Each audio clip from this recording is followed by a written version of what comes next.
Yes, to be formal, this is the January 19th school board work session and retreat. We're starting now. The time is 9:11, and Miss Richardson, would you please call the roll?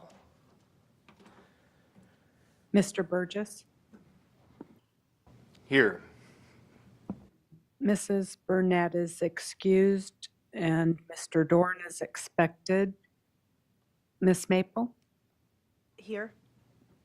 Miss Marati, Here. Mrs. Sanderson is excused, Mrs. Hardy. Here. Thank you. The board has a quorum.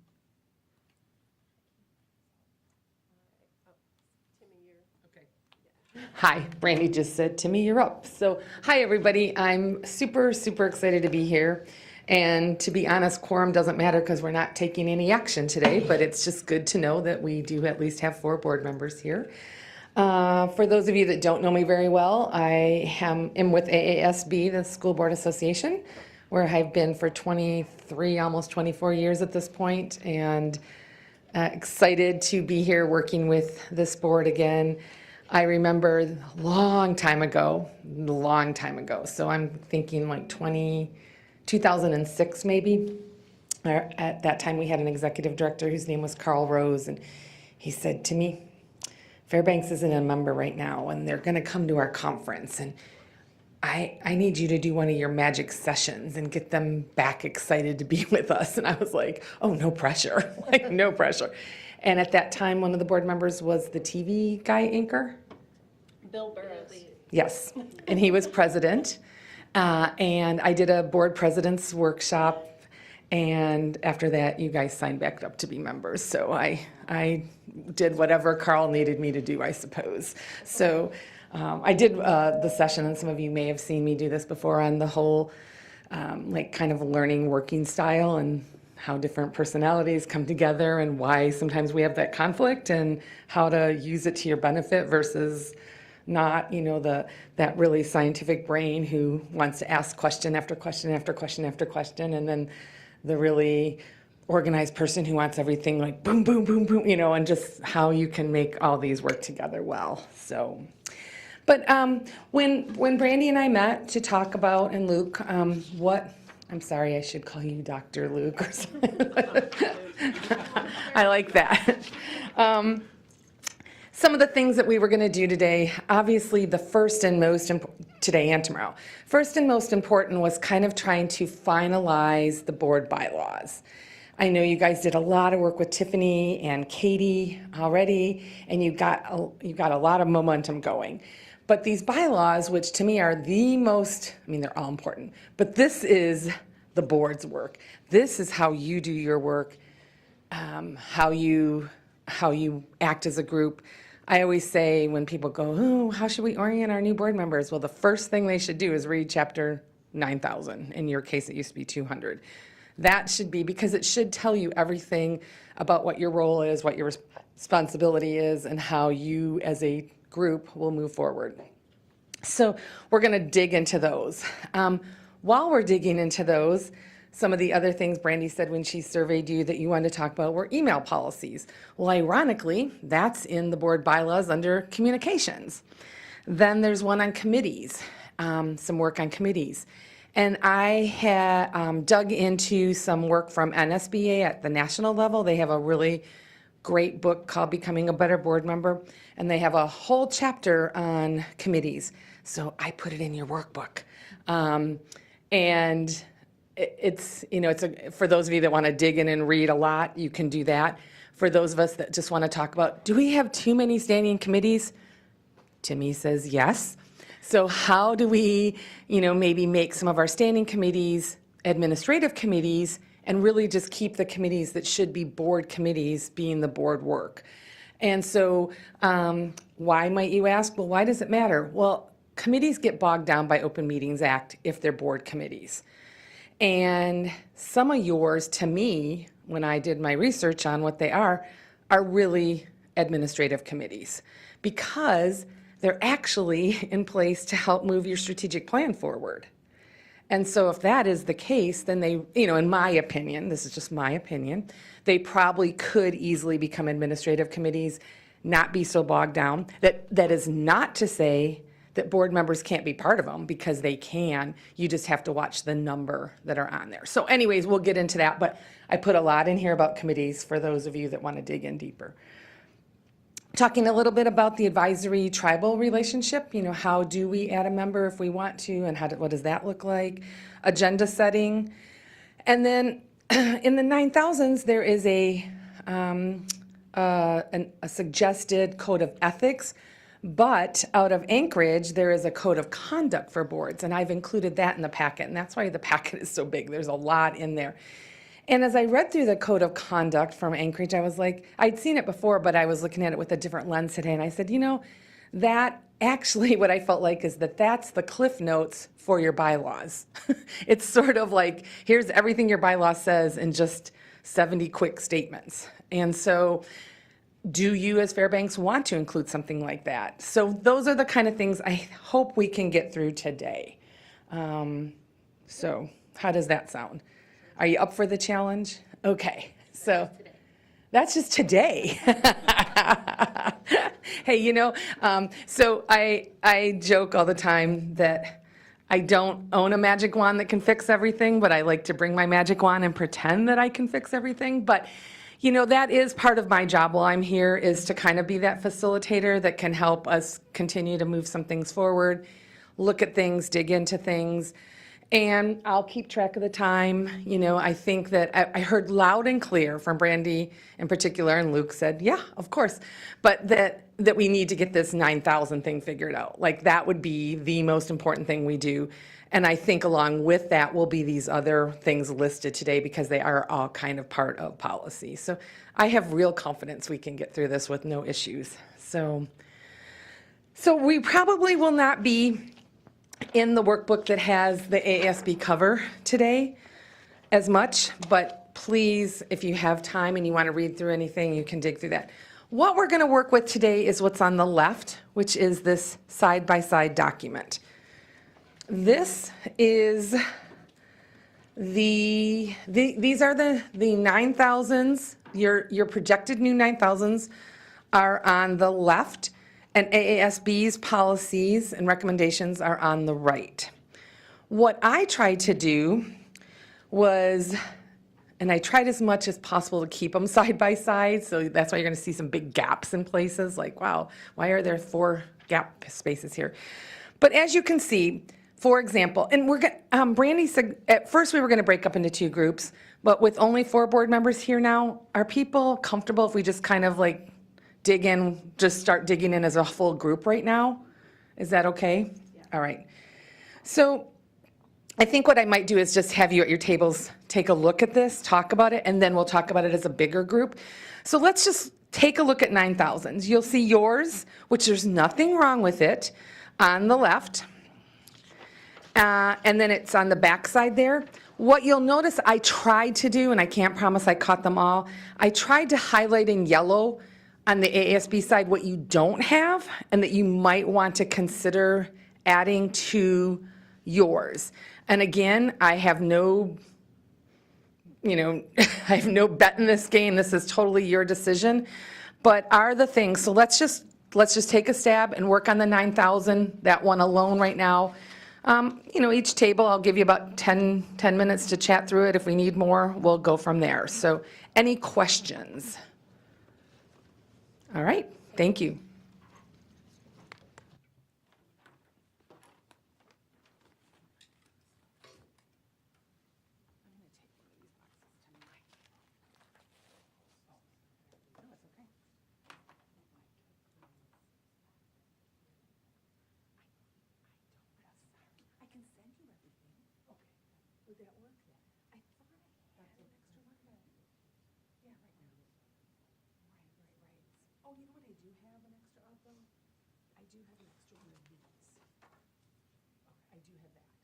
I just didn't have this booklet, and I can send it.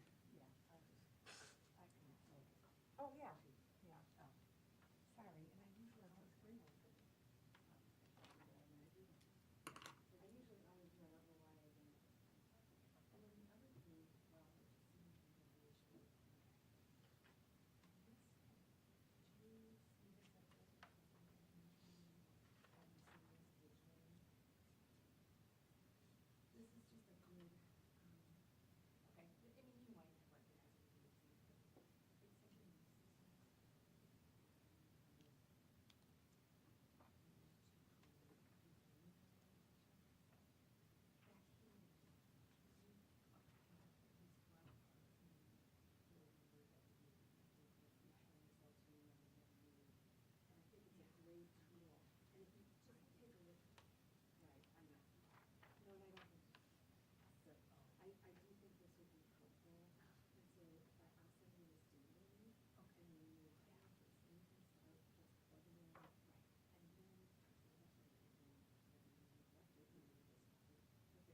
a few other highlighters if people need something like that too.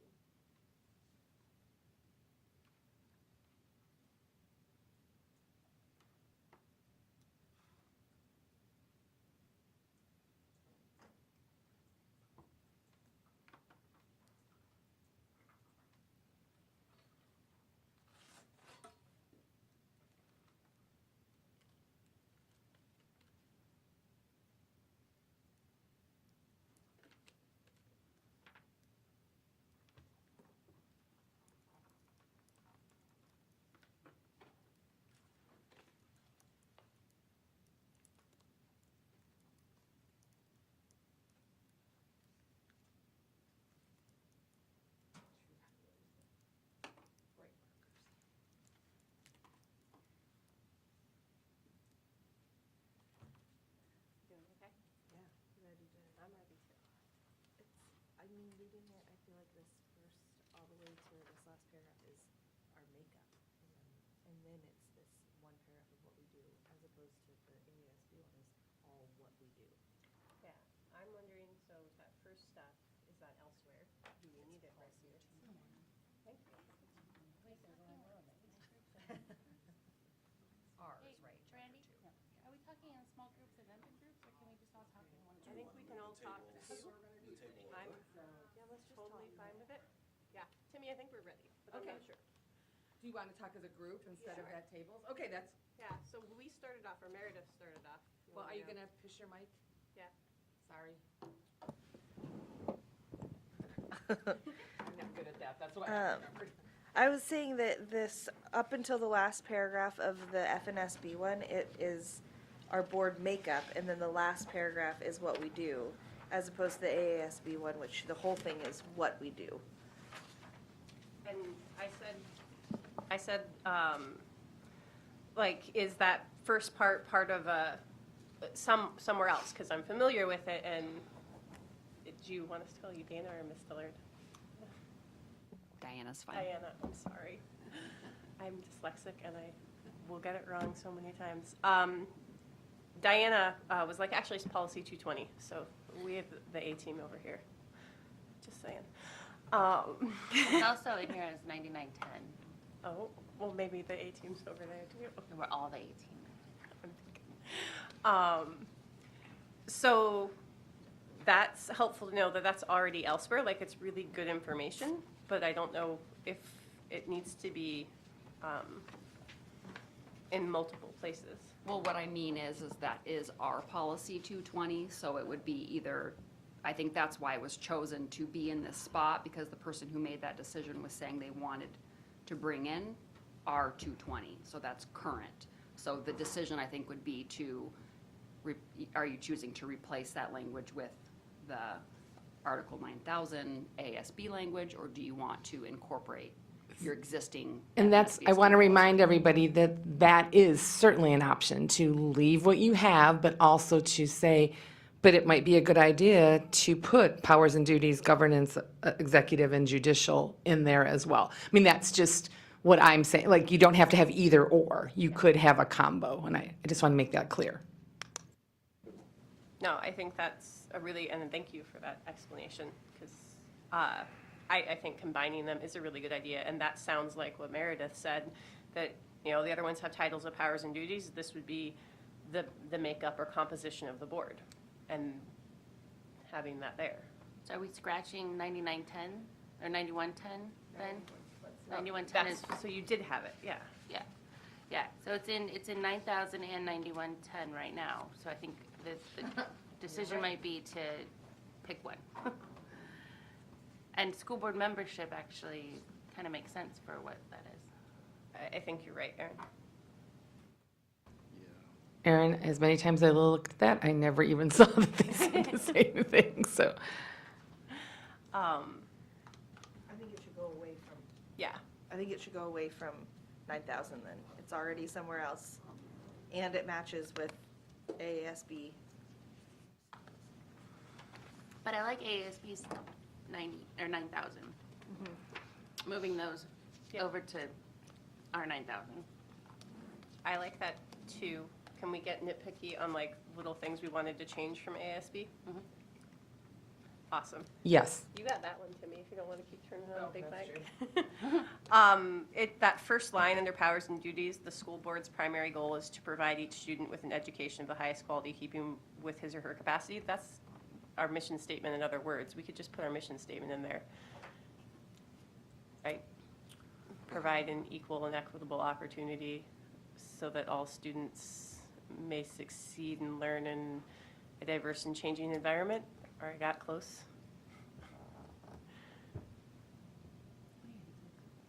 I think that belongs there, because then the next sentence is the goal shall be the basic, this goal shall be the basic factor, which our mission statement is our entire motivating purpose. So I think that makes sense to swap that sentence for our language that we use. Would we also swap the school board's primary goal with the school board's mission? Sure. I like that.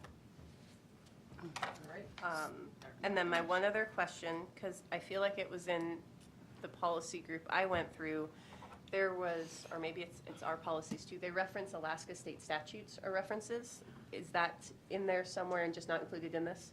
Yes, Brandy, thank you. I should have said that in the beginning. I just, for space purposes, I did not put the legal references into this document. I just put our recommended policy. However, when it does get published as a policy, it will have those back in there.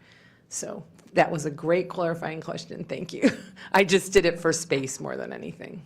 No, this is, for one, Timmy, so impressed. I love the way you arrange this whole thing. It's how my brain works. And then that, I'm so glad. And I love that those are there. It helps when I'm researching something to not have to try to track it down. All right. Are we moving on to the next one? Oh, Dr. Minor. I would say the only thing for consideration that we might talk about keeping is that last paragraph of our language in 9,000, which is not, Yeah. so we're good with that. Yes. And then, I don't know if there's any conversation around that, because we're not currently doing a lot of what's said in that paragraph, and so, Once it's in the policy, we get to, oh, it's been in. It's in. Well, Go ahead, Bob. yeah, I mean, I would, I think we can keep that. I think it can go right under executive functions, maybe. Is that right? Either one. Okay, so we're I do want to navigate back to the policies page on my laptop real quick. I'm looking at what we have in our policy online here. And, you know, this is 220 plus 221.1, essentially, that's, that we're looking at on the left side. And then we do have a policy 221 without any points that talks about powers and duties specifically. So, And Timmy, can you correct me if I'm wrong, but when you put together this packet, kind of, so Bobby's referencing our current policies online, and you took the work that Tim and his group, I took the document that Diana had put together where she side by sided, or she has kind of an Excel sheet. That was what I started from. I will say there were some dangling chads, and they're the last, on the last page. 237 and 296 were not put anywhere, and they still needed a home. So I think what would be helpful, Bobby, is to maybe, I'm going to have to keep track of the ones that we're not seeing, and maybe they're going to pop up somewhere else in the policy manual. I'm not promising that, but I'm just wondering if that might be that they got put somewhere else. And Diana, do you have that document handy to show where different ones got put? I do. So I did see that 221.1. What was the second school, Fairbanks School District policy that you mentioned? so what we've got in this first one is, starts with 220 and then goes straight to 221.1. And that's the language that's in there verbatim. Policy 221 composition of the school board powers and duties, I don't see in here.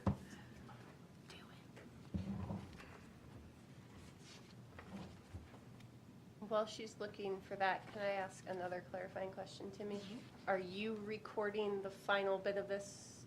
Okay, so then that's not on us. At this point, I'm doing my best, and what I have on the back wall, I have put all of these, and I have what the suggested things will be side by side with what is, so I'm kind of trying to keep the update there, so members that aren't here, if they come in, they could go up there and see what recommendations we're making. So if I can speak to that real quick, so I do have a crosswalk document where I designated that 221 is in the realm of matching with Article 9000. However, it was not chosen to be captured during that first work session. Okay. So if you want this crosswalk document that I have, it may be helpful to add any additions that I might have dropped or missed, or I don't know if it might confuse things if we're looking at it too closely. It could kind of go both ways. And Diana, can I clarify, so the committee that looked at this at that point said to drop to 21 because of what they decided to put in instead? Well, we're just looking at the notes from that 2-day work session where it was not captured by that work group. It doesn't mean there's detailed notes as to why that was not captured, but it just was not captured during that first 2-day session explicitly, like with that red line document. So I'll keep track of those. I'm going to keep an ongoing list here if we run into other ones, and then we will ultimately circle back and see if we need to put them somewhere, okay? Yeah, thank you. And Tim will eventually be coming. He just had to come late, and he was in that group and was part of making those decisions, so he might remember to be like, well, this is why we chose to do that. Dr. Minor? To muddy the waters, I mean, so when looking at 221, I do like Fairbanks' language more than I like AASB's language in terms of outlining the specific roles of the board. It goes into a lot more detail in terms of, policy, educational planning and appraisal, staffing, financial resources, school facilities, communication with the public. So it gets pretty detailed in terms of what's expected for the board, which I like. I wonder if a suggestion might be that those go under the governance function, because it just spells out a little bit more of the governance function. So a recommendation might be to insert those as tabs or numbers under the governance function. Just a thought.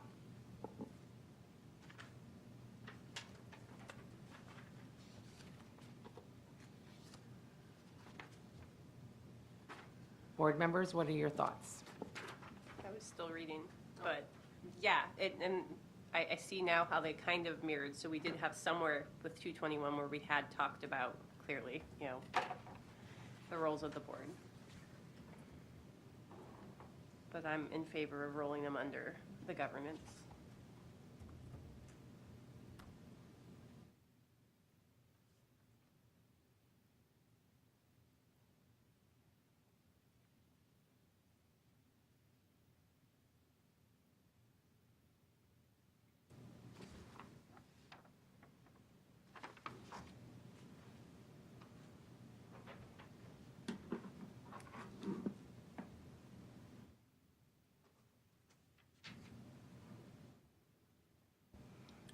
Diana, what was that document called? Which one? The one that the you said? crosswalk? Oh, crosswalk. Well, I created it. I can share it. I if have you. it. Oh, you do have it. Okay. I have it. Policy crosswalk. Do you want me to send it to you? Sure. Is that okay? Yeah, Yeah, okay. sorry. Is it just for the Article 9 in Chapter 2? No, I think it's all of the things. It's the 230010, October 2nd, 23, FNSBSD, ASB policy crosswalk. Chapter 9, that's curriculum. Article 6, That was. ASB to FNSB. Can I come look at your? Yeah.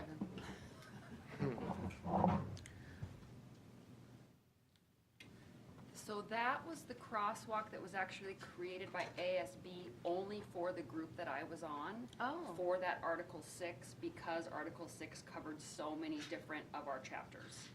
So that's where I got the idea to do a crosswalk, but that's the only existing crosswalk. Oh. This is the one that I did. I can share it Okay. with the group. Yeah, that's that one. And then sharing, I would recommend view-only access for now, so you don't have multiple people potentially making changes in it. I have a copied one that I can send.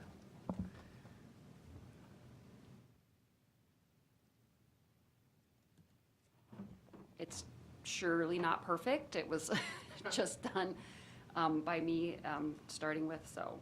I think I'm it would just be sure helpful for those that weren't collaborative, at that yes. meeting to see the work that was done there. It's a good point. I keep forgetting that I Meredith know. and Bobby Feels like they've been with weren't us here for that forever. meeting.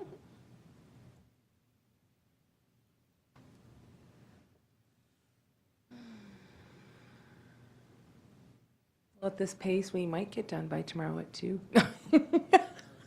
I'm totally kidding.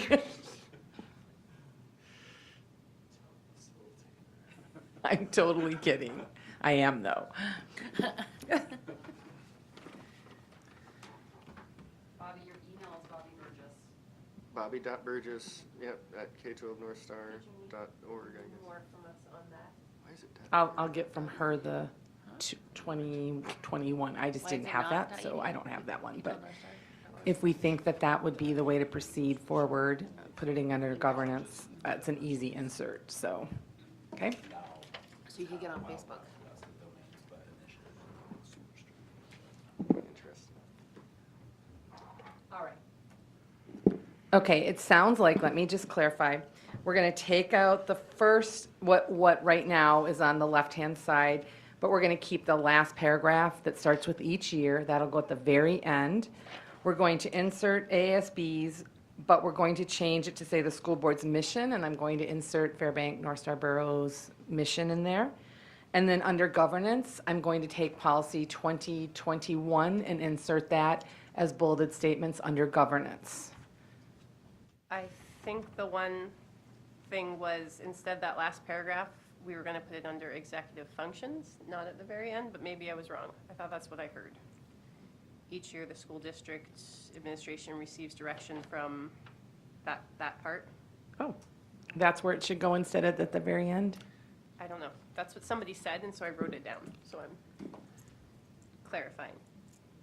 I think it's fine either place, but Okay. yeah, I think it seems to me that it's slightly more, it fits slightly better under executive functions. Okay. The other thing that I wanted to point out briefly is that in 221, if we're going to insert that, the 7th bullet is judicial, so it would be Okay. somewhat redundant with judicial functions in the AASB language. I personally like the AASB language for judicial functions slightly better, because it's just a little bit more detailed in what that means. And I think, Bobby, to your point, that, you know, when we do trainings, we try to emphasize there are 3 main roles for a board. There's the governance, there's the executive, and there's the judicial. And so instead of tucking it into a bullet statement under governance, it stands on its own. Yeah, so I think we could remove Remove it that. from the list in 221 and just keep the AASB language if everyone's cool with that.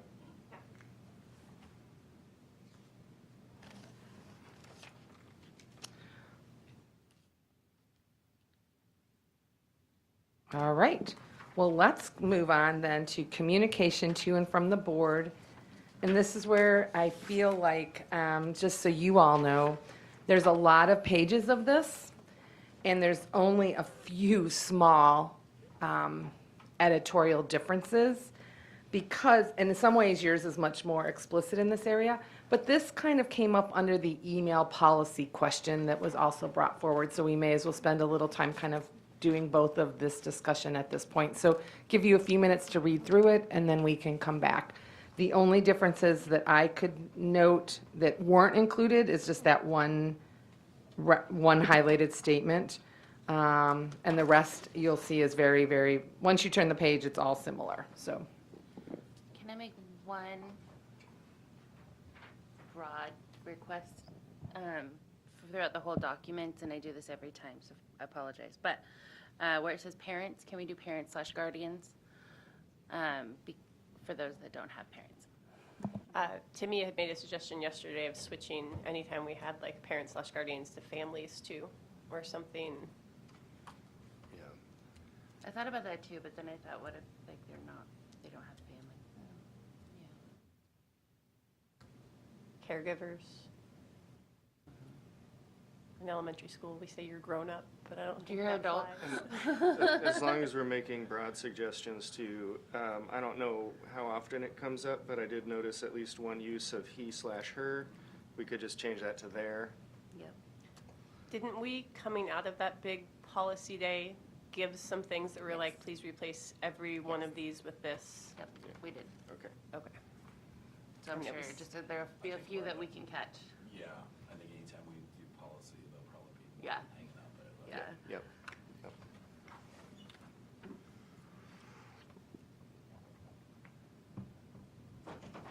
I didn't capture all those, so at some point. That's okay. Yeah. It was, just that we had recommended global changes out of that last, like our policy retreat. And so where we have he/her replacing with there was something with that. And so just rechecking the global changes. And there was discussion over what to put there. I feel like we came up with something on that day as a global change too, but I don't remember what it was, and I don't think people settled on so maybe we need to have a discussion, and definitely I would want Tim and Melissa and Choya's of, are we going to go with families? Are we, instead of parents, caregivers, what do we want to be the globally used? So I'll just put that down as a future. More inclusive. I don't care what it is, as long as it's inclusive. If we're doing it, we might as well do it right. Yeah.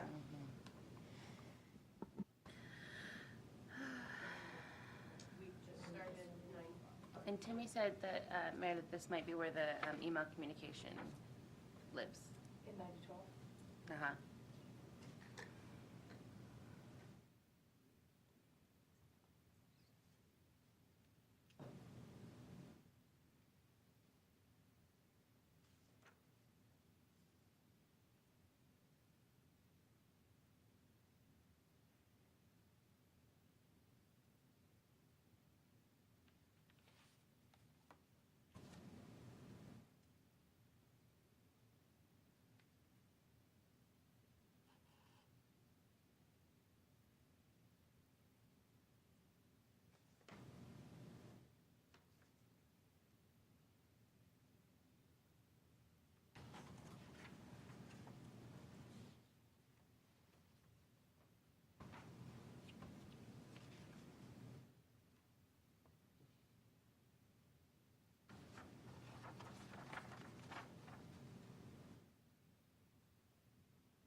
teacher in me wants to ask, do you want a signal for us to let you know when we're ready? I just think, I'm going to wait for one of Do you to want us go. look at you? Well, I just think like you could just start talking and I would know that, that you're ready. It was a long one to read, so I didn't want to rush. long.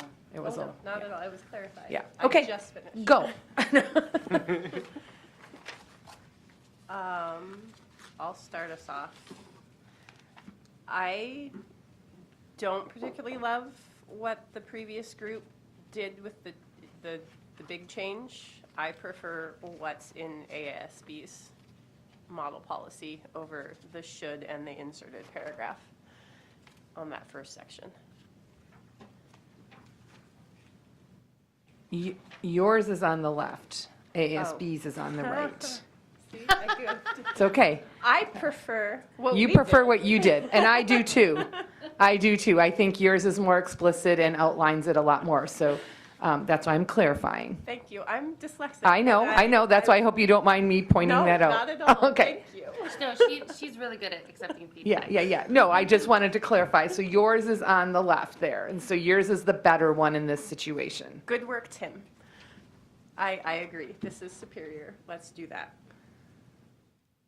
And then within the other one, stuff that wasn't changed then, unless somebody else, I don't want to like control the thing, all the way down, so board members' use of electronic communications, and then underneath the numbered list, there's unless authorized to speak on behalf of the full board. I feel like it might be helpful somewhere in there to clarify that the person authorized to speak on behalf of the full board is the president, unless you've been told that. And I bet there's a cross-reference. It's important because I think that's probably but that's a good point. I will look that up. Usually it's listed maybe under president. I know it's in there too, but I feel like sometimes Right. it's good to like Just to be explicit. And Re-clarify. which number is that, Brandy? It's this, underneath board members' Yep. use of electronic communications, and then it's It's in down there. here. Board members shall make every effort to ensure. Yep. There it is. You know, I don't know, it's already a long policy, so a few extra words. So would of- it be able to say unless authorized to speak on behalf of the full board, typically the board chair? Yeah, or it is understood that the board chair, something along those lines, is the only one authorized to speak on behalf of the full board unless they delegate their authority or.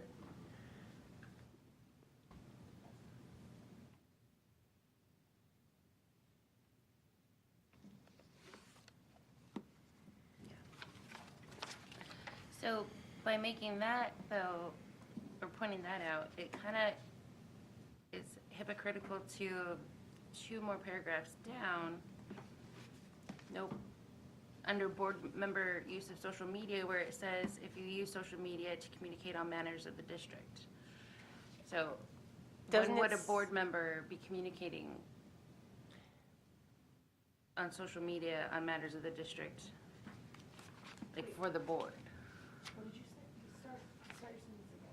So we're saying up here that the board chair is the only person, that makes sense, right? The only member to speak on behalf of the board.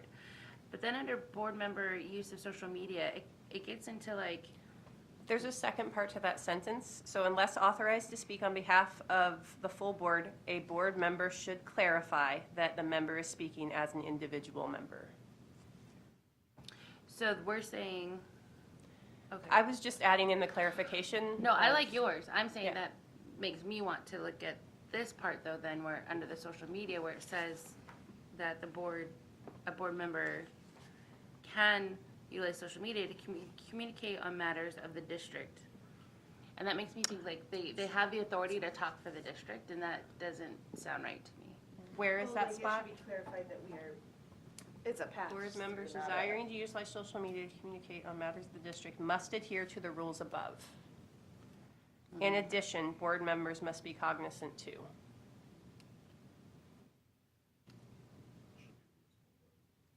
Yeah. I just think there should be some cleanup on that, making it clear that the board members can't speak for the board or the district, right? Like on behalf of, on social media, in that area right there. And Aaron, I wonder if those are situations where if you see a false post as a board member, you could say, please read the board minutes for actual, I'm wondering where you're not speaking on behalf of the board, but you're directing people Yeah. to the resource more. But I think it is gray. I'm not saying this is perfect. And this might be a trigger from like experience. Yeah. And might just be a reaction to that, so feel free to provide feedback. But I think I think it'd be very important to note right here that a board member cannot speak on, again, like on social media. If we're gonna say something like they can communicate on matters of the district, a reminder that How not for about the use district. social media to communicate about, but not on? Like, I think too, like last year when I we like were that. doing the budget, we all posted to our social media that we want you to testify. Yeah. There's an A and a B, and we need you to testify, and my preference as an individual board member is I want this. And then we asked our community, we informed them and then asked for action. I think that changes everything. So I like that, changing on to about. Yep. So that last sentence, under social media, the board members desiring to utilize social media to communicate about matters of the district, not on. Okay?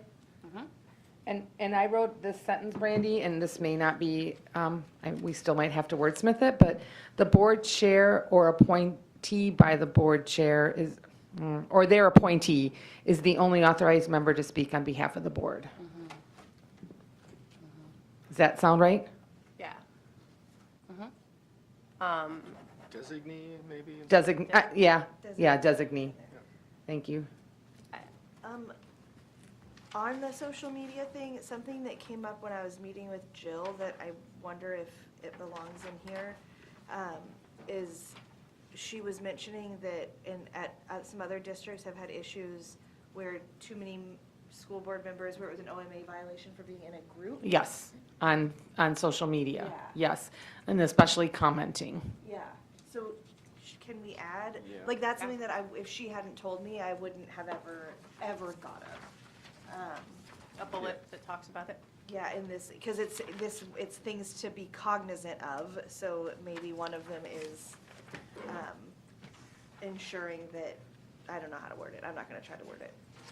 Open about- Meetings Act. How about no more than 3 board members?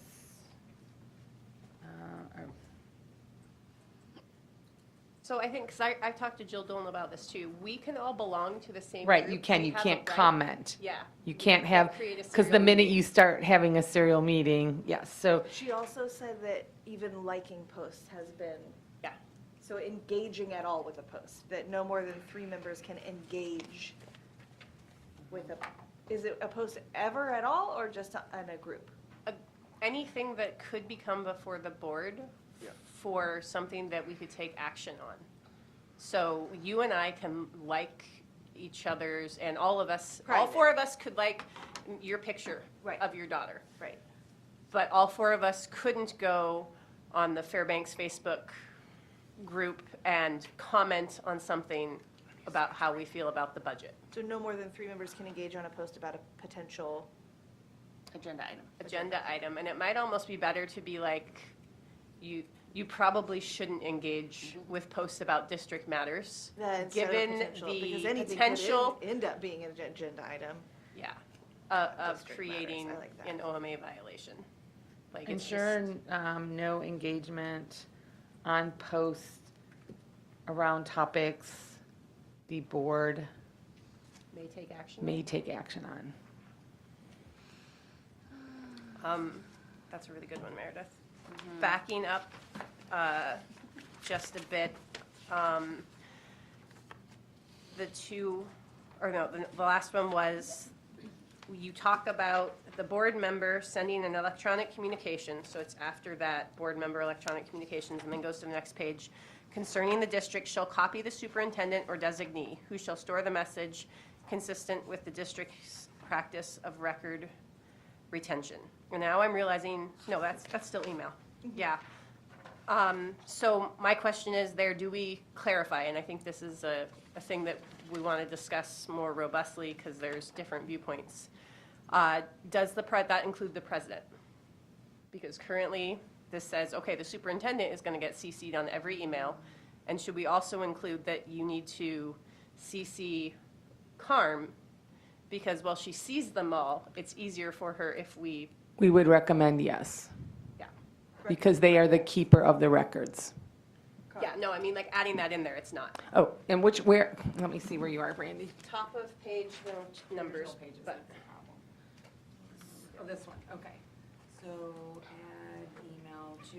and I would discuss that because I think there's opinions. Yeah, Okay. because then my Great. follow-up would be, I would think it should just be CARM.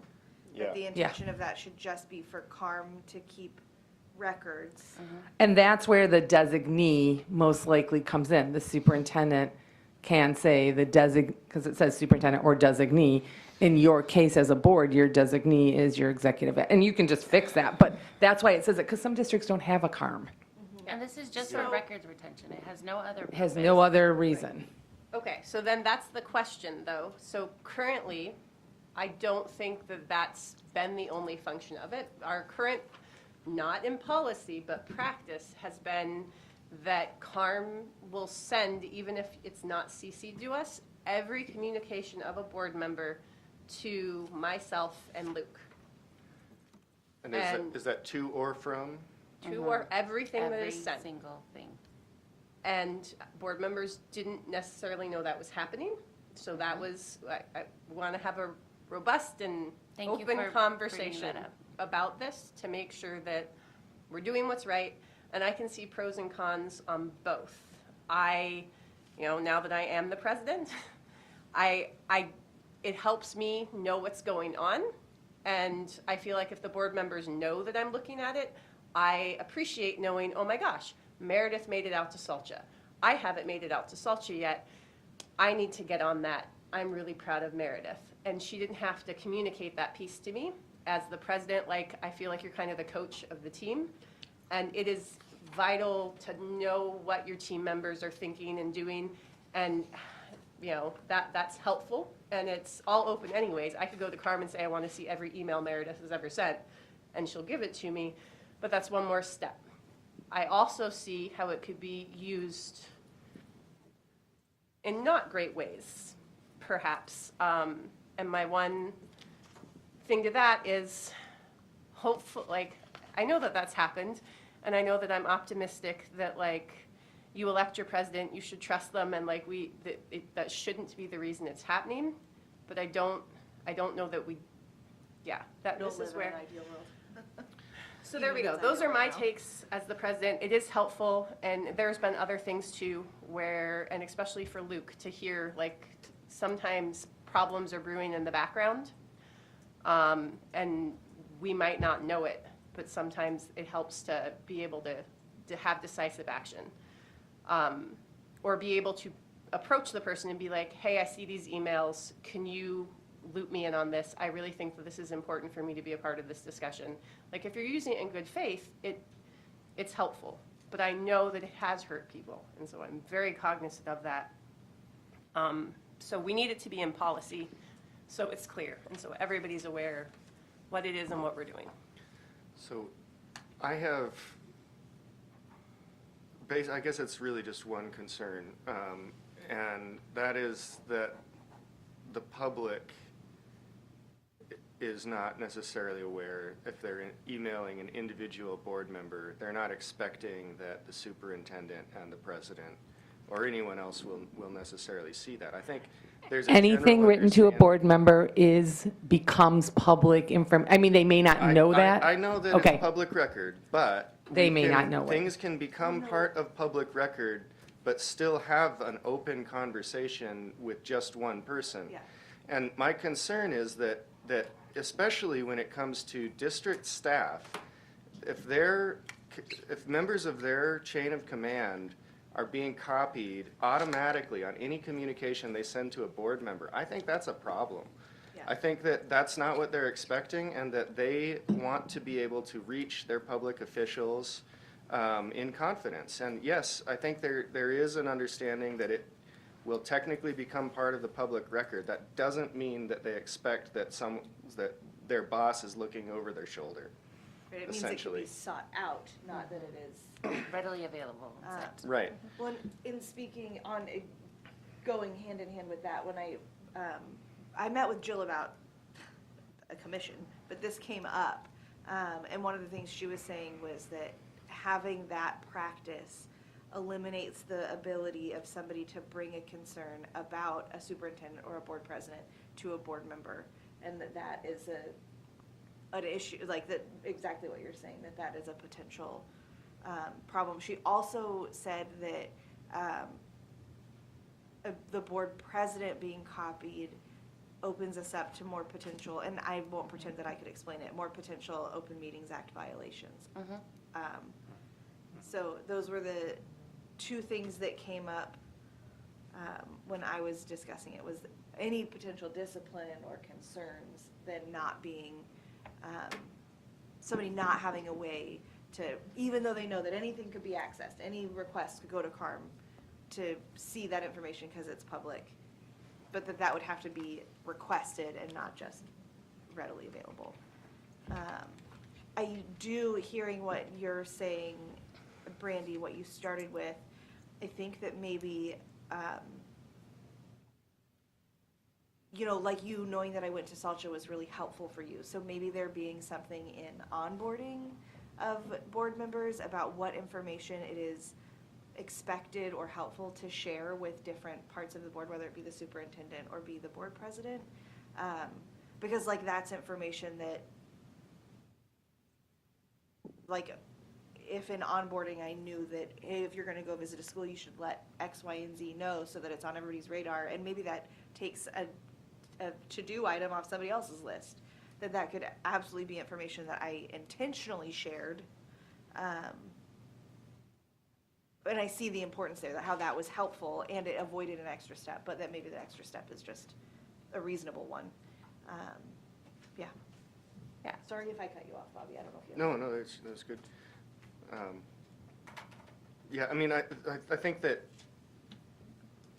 it's difficult to get it just right, but what I would favor in lieu of requirement to copy the superintendent and president on everything would be some sort of clarifying statement that suggests that a board member receiving a communication that is, potentially affecting district business or whatever it is, like some way to clarify, like, yes, sometimes you should, as a board member, share this with your president and with the superintendent. And with some sort of, I don't know how to help the board member decide when that's necessary, but That is the real challenge with that, is that then it becomes a really subjective and not objective. And I get what you're saying, and I also want to keep the board not in trouble. And maybe it's something on the page where all your email addresses are listed, where it says, any correspondence to the board is public record and will be shared with the, shared and kept on file. I mean, I think people need to know that, and you're right, most people probably don't. The other thing we get asked a lot is, well, I got an anonymous, they don't want me to say my name. And our response to that is continuously, anonymous issues are unactionable. We can't do anything with an anonymous, so if someone's sending that in, there's nothing we can really address with that, so. And I'm not disagreeing with you, I totally understand what you're saying. I'm trying to say it's a really catch-22. Because you're right, if they're writing in to complain about Dr. Luke, then, and him being CC'd on it may not be the most appropriate thing. But, Luke, do you have a take on this, or Tim? Okay, sorry, we haven't been raising hands. Hi, Tim. But, yeah. Yeah, I mean, I think the pros outweigh the cons in all of this. I think open communication between the board and superintendent is paramount, and I understand We probably need to do a better job of educating the public on when they're emailing their public officials that it could become public knowledge. At the end of the day, I mean, Brandy could just say, email Carm every morning and say, hey, I'd like all the emails from the day before. I could do the same thing, which would then just create this kind of like. Can I? You- Like, wouldn't that require a request? A FOIA? Like a FOIA? Not as a The member, board or the staff. yeah. So I could request, same thing, right? You're a board member, Yeah. yeah. The other, I think, Bobby, you mentioned concerns about staff, and I don't know that if that's concerns about the superintendent or like other staff. Like if it's concerns about other staff, then that's a bit problematic too. Like, of course, they could contact a board member, but for a board member to jump in and trying to solve that problem with the staff then becomes problematic because staff work under the direction of the superintendent and the chain of the command that goes down from there. So it's not necessarily even that it would be about staff or the superintendent, but it might be about a policy or, and okay, you've seen the emails that I'm thinking about. You know, I got some emails from one of our school library associates that, you know, was with concerns about book selection policy. And it was clear from some of what they wrote that they did not expect that their supervisor might see it. When I went and asked for clarifying information from your staff, from Mr. Beam, he had already heard about it, and I was surprised by that. And so that's my concern, is that, you know, that information, that criticism of whether it's of policy, administration, other staff, any of that, they're not expecting that you're going to see it. And I trust you, so, you know, I'm not too worried about you seeing it, but I feel like it's a violation of their trust, and it could damage their relationship with individual board members, or with their chain of command, but also just make them more reluctant to share information or bring problems to our attention when they come up in general. So, something, and remind me because dyslexia, now I've got both of them Diana. in there. Diana, like Princess Diana. Now I'll remember it because it's got a mnemonic. I'm so sorry. It really is my brain doesn't know. I'm going to get it right, and now I'm going to perseverate that I'm going to get it wrong every time. That we have it on our website already above how to contact board members in big red. I know it's a tagline on all of my emails. So I think what the crux of the problem is, well, the information isn't out there. The general public still is not aware of it. And I know, like, when I email Aaron, instead of a response, what I get from Aaron is immediate, by the way, what you just wrote is now public record and can be FOIA'd and everything. And I mean, that's an after-the-fact warning, but it's a really clear, like, immediate message that's auto-sent that says, here's this information. So if the problem is that the public isn't aware and we're worrying that's breaking public trust, I mean, it's Alaska law is where this comes down to. We didn't write the statute. How can we help the public in knowing? Like, should we say it at the start of meetings? You know, the board encourages communication, but please know that all electronic and written communication to board members is a matter of public record. And So again, I want to come back around to that, because I don't think that most people, I think most people know that it's a matter of public record, but that's different from just automatically sharing it with people other than the person they're emailing. Without having to do a FOIA request and go through Right. those. So, because, you know, I've been working in the public sector for my whole career. I understand any of my emails could be FOIA'd anytime.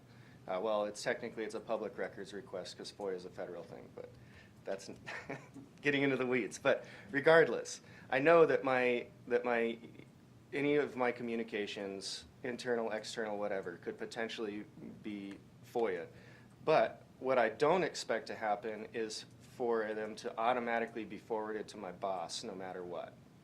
Okay, that's a totally different thing. And it would definitely change how I write certain emails and what I'm willing to even share in email versus, making a phone call or something. So I think the majority of the public, including district staff, know that it's a matter of public record, but they don't necessarily expect that, again, someone is reading it over my shoulder. Go ahead, Tim. Yeah, you hadn't gotten to, Tim. Okay, and I know I'm entering into the middle of somewhat new, but just some reflections in terms of these, and I think the discussion was timely and has been there a number of times over the years.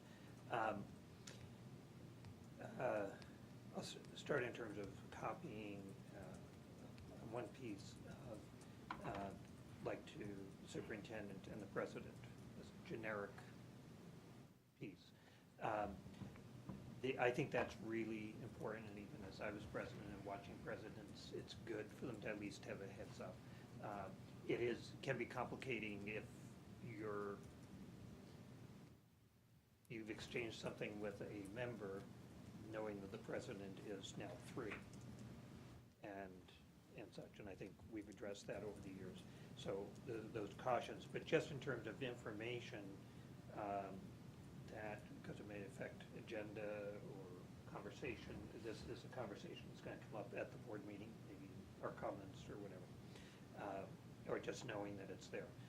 I think there's also a piece of getting what we may perceive as an individual contact from somebody who just wrote to me, but I don't know if they've written to somebody else necessarily. We've had that confusion sometimes, and so you're responding as an individual, but then you find out, oh, we actually went to all the board members. And so I think one of the things that's important there is that we get, and my expectation is if I respond to somebody, okay, and copy Carm, superintendent, president, whoever it is that's going to be shared with the board. Because once I'm a contact, my feeling is if somebody contacts me because my role is a board member, then that's a board level thing. And I think the whole board should be copied by those responses. That's been somewhat hit and miss over the years.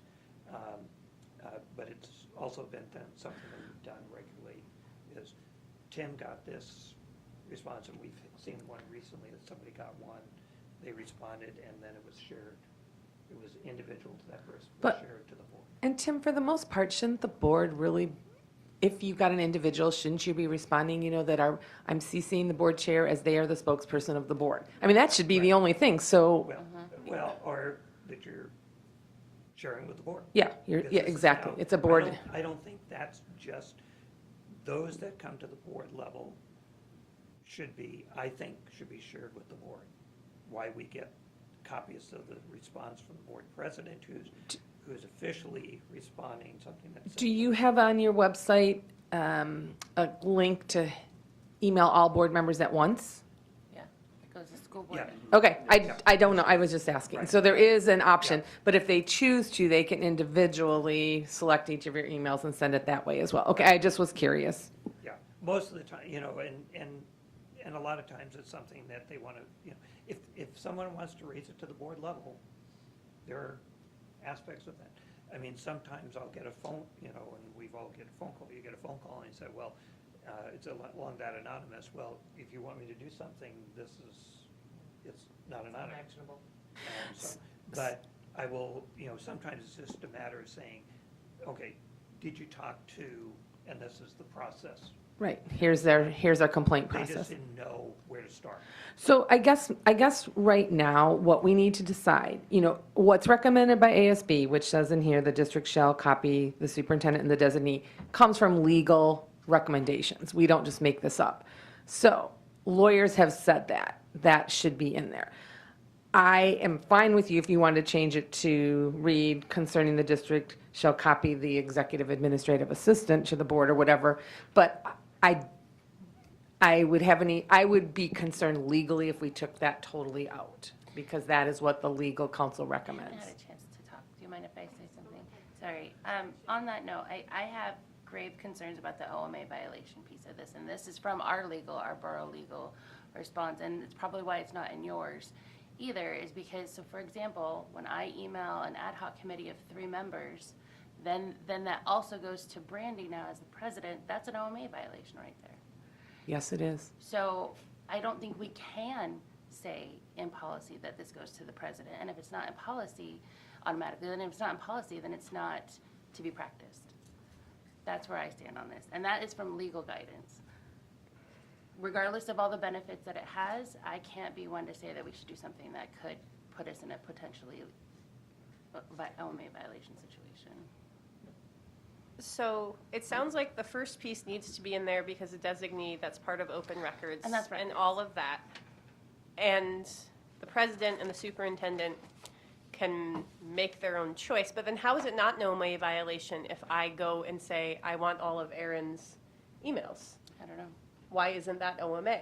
Because I can at any point in time request, apparently, anybody's emails. That would be illegal. I don't know. I don't know that. I mean, Isn't it because it's public record?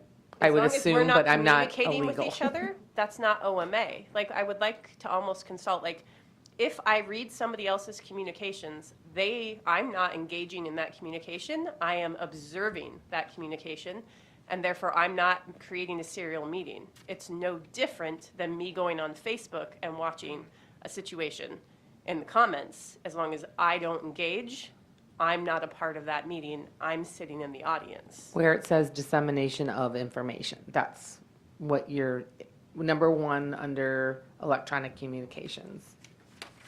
So I think because it is public records, that is almost like its own little, like it becomes open information. Anybody, absolutely anybody can get that information. Some of us have less steps to get that information. Apparently, I don't have to fill out the 1 sheet of paper. I can just say, Carm, send me the emails. And the public has to fill out 1 sheet of paper. And so maybe that step is the difference, is that it's not just included in the initial communication, because that is intended to be a conversation that we're sending to an ad hoc committee or whatever.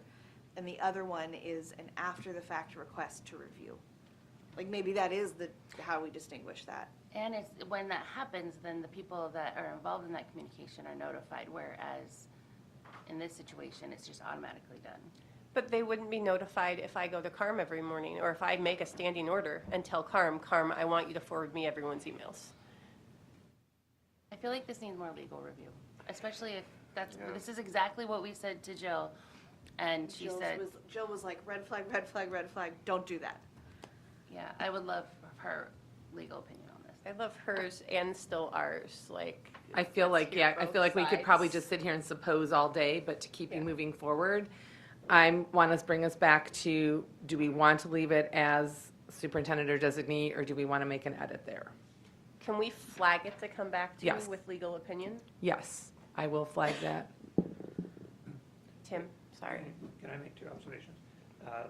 One is that I think there's latitude where sometimes a board member might contact the superintendent for something that does not need to be copied to the board president. It is public record, as long as, anybody who is using basically, even as principal, I was always public record, you could be asked. But I think there are things where individual board members may have a question to the superintendent that is perhaps not even coming to the full board, and that's just no different than walking in the office and saying, asking such and such, or sharing a piece of information. I think we need some latitude of understanding there. I think that it is an issue, it's not just the board president who can ask for the board, it's any board member. It is something to be just aware of, and I would say the distinction in terms of engaging or observing is a distinction without difference, in that if I'm reading it, so I know what each position is, I've already taken that in, I've engaged. So I think And there would be some, yeah. cognizant of it, not necessarily Right. change. There would be some that would say that that's just dissemination of information as long as you don't reply and begin a discussion around it, so. All right, I'm going to move us forward. Tim, you probably have already picked up on the booklet in your workbook, there's what the committee that you worked on recommended, and then on the left, on the right is ASB's recommended, and I went through and tried to match them up. What is highlighted in yellow could be thought of like, oh, should we include this? Why didn't we include this? And it's great that you're here now because you might have some of those answers. So we're moving on right now to 9110. So what we noticed on this, Tim, the first one we looked at had this exact paragraph in there. So we decided to delete it from the 9000s and keep it in 910 here. This is also the time that I think we will dabble into the thought of, are there other, where ASB outlines the regular members, military members, student members, that's why they're all highlighted in yellow. And I know that one of the things we want to talk about was a tribal rep member. So this might be the time, let's focus first on the comparison piece, and then we will move on to the second part. So on your own, just read through them. Once I hear conversations at one of the tables, I'll know we're ready to talk. And if we're good at the big groups right now, that's fine. Yeah, I agree.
I like the way we word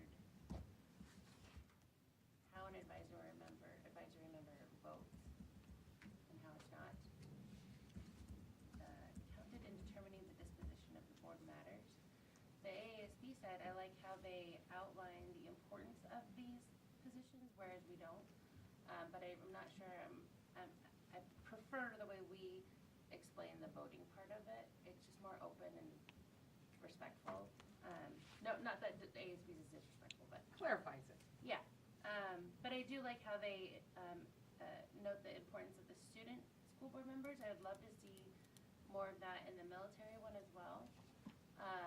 And so they're similar. And then obviously adding the tribal advisory member would be fantastic.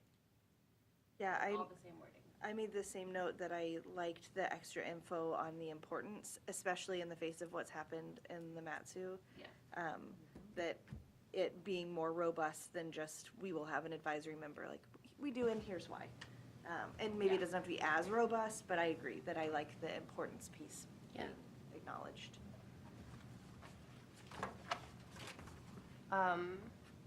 I agree with all of that. I had questions for ours, like, it says, in addition, the board shall appoint at least one, but no more than 2 advisory members from military reservations. Does that mean that we could invite 2 from the military, from the Army, and none from the Air Force? Like, it's misleading. So, I don't know, I feel like it should be more clear, at least one representative from each branch, each base. One's a base, one's a post. Yeah, So- which is like branches Installation. more- Installation. So I- that's- and I Or think- installation. Yeah, I think Military. reservation isn't the right Reservation. I word. asked about that last time, and they were like, it was Yeah, clear, like, and that's a then that commonly part's used fine. It's word. I've just- just never heard of it, and I didn't like it, but, Yeah, I it's- prefer installation. Just that it doesn't say that it's the 2 different ones, so it Right. sounds like we could have 2 Army, we could Right. have 2 Air Force. Yeah. I mean, that's, So I'm just going to add at least one from each installation. and then the other thing is we keep saying that we appoint, but we Nope. don't. They choose their own. The military sends us. We welcome, we, incorporate, but we're not telling them who to send. And it's the same with the student rep. We're not telling them who to send. They vote on it. They send us their member. And I don't think we object. I mean, I guess if Matsu did things, but. So we would, I think, do we want to clarify how those members are appointed then? Because, And I think the people board- ask, like, how does the student rep get it? I know in Olivia, people were angry. They Oh, were yeah, like, that what asked is me. this nepotism? What is going on? And we're sure. like, no, like, she is earned an her spot. election, yeah. She was here because her peers selected her. yeah, I think it'd be good to clarify that here. I like the word welcome. It's not very authoritative, but it's more of what we do. Welcome, or, I mean, I think it should be clear that this is something that the board shouldn't or can't turn down, like it's a required thing. Yeah. Um, Yes. I mean, I think that's the big question right there, is if the board wants to retain the authority to have some kind of, otherwise you're fully giving away. I like that. Yeah, accept the appointment. Board shall accept. Yeah, and I think that can be important because we've had the military advisor, who is not even in our district, is actually, was appointed by the commander, but he actually drove up from Delta Junction. Mr. Mauer? Great guy, Great guy. served very well, And but A self-proclaimed board geek, too. Yeah. So- So, which was an interesting thing. I mean, we've been more likely, it's the commander who's been there, but technically they can. So I like the accept the appointment. I think it is good to say who has, I think in the student one that it's coming from the student council. I like ours just because it's cleaner. I do have the question about appoint. We don't, technically we appoint and we accept them, but I think accept the appointment. And let's talk about the whether we want to add an advisory separately. I'm not seeing the word appoint under student school board members. Does someone there, and I'm just not seeing it? Yeah, it's on the Which paragraph? 1 to the third point. So it's 1 to third paragraph, the board shall also appoint an advisory member from the regional student council. So the board shall accept the appointed. Got it. Advisory. Thank you. Yeah. That's good. And I think bringing over the language from ASB that described the importance. was- Yes. And adding language to the military one.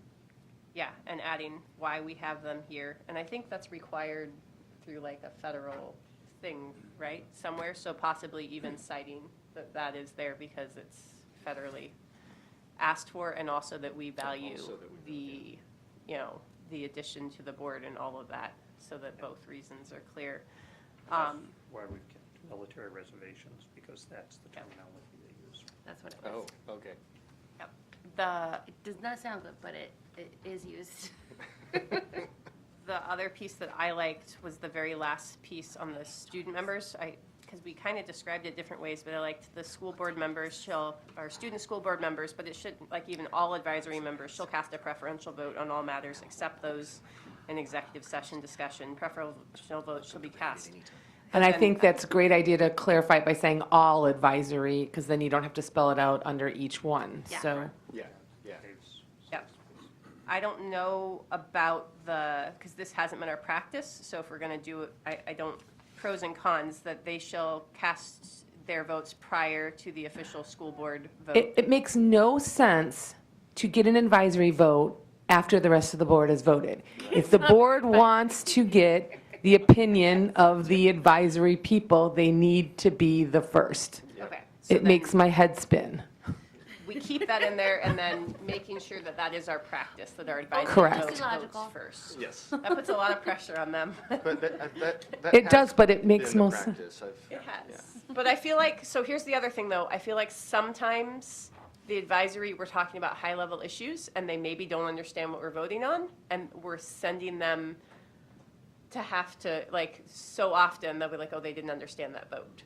So either making sure that we're abundantly clear on our votes so that people really know what they're doing, which maybe that should be the practice, and I should improve on that, because I know that that's there, or, like, I don't know how else to fix it and keep their advisory vote. But the other thing that's what the assembly does is, would anyone like to change their vote? Yes. The They legislature. did it last night at the legislature. Yeah, they did it too. And then the other thought is, they don't have the same obligation to recuse or pass. I mean, they can do it much more freely than you can, because they're not elected, they're appointed. So if they chose, and that's an important thing to share with each of them, if you ever feel uncomfortable or just don't have a real strong opinion, you could Abstain. abstain. Thank you for putting that word in my head. So I feel like putting that all in there, talking about their advisory, what it is, that they may at any point choose to abstain, as non-elected board members, they may abstain from any vote. And then in our practices, put in that maybe we allow people to change their, as the board president, part of the procedure should be, like the assembly does, would anyone like to change their vote? That's just After part the of running official. meeting, though. Yeah, but that gives them the opportunity to be like, actually, no, and I missed what we were doing. Is this where we might put in the importance of onboarding? No, that's going to be under orientation. Okay, Tim? thank you. I'm thinking we're getting into ARs and things. I don't think we want, for instance, to encourage that, you can abstain. We have had military who have abstained on, because of some things they were restricted on within the military.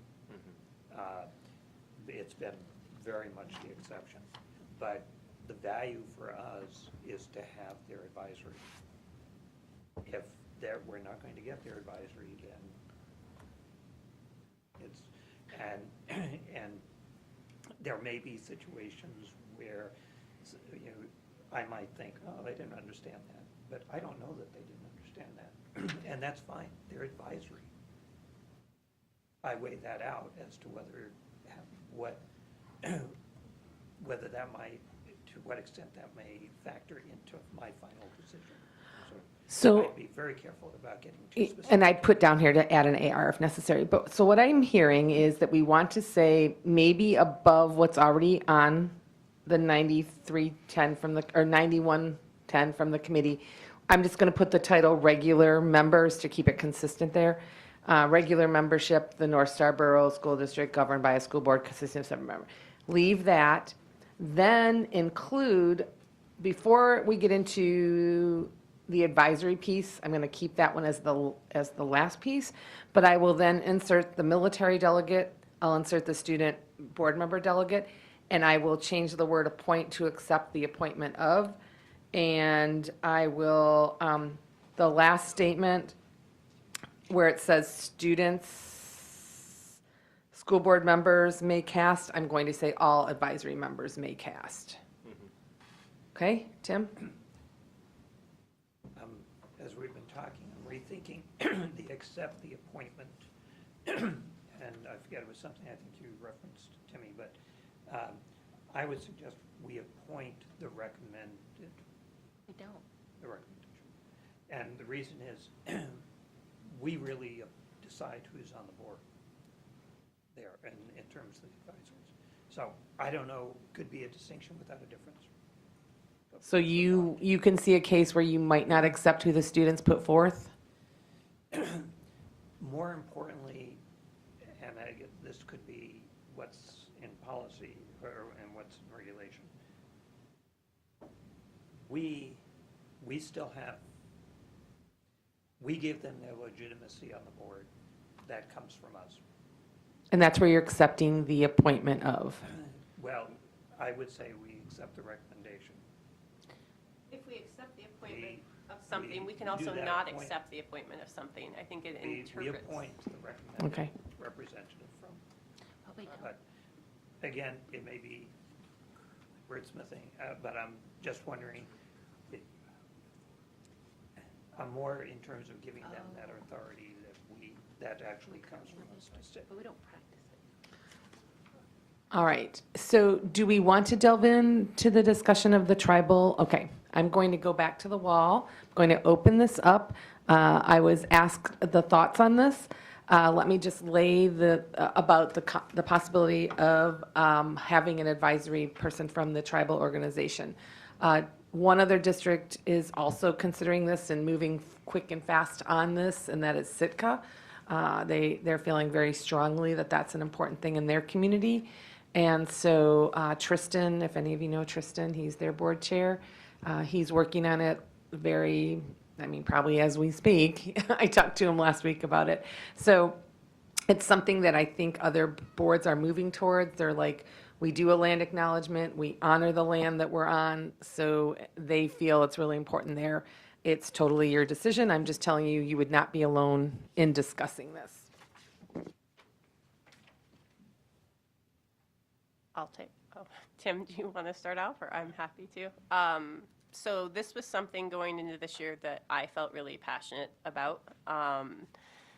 And I've talked with Dr. Meinert about it, I think it was one of our very first meetings, that it is an underrepresented, our largest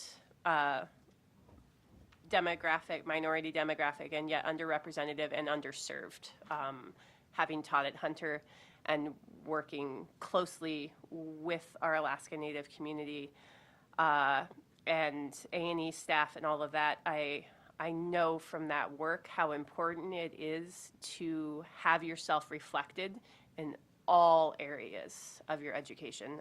It's why we, wear cussbucks on Wednesdays. It's why making clear, deliberate things to say, we value your voice, you are important, and we want to hear what you have to say, especially like tribal governments are actual governments. Like there's federal laws around this, and it is a matter of respect and accepting that and giving them the ability to have, a real a real voice on matters that affect their community. And I'm a very inclusive person, and I feel like this is an opportunity to pull up a seat at the table. So those are my 2 cents. Everyone else is welcome to theirs. Go ahead, Tim. Okay. I'm strongly against it. And I've actually talked with FNA on it, and it's part of our implementation discussions. And they agreed. One of the major issues at that time, although they have an interest in a tribal advisory, my concern is that who do we exclude? And we've had times when, that I can think of right now, there were at least 3 board members who would identify as Indigenous. And there were, there was at least 3, possibly a 4th.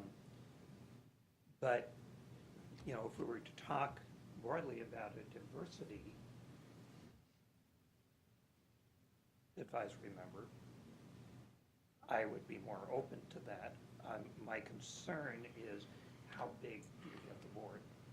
We have opportunities for people to come and people from FNA, from Doyon, from different places, just individually, who identify as Alaska Native or Indigenous. They come and they testify. We have those opportunities.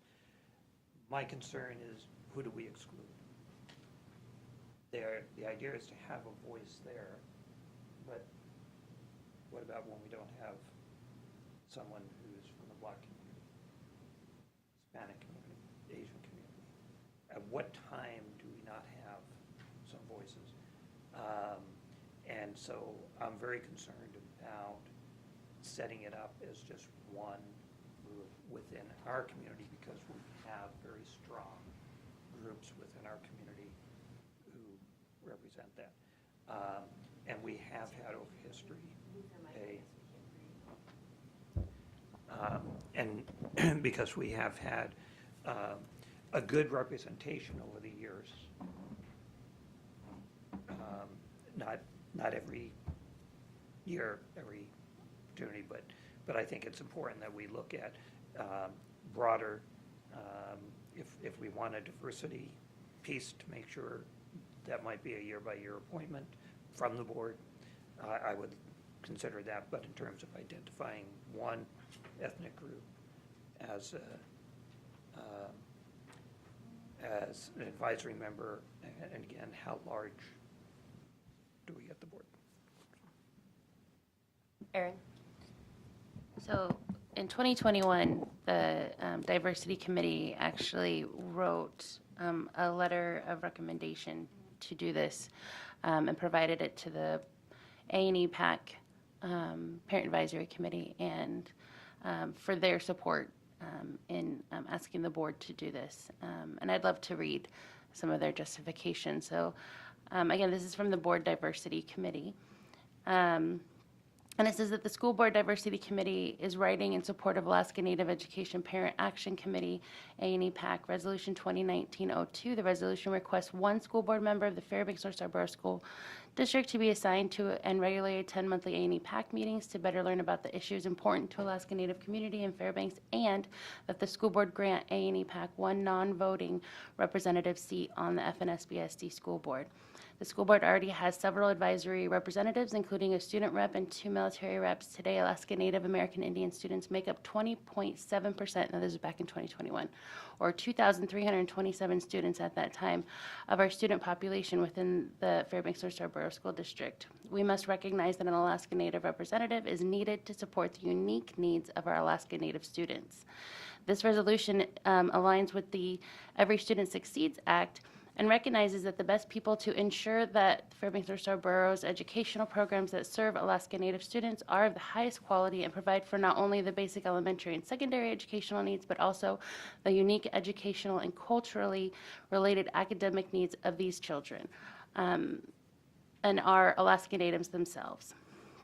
And they go on, I'm not going to read the whole letter, but says the United States has a history of indigenous genocide and forced assimilation, the effects of which are still being felt by our Alaska Native students, staff, and families today. Schooling, especially, is a very traumatic history for U.S. indigenous peoples as the last of the assimilation boarding schools did not close until 1978. Our Alaska Native students are often exposed to racism, violence, microaggressions, curricular violence, and suppression of cultural ways of being. Having a school board member sit on A&E PAC and having a representative appointed by A&E PAC sit on the school board in an advisory capacity would help this district address and create solutions around attendance, which is one of our priorities, holistic academic achievement, and increasing graduation rates with Alaska Native students. And then they go on to request that. So this has been a request for a very long time, and I'm grateful that we're talking about it, and I fully support it. People who haven't spoken yet want to chime in? Yeah, I want to speak in support of adding this because for a lot of the reasons that letter outlines. I mean, I agree that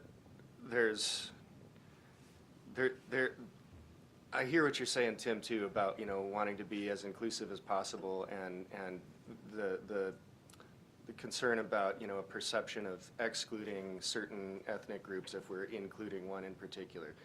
I hear what you're saying there, and I think it's a valid concern, but I would say that there's a bit of a distinction to be made here in that, we're on Native land.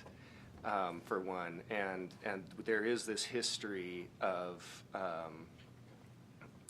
traumatic actions that have been taken that have happened in the past that we're looking at generational trauma still influencing things here. And I think that to the points of improving attendance and things like that, like this is a demographic that I believe could use a little special intervention because of the need to repair those historical conflicts and just recognize it.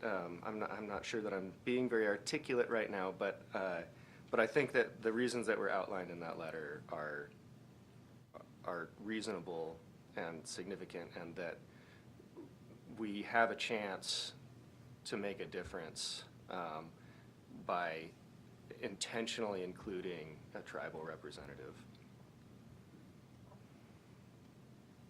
Go ahead, Meredith. I agree. I think that a distinction that I think is important is that as school board members, as elected school board members, the expectation is for us to sit up here and represent our entire community.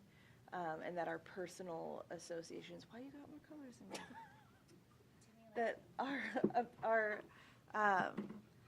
our personal, attributes aren't, we all are bringing a diverse perspective collectively to the table, but that I'm not expected to act on behalf of a community that I'm a part of.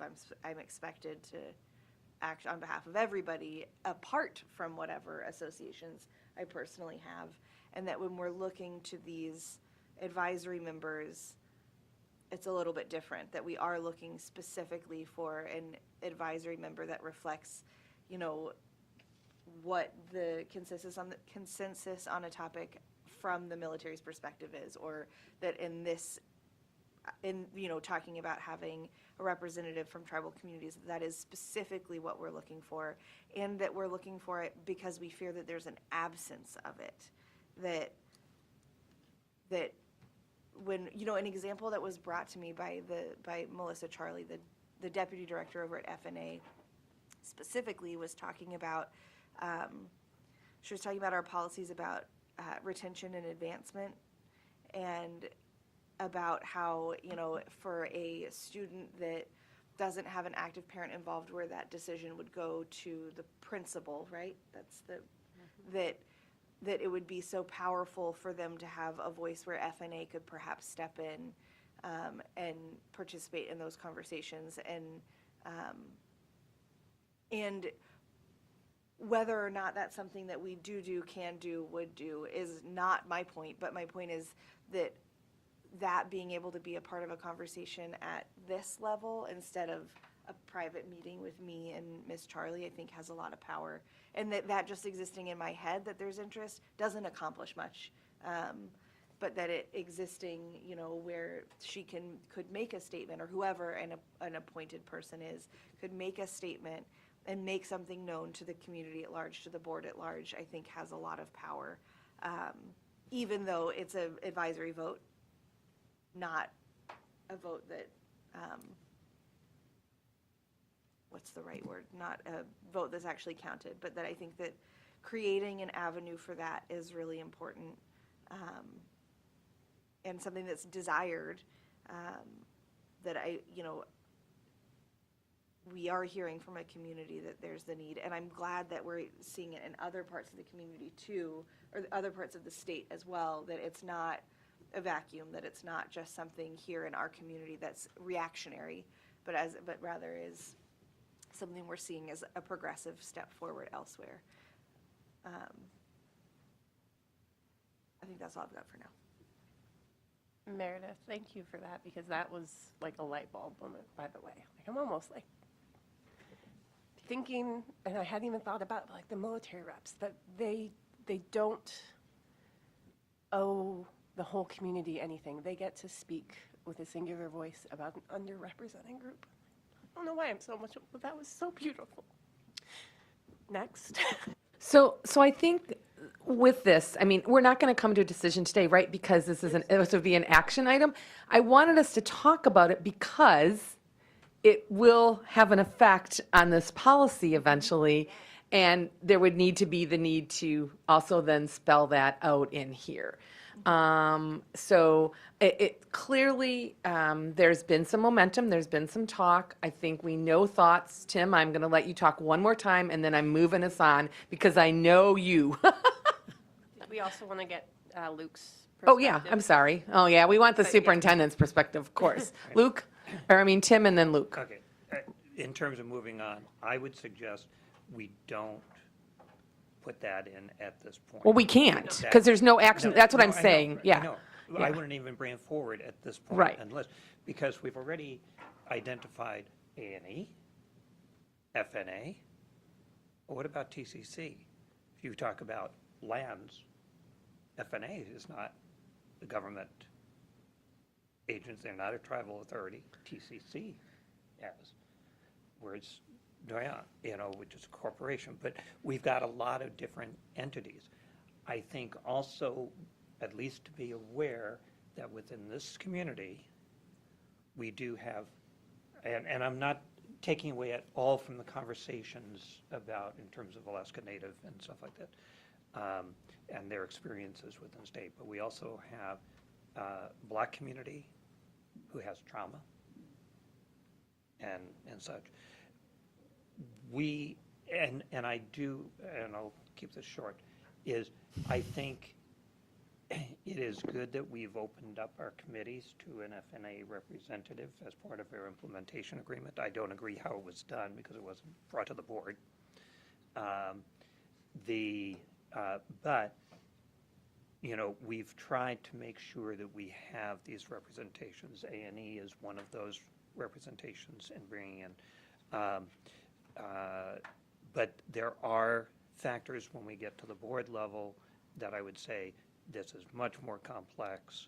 I would not let it get in the way of our moving forward with policy adoption and updates. Fine, we can have a conversation, but this is a lot of complexity, and I think it is. I really do feel that it would be more divisive, and talking with the in terms of the implementation agreement and the renewals of that and updates of that, that was understood on a broader basis than just a thing there. There are complexities even within that community. How do we decide that? So I'll leave it there. I would say overall, I'm definitely supportive of adding tribal representative, you know, in my mind, it is FNA. We have a legal mediated binding agreement with FNA, and so that's where I would start, but we could certainly get a legal opinion on that in terms of who would fulfill that role. You know, in hiring me as your superintendent, one of the things I talked a lot about is being passionate about raising student achievement for Alaska Natives.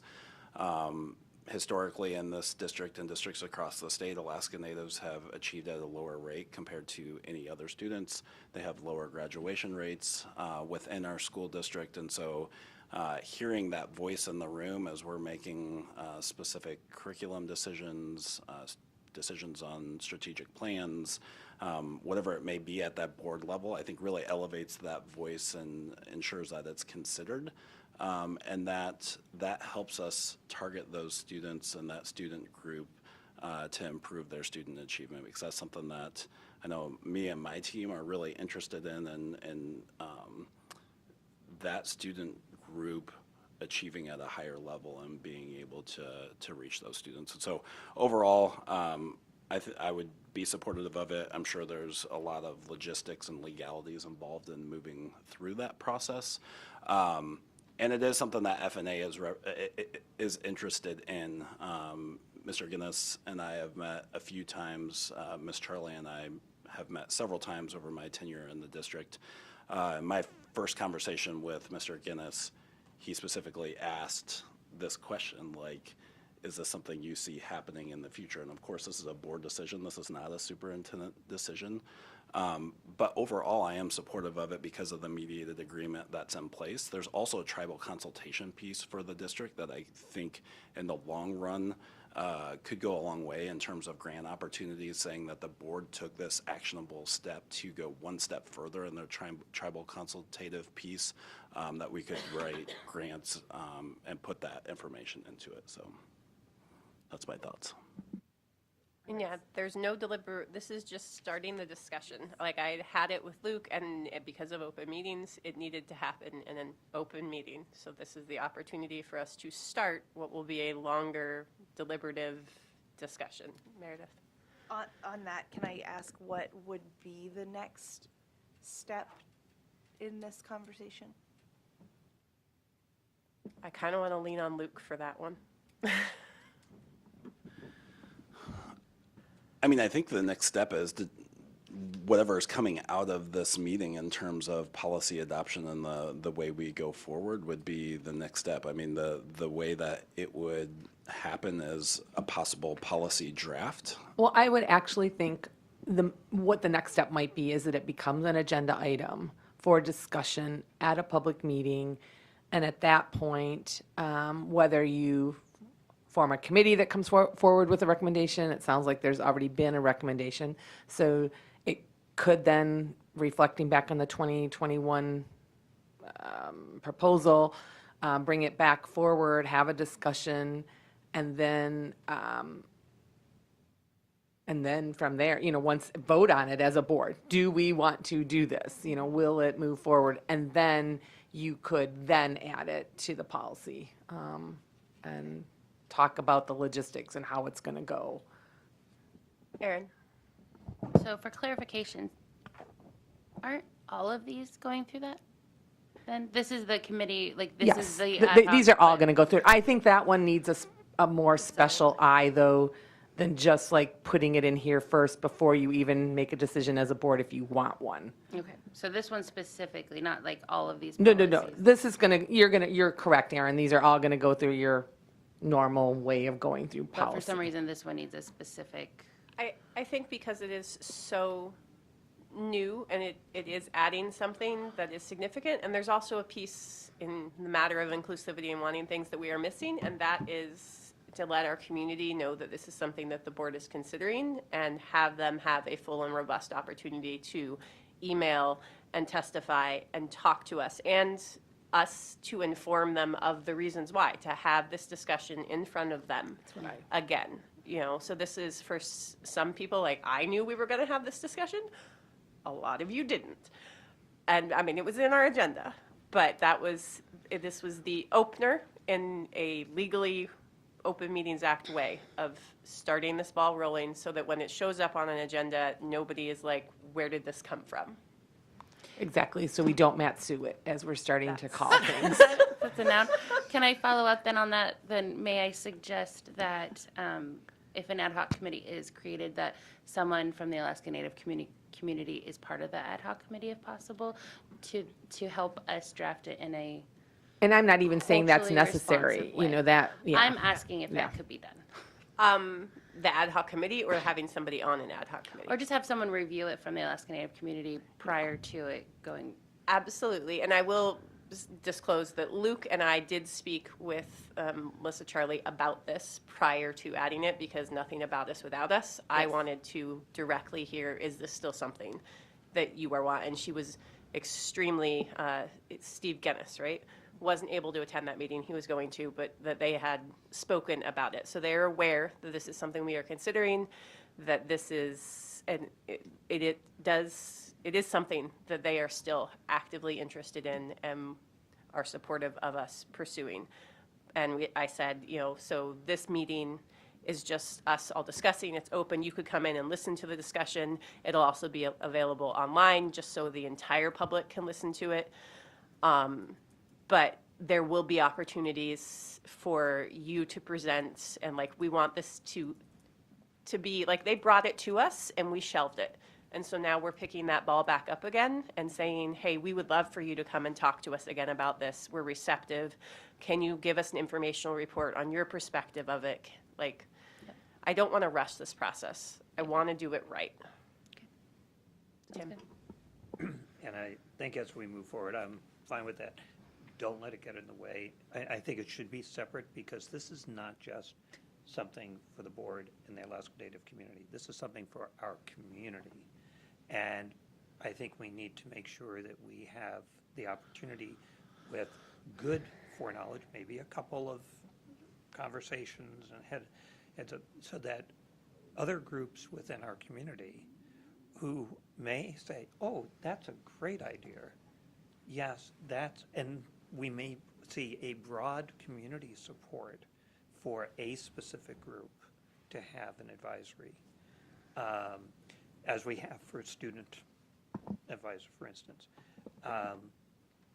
But there may be information, and I mean, it could turn out to be a diversity position, broader, depending upon who's elected to the board at a particular time and what they perspectives. And I don't think it has to be necessarily a board ad hoc committee. I mean, in terms of board members on it, they could be, we could have something, it could be in the diversity committee, it could be in the policy committee, it could be an administrative group brought together and say, hey, let's bring these people from various diverse backgrounds towards it. And also within the Native community, because there are some different perspectives depending on the group you talk to. All right, I'm moving us forward. We're now going to look at Board President 9121. Because of something Aaron brought up earlier, I am already making a suggestion that maybe we add a number 9 at the very end of the ASB side. I'm looking just at their side right now. Adding a number 9 to the second list that says something around acts as a spokesperson for the board, because that is not listed there, and it seems like that would be an appropriate one. So again, not anything wrong with the list you have for the suggestions from the committee. It just isn't as complete as the ASB side might be. So maybe take a time to look and see how we can make a combination to make sure we have everything. So. What's the, Left is us. right, no, what's the 9 that you're, 9121? right, what's the 9? Oh, I'm saying after the last number 8 where it says share informational mail with school board members, Right. I'm suggesting we add number 9, act as the spokesperson for the board. Okay, our number 5. Oh, and if it's number 5 of yours already, then, oh, there you go. All right, I like your statement even more, so it's already there. I didn't even go over there to look at that. Okay, thank you.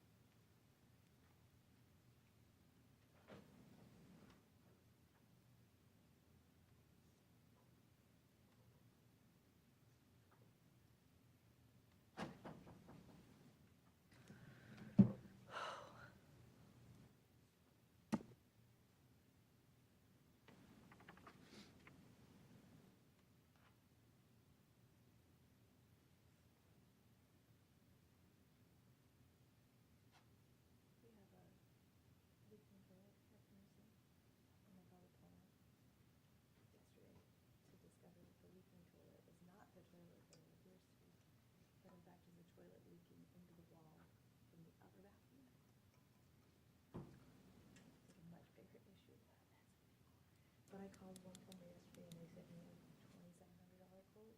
And my friend that are in town, Graham, is the facilities manager for all 19 coffee shops at the shop I used to work at. And he was like, no, call another plumber. And so I called him and he was like, don't tell him you're your second estimate. Tell him nothing, which is not my MO. And they came in $1,000 under. Yeah. Effective too. And Tim pointed out that you guys already had one, number 5, that said that, so I'll just move your number 5 over.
All right, it sounds like some people are ready to start the dialogue. Does someone want to open it up? Well, I guess one thing I noticed towards the last paragraph of the ASB language, it says when the president resigns or is absent or disabled, the vice president / clerk shall perform the president's duties. If we have both a vice president and a clerk, this isn't clear as to who's supposed to perform those duties, or in what order. So I think we need to clarify, and we also have a treasurer. I think we need to clarify in what order Perfect. the other officers would take over. So it might read the vice president, then the clerk, then the treasurer, or then the treasurer, then the clerk. I don't know which. Ours has been and does say Oh, good. it's president, vice president, treasurer, and then clerk. Vice president, treasurer, clerk. And which number is that for yours, Tim? Well, it's, if you look under the description for clerk. Oh, it's under there. Okay, it's not under listed there. here, but if we spell it And out. it's also under treasurer, Okay, so in those positions. And I would suggest we reverse the order, treasurer and then clerk. Okay. Since, in describing what their duties are, just because treasurer is third in line and then clerk is fourth. So just flip-flop those two when we get to 9123? Yeah. Okay. I overall prefer the AASB language. I would like to change the he, she, shall to they. Actually, I already did it. And then, bullet point 5, explain the effect of the motion would have if it has not, or if it is not clear to every member. And somewhere maybe word in there before the vote is called, or I Oh, don't know. okay. Before the vote, explain. Yeah, Yeah. that makes sense. And then, Do we need to, Sure. sorry, do we need to say if it is not clear to every member, or should it just be explain what the effect of a motion would be, period? I feel like it should start to be more standard practice, and this is me telling myself, because I'm the president who should be doing this, before every vote, I should be saying, you know, before, Ms. Richardson, would you please call the roll? Ms. Richardson, would you please call the roll on the motion on the table to this, a yes vote will, a no vote will? So I'm just going to I'm going to write, before the vote, explain the effect of the effect of a motion would be. What the effect of the motion, period. Perfect. Okay. I Yeah. like it. So that it becomes, I like having clear delineated rules. They Yep. make me feel safe.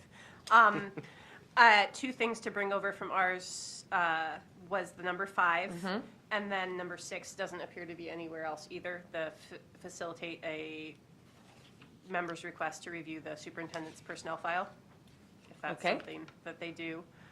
And then it's not a bullet, but should be brought over, the very last line, the president shall be the ex officio member of all committees and shall be notified of all committee meetings. All right, I will get that over. And then the last piece, I think we already handled, because that was, and do we want to have some kind of pro tempore? But I feel like once we've gone through clerk, treasurer, and all of that, we've run out of members. So. Okay.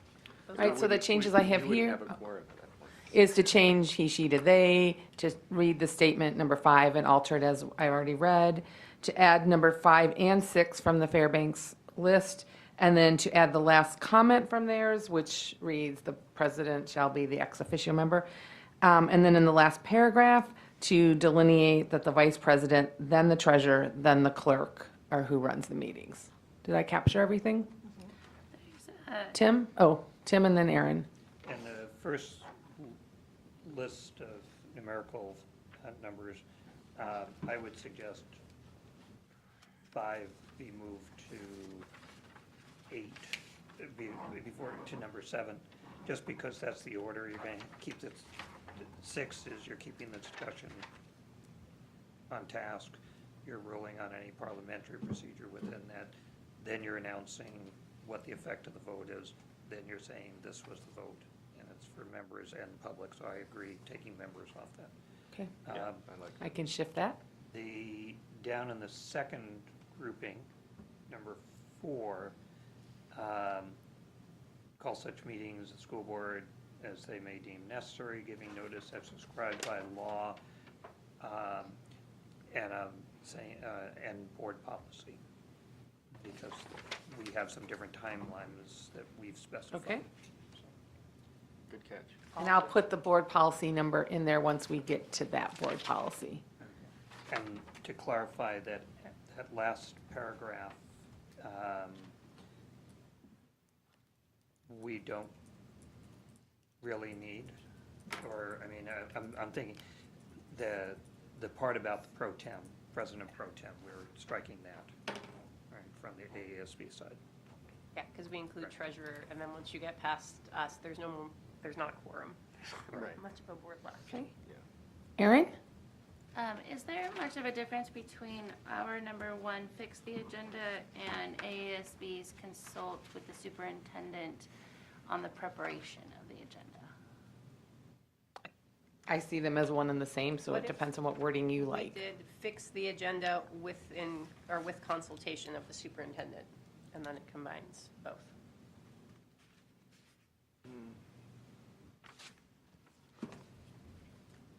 So how would the statement then read, Brandy? Oh, so they've already got it. Fix the agenda in consultation with the superintendent is how we word it, and I think that recognizes both the roles. So instead of consult the Yep. superintendent, Fix the agenda in consultation with the superintendent. or designee, because sometimes Or maybe it's designee. CARM on Yep. the preparation of the school board. Okay. Or, Got it. Okay, I'm sorry if this seems nitpicky, but the term fix in this context, I mean, set. yeah, I'd prefer to say set or approve or something like that. I was thrown off by the word fix myself, so I was like, what, is there something Or fix it. wrong? Yeah. Right, because Set. fix could have multiple interpretations. Are people okay with the word set the Yeah. agenda? Yes, I like that. I I'm okay like with the consult. nitpicky, so don't worry. Consult the agenda in consultation with the superintendent or designee on the preparation of the school board's agendas. I want to add, but it might be too long now, but in consultation with the board and the superintendent, I just feel like that's a missing piece that has been taken advantage of in the past. And I think adding that is just a reminder for the president to be mindful of that. I would maybe put with input from the board, and I really want to make sure, and I think this is where we talked about it, and then like it's that we delineate how board members can, That's a for different sure. policy, right? I printed out, so after my meeting yesterday with Luke and Brandy, I pointed out what Juno has in place, because I do think this helps clarify. And let's wait till we get to the agenda setting policy to discuss this. Okay. Okay, but can we put in with input from Yes, the board? from the board. In keeping with policy, whatever number? The agenda and consultation. I will, so set the agenda in consultation with the superintendent and designee with input from the board on preparation. I'll wordsmith this a little, but I get the overall intent. Thank you. Okay. I'm hesitant about putting with input from the board at this point. The actual setting the agenda is between the president and but I would say, yes, when we get to the agenda thing and helping to clarify how we want to have that input. But in this section, this is the final duty. It's the superintendent and the president set the agenda. How the agenda is formulated is Is with separate input from the that. board. And I think we have a good, we address it, we have the opportunity to address it well. Okay. Yeah, maybe, I mean, we can, obviously, we can finalize this later, but maybe I think the important piece is maybe just the reference to the other agenda policy. Yeah. Or I was going to say reflective of the thoughts of the board, or like, motions of the board. Or It's not it could have a cross-reference right underneath it that says agenda, the agenda policy. Yeah, I think that would be sufficient. All right, now the vice president shouldn't take as long, but let's look and see if there's anything there you want to.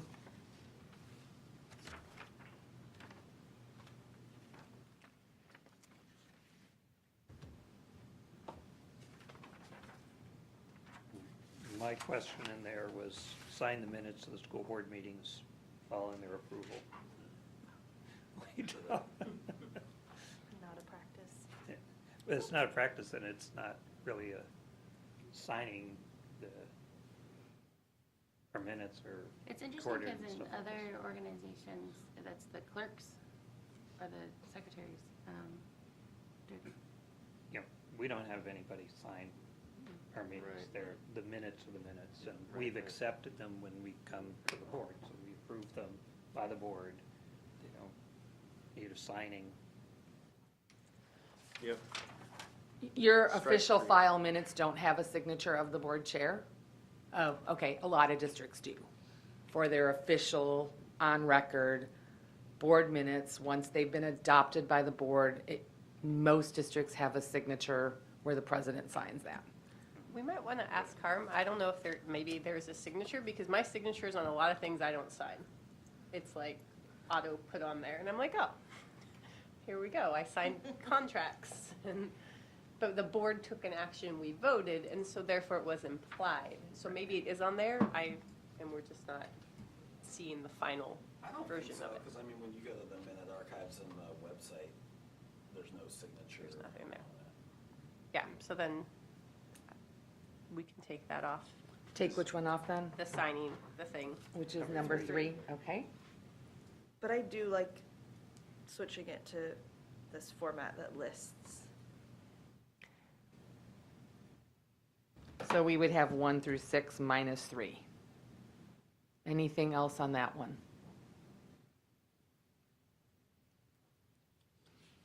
All right. We already have the suggestion from, oh, go ahead. Just ask the question. If the president resigned, I'm just thinking in the absence of the president, the vice president shall discharge the duties. And I think we're covered in terms of temporary absence, you know, if it was a, you know, type of thing. But if the president resigned, then the vice president would, you know, until such time as the board reelected a president. Could we just swap out our language for number 5 in the absence I of was the going to say, or it president? could become number 1. I mean, it doesn't really matter. Yeah. We could just move that over and then move Yeah. 1 down, 2 down, and, What if we made that number 1 and then just remove number 5 because they're the same yeah, thing? because that really does say, in absence of the president, that's what happens. All right, so your district is a little larger than some, and you actually do have a clerk and a treasurer. Many districts combine the two, so that's why this isn't as broken down as much. You probably have much more clear outline, but why don't you take a look at that? Already noted the flipping of which goes first. That's not a big deal, but let's look at that.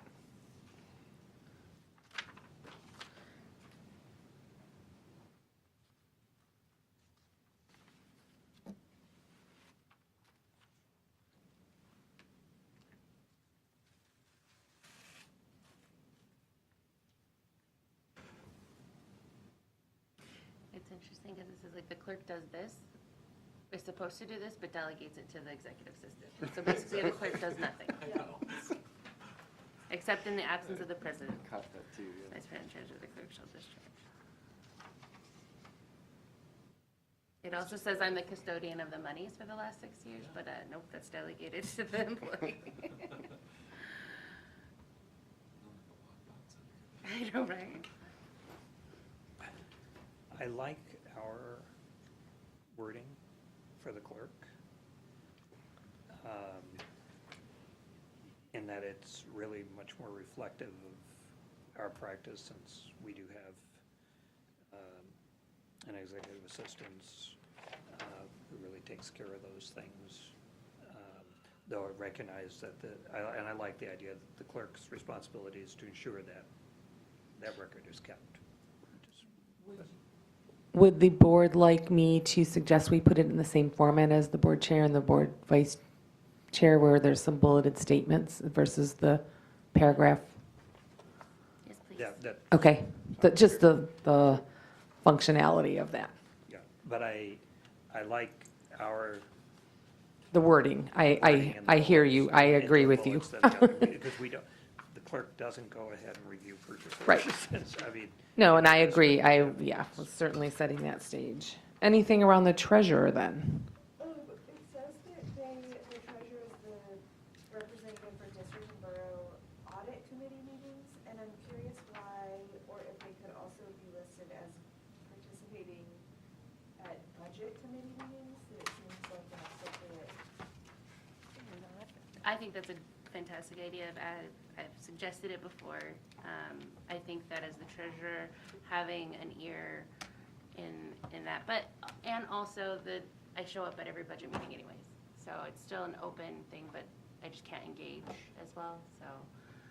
I would suggest it. I don't think it's an issue, but, Not to chair, but to be a representative. correct. Because there's always 2. And so when we made the 2, It was always one person that was there, and the original intention was that the budget, whoever the treasurer was on the budget committee too, but that wasn't put into policy, and so it wasn't practiced.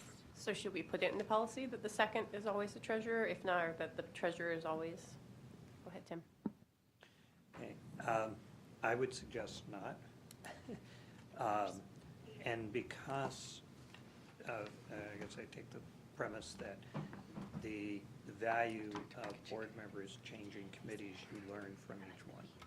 And having two on the budget committee, because it's such a big section of our conversation as a board, exposes more people to that. The officer positions sometimes change on a regular position, but sometimes don't. I mean, multiple years, people have been in and that limits getting another person in. So they still have full access to it. I think it does make sense. They're on that audit committee and with the borough, that's there. But I think within our committees, we want to make sure that each of us keep learning, and that's why we rotate and move around.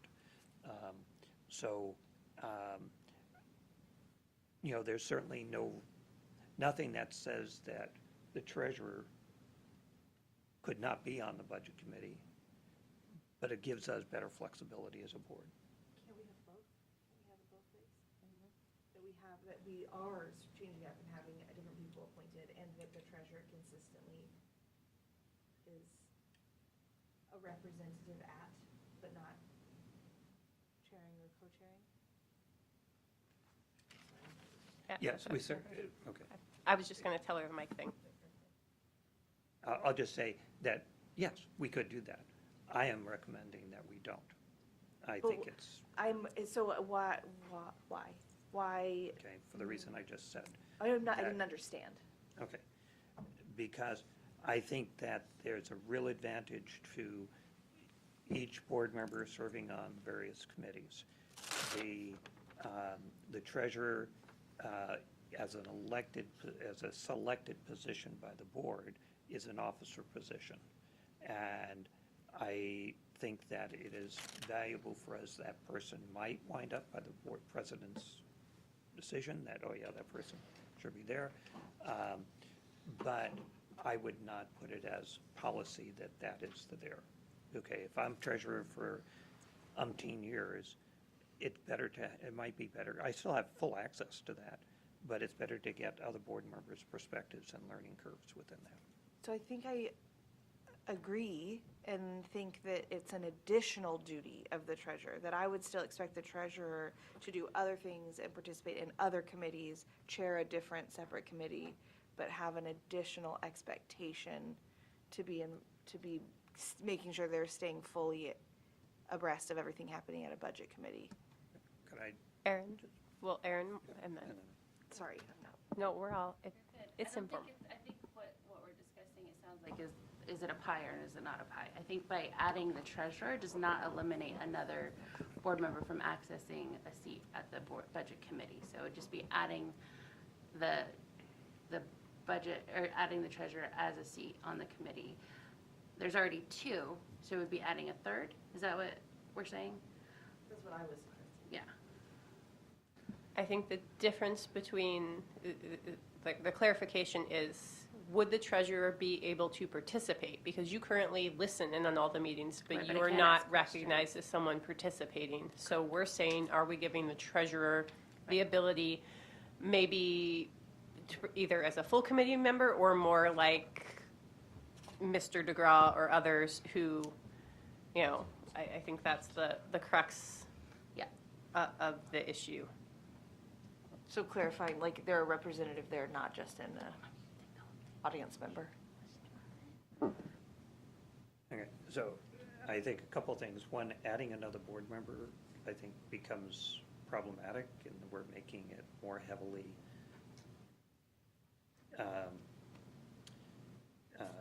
anyway, so I have a concern about that. I'm also concerned about, in terms of, for the treasurer, whoever that might be at a given period of time, we're adding another committee. They're already on audit, on the borough, and on the budget and some other committee. And some people may be able to do that. Others may not. That's adding a very large commitment of time. We all have the voice in the budget as we go through.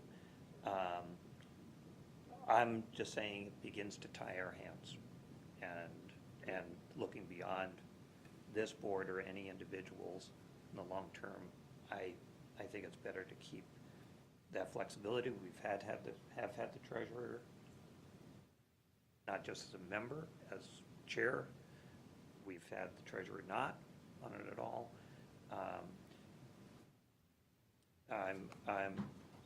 I'm just really concerned. We're adding to a board member's commitments, and they already have extra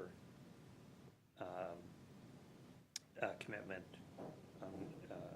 with audit, and that is typically separate from other committee assignments. I'm concerned. I think what might be advisable at this time, in the interest of time, is to flag this as something that maybe we need to vote on in a regular meeting. So like say, there are two options for this, and we can have a discussion and take action. Erin? Just a point of clarity, the audit committee meets 3 times a year. It's not a large drain on the treasurer's time. I've done it for the last 5 years. And I think that it would help the treasurer do their job and be engaged in their job. And they have the option to decline the appointment or when they're elected to that seat. So I've noted it as a flag, and we'll see where we, oh, I'm sorry, Bobby. Sorry, just one final thought, and that's that I think there might be a way to split the difference here, and make it, not necessarily say that they must be on the budget committee or something, but something more along the lines of they are expected to keep themselves appraised of budget committee proceedings. Something, I think there's a compromise that could be struck, but I agree that it's something that sounds like we need to talk about more. All right. Thank you. So I've captured that. We're going to move on to 9124, which is attorney. When the committee looked at it, they chose not to add this one, and there may be a good reason why. I just was not privy to that, so I wanted to know, Tim, do you know why that was chosen to not be included?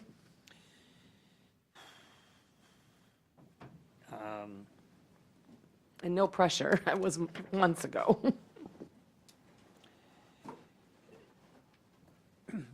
Yes, the conversation was about, for us, we have the legal connection with the borough. And so we also have our own attorney that we've hired.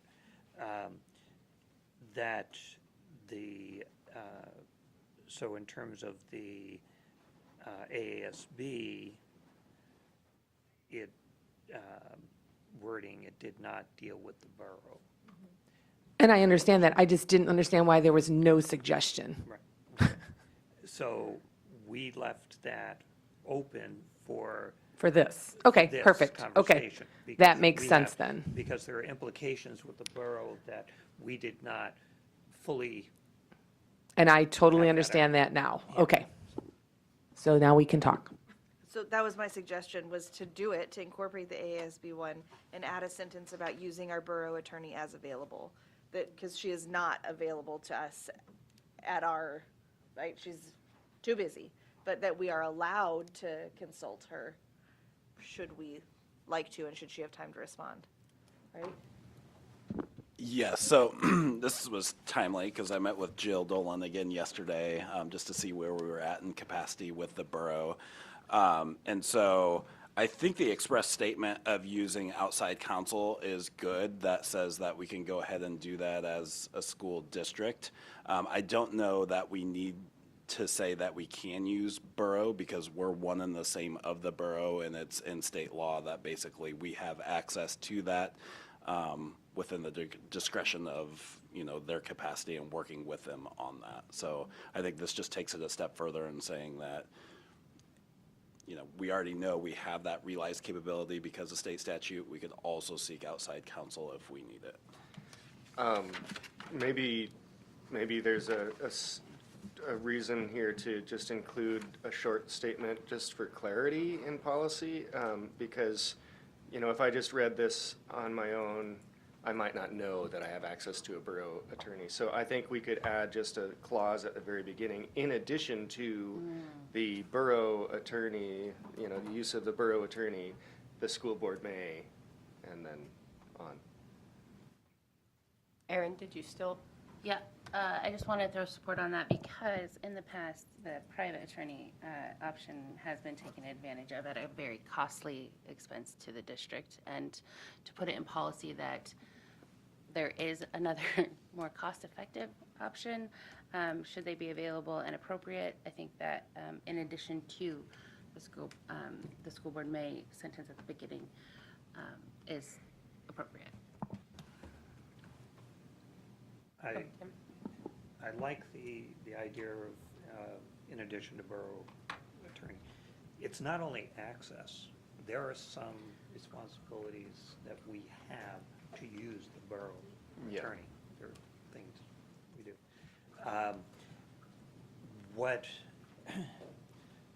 When I look historically to, there have been times when the district did not talk to the borough or vice versa. And, or when they did, it was very non-productive. There are times when we really do need to. I'm thinking of some lawsuits and such. We have an understanding agreement that actually has been hammered out. It's not perfect, but it really has helped to say, these are the things the borough attorney provides to us when we consult, and these are the ones that. Could that be added as an AR or something into Yes, this? Because I and- feel like if that list right. exists, it Yeah. should be in here. Yeah, and I think that would help, and that would be a good way to do it. I don't want to, policies should be shorter rather than longer. But, and that can change, as it has to in terms of the capacity of the borough attorney to do things. Great. And stuff. So, but that's why we left it open. Okay, and but I because do there's think that- memo that's there that. Bobby's suggestion seems to be the easiest way to fix the statement. In addition to the borough attorney, the school board may use the services, and then that we add an AR that outlines everything that's in that MOA, MOU, whatever you have as an agreement. And I think it wouldn't hurt to add a legal cross-reference here too, if we're talking about, requirements to use the borough attorney versus a private one. Like, we should just have that reference to state statute in this policy, I think, would be helpful. And at the end of every policy will be the cross-references. I just did not put them in this document for spacing. Yeah, okay, cool. But I will make note to make sure that the one we're saying is there. All right. I do see that the lunches are here. My assumption or my hope is that we can do a working lunch because we're going to need it. So why don't we take, like 10 minutes, stretch, get our lunch, but come back and we'll start with school board, the committees. So we'll start with committees when we come back. I'm really proud of us though, guys. You're doing good work. Yeah, we are. You are. We are. All right, join in on this. It's a we.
I am a foodie.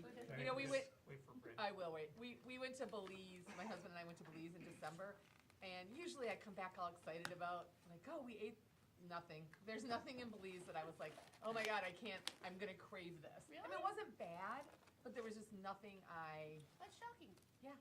I mean, they're kind of like, they have snapper fish, they have lobster, they have, I mean, there was just, it wasn't like super creative or super inventive or. Right. The best thing they had were these fry jacks, they call them, and it's kind of like a fried bread, but it's served at breakfast usually. And they open them up like a pita, and then they fill them with eggs and bacon and cheese or beans and, you know, whatever you wanted. That does sound Those were yummy. Like $4 for huge one. Wow. And you're in Belize. And I was in Belize, yes. All right, so we're going to move on to committees. So there's a lot around committees here. You guys actually have a really nice write-up of all your standing committees. This is where Timmy's going to put on her ASB consultant hat versus like, I'm just facilitating this meeting. We personally think you have too many standing committees for a board. Typical boards have a few standing committees. Typically, one is policy, because that is ultimately the board's responsibility. Another is the budget, because the budget is also the board's responsibility. One thing to consider when you're thinking, when you say it is a standing committee of the board, OMA has to be an umbrella for anything that committee is doing, which means publication of agenda, taking minutes at the meeting, publishing those, which is not a problem other than, do those committees have someone that can do that? And then it's a lot of staff time and energy to help get the announcements out.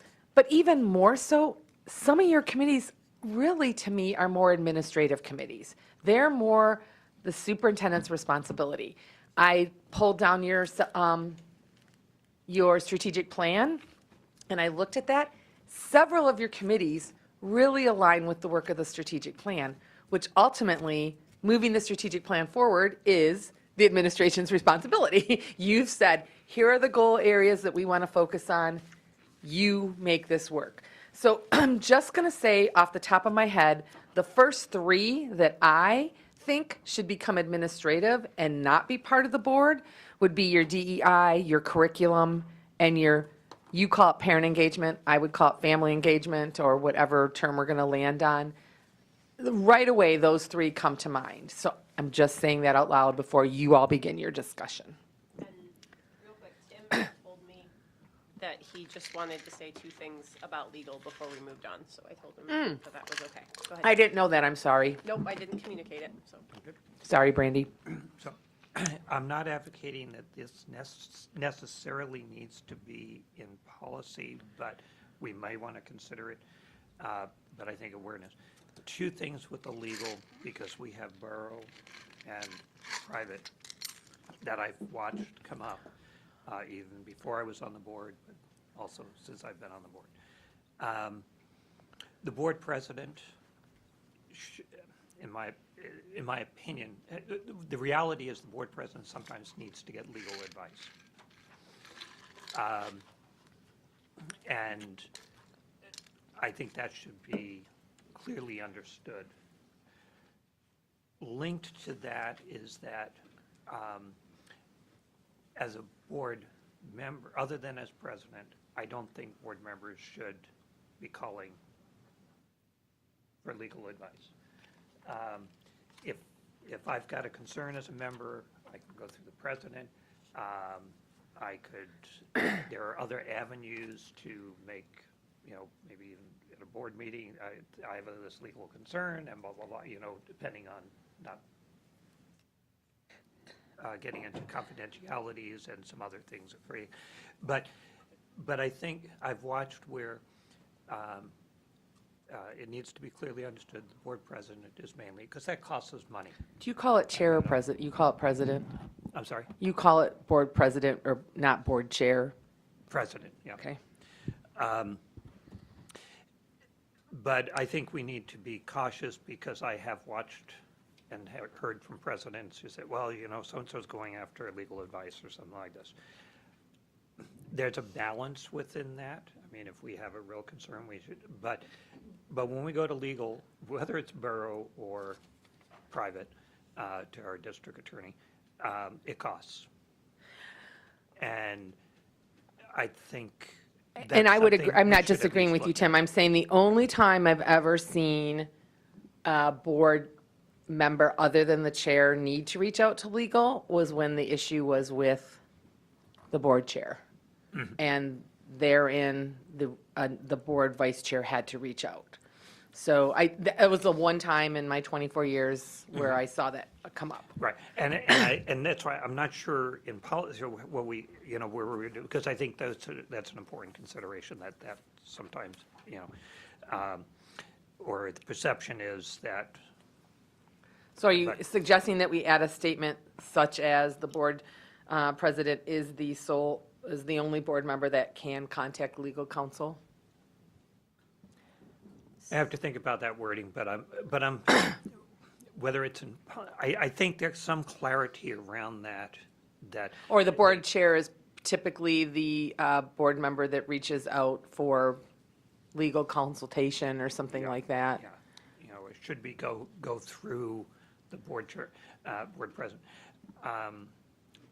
So, and this is on the one, I have 2 points that we need, but this was particularly within that I think some clarity could be helpful to us.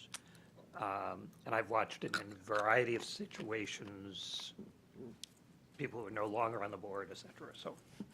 So Okay. I will thank Tim for bringing it up. As a board member last year, was not board chair who contacted legal. And to that point, it was a problem with the acting board chair, who I felt was not following procedures. And so clarity should be there. I am not supportive of saying that board members in 2 different ways. One, Jill Dolan has been explicitly clear and does a great legal briefing with our borough attorney, with every board member who says, you may contact me, that is your right as a board member. Any board member may. That's, you know, this is a free available service. Does it So cost that the you do borough not money? pay the borough, okay, that makes a big difference. And so that, I feel, is a safe thing. I know that we get conflicting opinions, and that came up this year, where a board member reached out to legal and got a conflicting opinion from our own borough attorney or from our own school district attorney, and that causes, you know, some issues. But I also, having lived through that, don't feel like it necessarily was a bad thing. I think we erred on the side of caution and made good decisions around that. It was uncomfortable, but just because it's uncomfortable doesn't mean it was necessarily bad. I'm okay with, like, I like specificity and making things a little bit clearer, because these policies are how we run ourselves. So when they're vague, people can do things. And that's the real big reason why I felt like this was a necessary 2-day retreat, was to, let's have these discussions, because we have done weird things. I mean, I was just the clerk and contacted both borough attorney and our actual paid attorney, and, you know, all of that. And I don't think I overstepped my role as a board member in doing that, and it was very frustrating. Part of my around wanting to be the president was because our policies weren't clear, and that's where that frustration came from. Dr. Minor, did you have something to add? You looked at me like you did. I did, and you covered a little bit of it. I think clarity would be good, particularly because if you've not dealt with legal services a lot, it's interesting because depending on what attorney you're talking to, you may get a slightly different take, which means within CDOR's office, which means within the borough's office. If there's multiple different board members seeking legal opinions, talking to different attorneys, whose final say do we go with, right? And so I don't have so much of a problem with people contacting legal, depending if it falls within the guidelines we've set. But at the end of the day, we need to know, like, who's the tiebreaker vote, and we go with that that opinion, and that's what's going to rule the day in terms of what we fall back on who advised us as an organization. Erin, I know. Mine is about committee, so Oh. I can wait until we're done. So, if I may, I mean, this is just a really interesting challenge, but maybe we need something in here clarifying if there is a conflict between borough attorneys and private attorneys, we default to, you know, whichever one, I don't know which. Then the other piece was clarifying that, yes, individual members do have the right, and I would argue the responsibility to contact the borough attorney specifically when there's, you know, issues about their own status as board member, or, you know, legal questions that they have on a more personal basis. The other thing that comes to mind is that I think in Jill's briefing, she described that sometimes the board and the district will be in conflict. And in that case, the district uses the private attorney and the board would use the borough attorney, I believe. So, you know, just having that laid out might be helpful. I don't know if policy is the right place to do that, or if it needs to be in an AR or something else, but yeah, there seems to be a few different elements here that we could get a little more specific on. Luke, go ahead if you have something else to add. I mean, it was stated earlier, I do think adding the delineation of duties in terms of what goes to borough currently and what goes to private will help the conversation. And then maybe delineating between if you as an individual board member are working through angles versus working on action items on behalf of the board or the district is kind of a differentiator as well. Right. And Luke, you said you have that list? We do have a list, yep, Okay. and So adding that is going to be vitally important to this document. it will be, and maybe something this spring that we talk about as a school board. It's been several years since the school board had the agreement with the borough. And, you know, their capacities continually change, but they are interested in helping us out more, I think, as they get additional capacity. So I think at some point in time, myself and potentially Ms. Dolan giving a report to the board of where we're at and going through that list, and then if there's any kind of conversations around it, that would be helpful to have. Go ahead, Tim. My concern is that, you know, we don't want necessarily board members not to be able to raise concerns. But the legal is to the board. It's not to any one of us individually. And if we have a legal question, I think it behooves us to raise that question with the board. And the thing may be, okay, we need to get a legal opinion on this. And that has come up, and I remember even when I was president, a question came up, and we, actually at that particular night, we took a pause, and I called the attorney, and, you know, and different people have had different experiences with that. But those opportunities come. I think the problem is when we leave it open for, where if you know, let's say talking to Jill, who I highly regard, and stuff, okay, am I on the right track type of thing, but if we need a legal opinion, that should be a board question. And it's not a surprise to any board member, president or otherwise, regarding it. And it's, again, how do we put it in, right, in wording? I'm not sure at this point, but I wanted to raise it as a concern. It is something I think even this conversation is good. That we're not just going off and getting an opinion, and then we've got multiple ones, and we're trying to hash that out publicly. You know, that not serving our community well. And And again, it's kind of like when we ask the administration to, I really want to report on this, would you get your staff on it? No, it's got to have board, and I think that's illegal. The other aspect, and it was my second observation regarding it, that you start talking about, Bobby, is that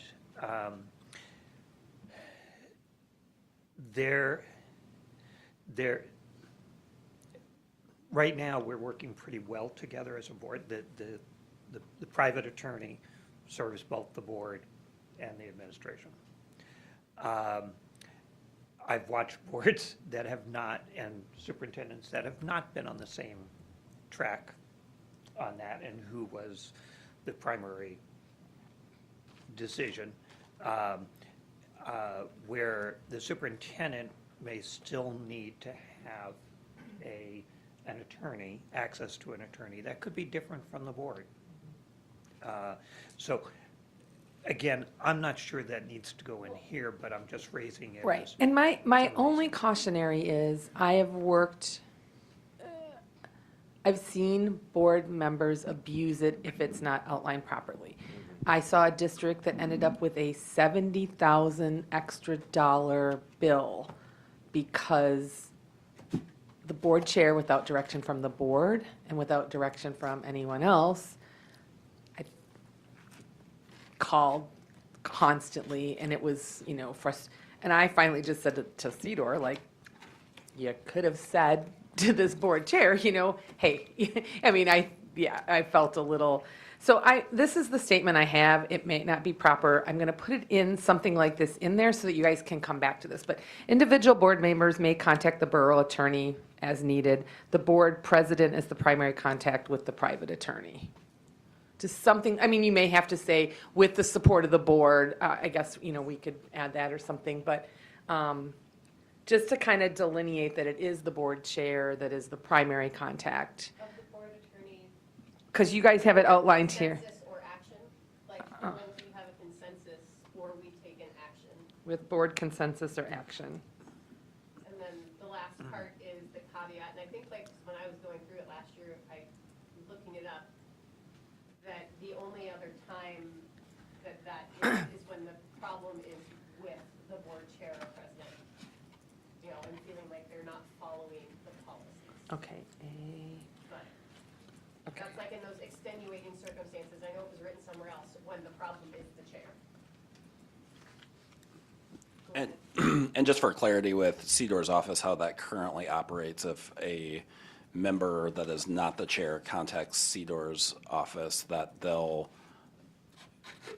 call the superintendent and, we'll talk through it to give permission for Cedor's office to speak to that member. And I think that's valid. Yeah. In the Or the case of an board- or the extenuating board president. circumstance, when the board chair is the issue of concern, The superintendent will make the, superintendent or other appointed board member. Yes, Tim? Okay. I'm very cautious about heading in that direction. Again, if the board president is the issue, that's a board issue. Bring it up to the board. If you run off to and What la la land do you live in?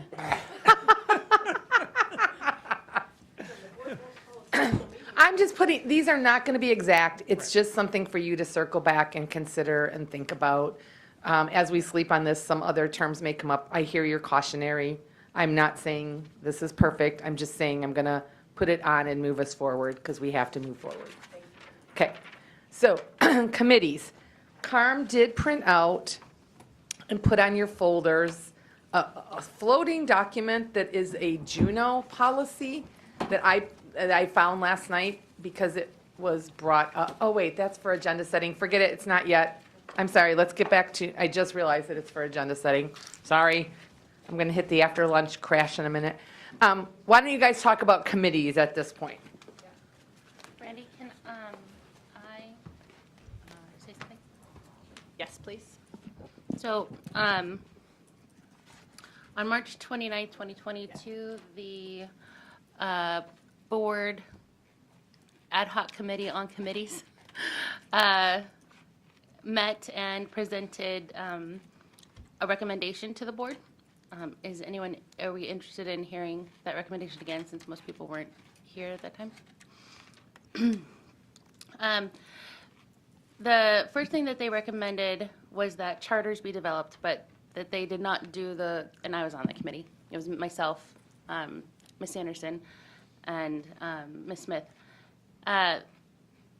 The charters was going to be a continued work, and that never got continued. So, but they did recommend that charges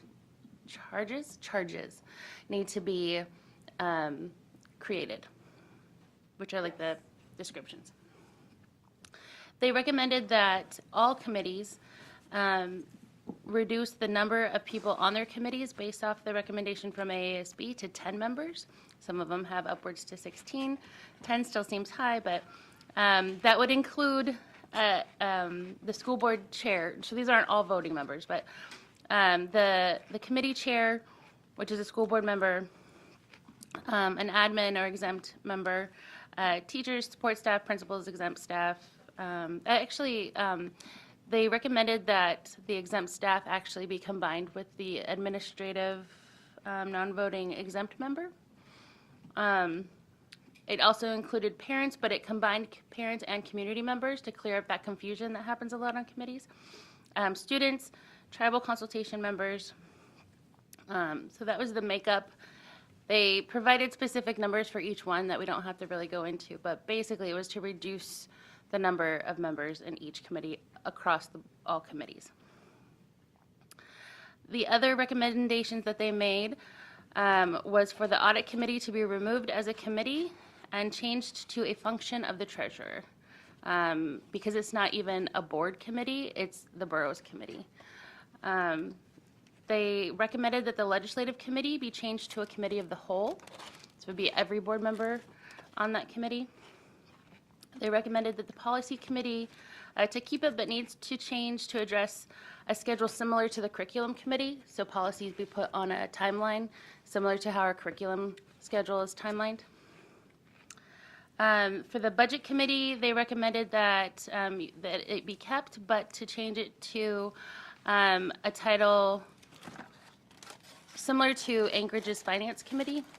So it broadens the charge of the committee from just not just budget, but other functions. They recommended that the curriculum committee stay a board committee. And there was some discussion about if it's the board's responsibility. However, it's a high expense every year that the board has to approve or not approve.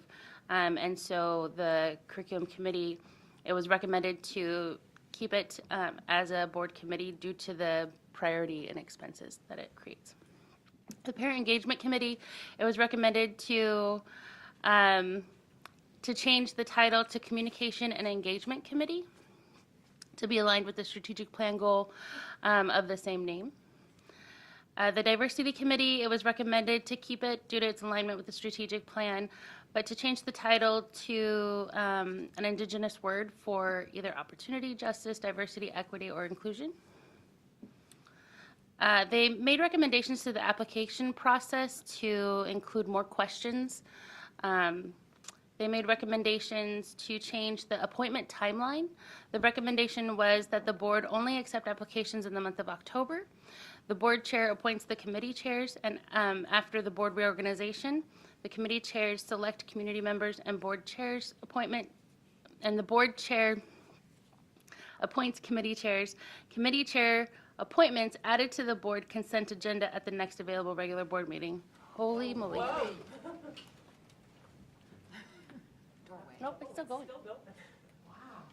We all failed our obligation. No, we were all aware of it, I was trained in whether public to school. get under or Not that big. evacuate. That was a good one. That reminded me of like Still going. 2018. Still going. Anchorage's like,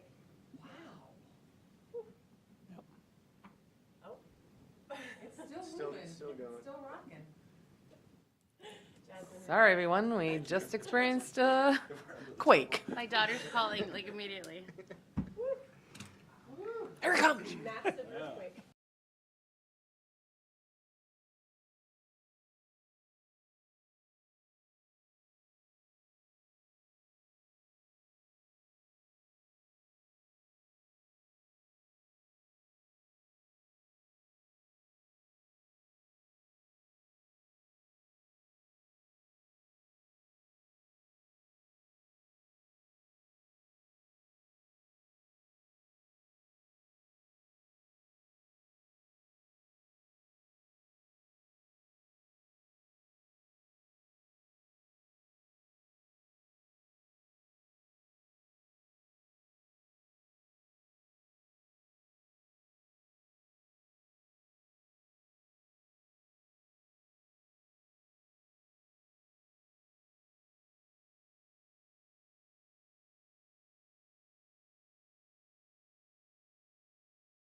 Okay.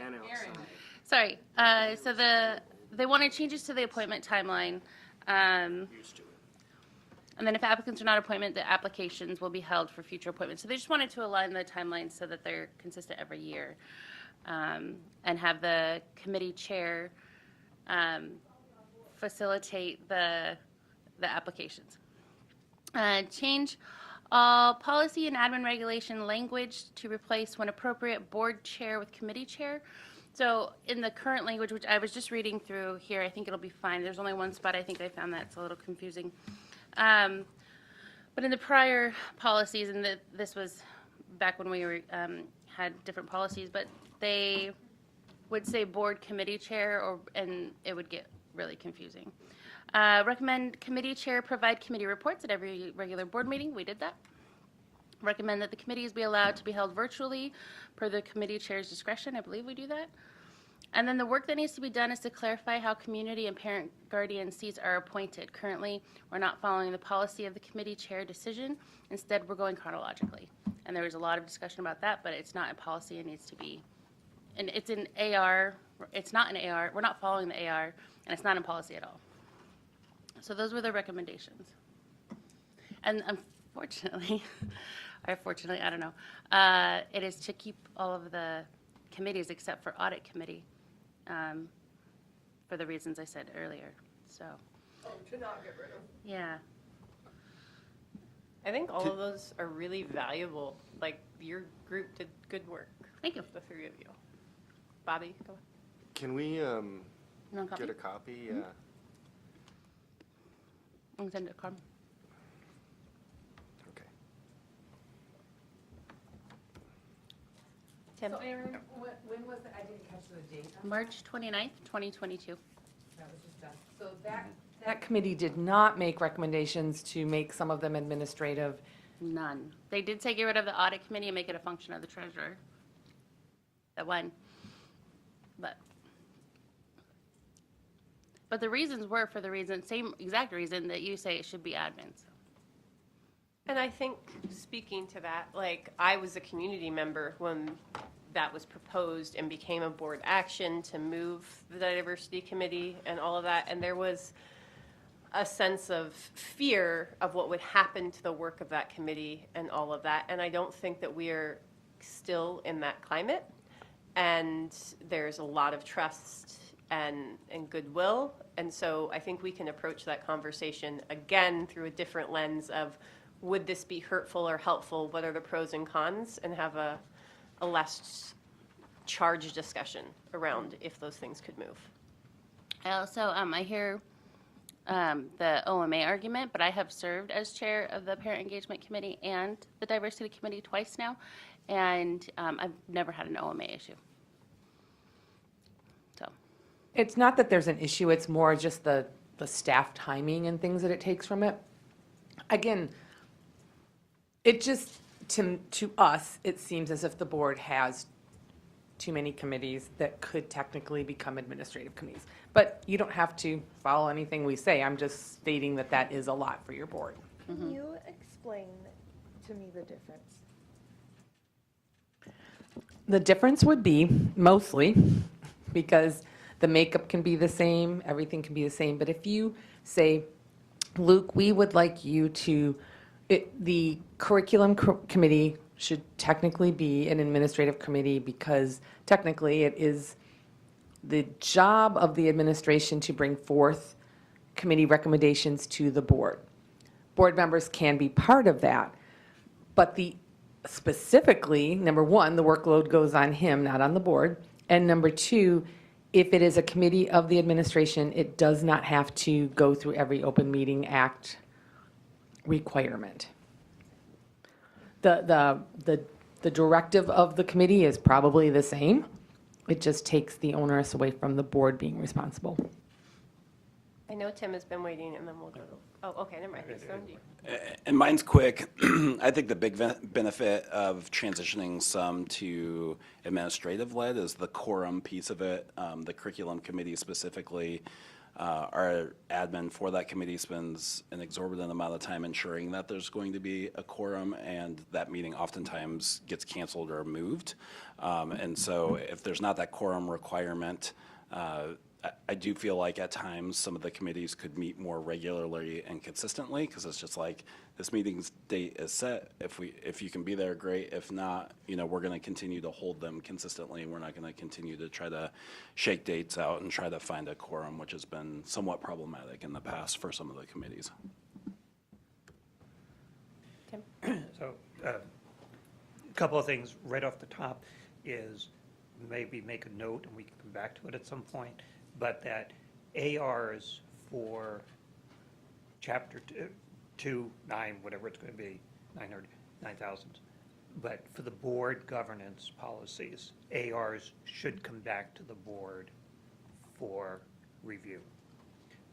And I say that because on committees in particular, the ARs were changed, including in 1 month, 3 times, month of July, by the board president. It was changed 3 times, and once by the superintendent, separately. So I just, as we look at ARs, and which has led to some of the issues. The other is that I really appreciate the review of the ad hoc committee recommendations, and I think it was revisited also in June of that year, but it never went anyplace. And so there are lots of good suggestions within that, things that need to be talked about within it, but I think it's a good starting point for us. And just in a context, it's now maybe 7 years, it was just before I came on the board that the school board changed the makeup of the committees, tried to move them more administrative committees, and actually, I think basically all of them that route.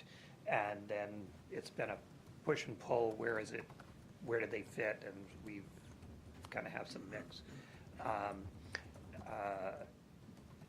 But they needed to change because they weren't getting quorums. I'm fascinated by the curriculum update, because the curriculum was the one committee that typically had more than enough people, but it goes in cycles. And so, but those are issues, and that was issues with the curriculum committees, that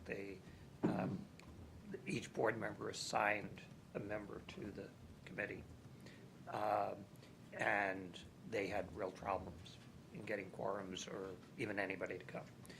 So the system we have, and I really like a lot of the recommendations that came out of the ad hoc committee, and there are 1 or 2 that I would like definitely further conversation about, but it's a really good starting point and piece for it. And this has come up with AASB at least 4 years ago, that we really looked at these and said, oh, you need to do something. So thank you for moving ahead with it. So kind of what I'm hearing, one, so I don't want it to get lost, it's a really point well taken about the ARs, and we should probably put that in policy that says, ARs are Should come in front of the board for review. Yeah, for this. not just for review, for change. Like, it shouldn't just, Any changes to, okay. Yeah, and at least for this full just for segment. this section. Yeah, In the I'm not sections, saying the all AR that the relate ARs. to the board governance, I agree. I don't think a superintendent should go in there and just change stuff, or the board president unilaterally. This is how we govern ourselves. And then it sounds like maybe we need a work session on committees to review that at some point, or I don't know, Luke, you're looking at me. I feel like all of that Erin just said is so much broader than even like what we entered this discussion with. And it seems like we want to get it right, and it will be a lot of moving pieces and changes. I'm still in favor of having a good discussion about moving some over to administrative. I think that there's a lot of merit, and it allows more open communication too with the committee members, where it doesn't feel like, I sat in on the diversity committees thing the other day and we're like, wait, don't send that out, don't email, don't have a group Google Doc.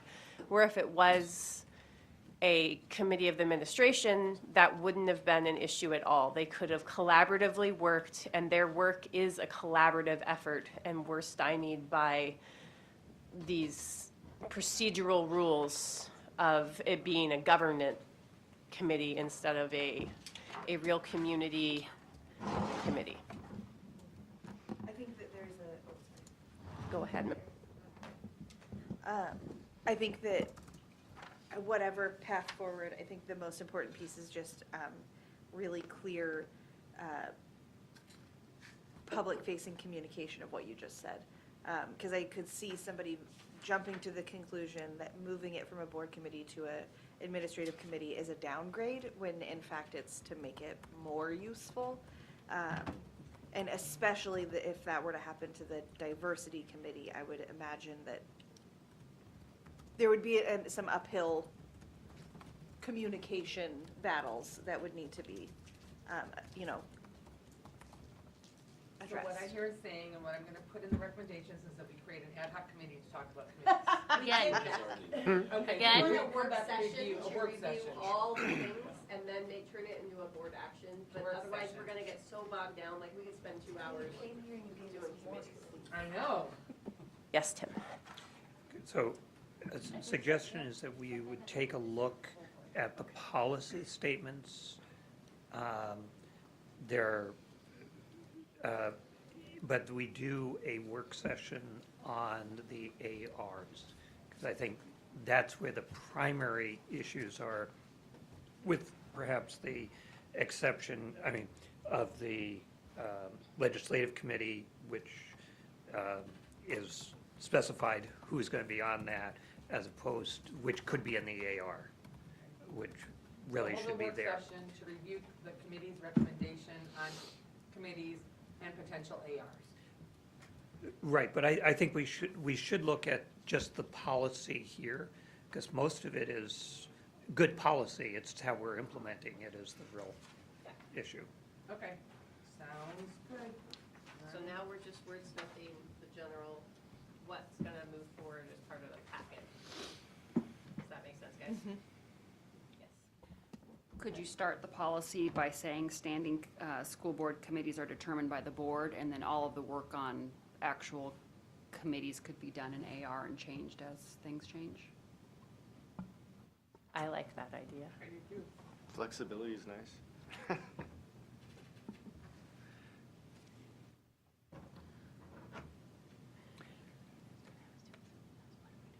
Clarification, sorry.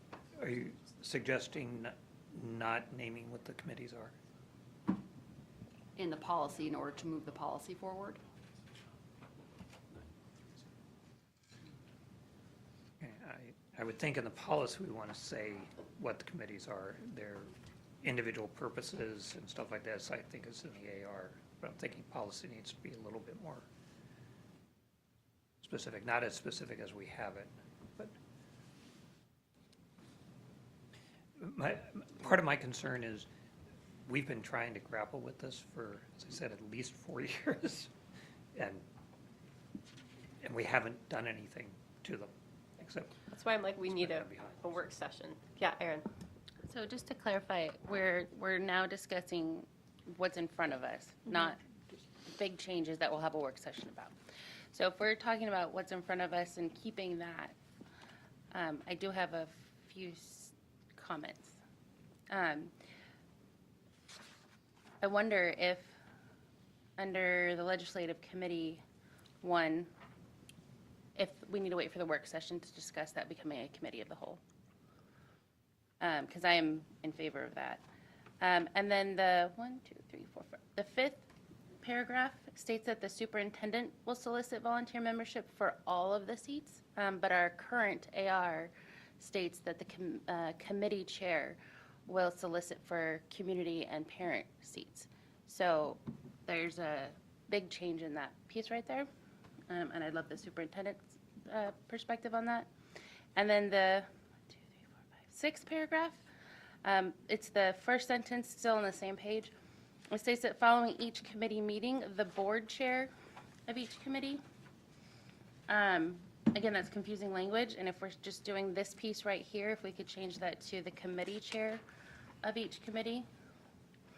And then the seventh paragraph is also the last. Hang on, I got it, I'm trying to like Sorry. write these all down, so I don't lose them. Okay. So the last one you just said, following each committee meeting, the committee chair. Mm-hmm. Okay, just trying to follow on, okay. The committee chair will provide, okay, got it, now go on. The seventh paragraph is the same as the last paragraph, so we just need to delete one, I think. Which one was the seventh, what's it read? The board may direct. Okay.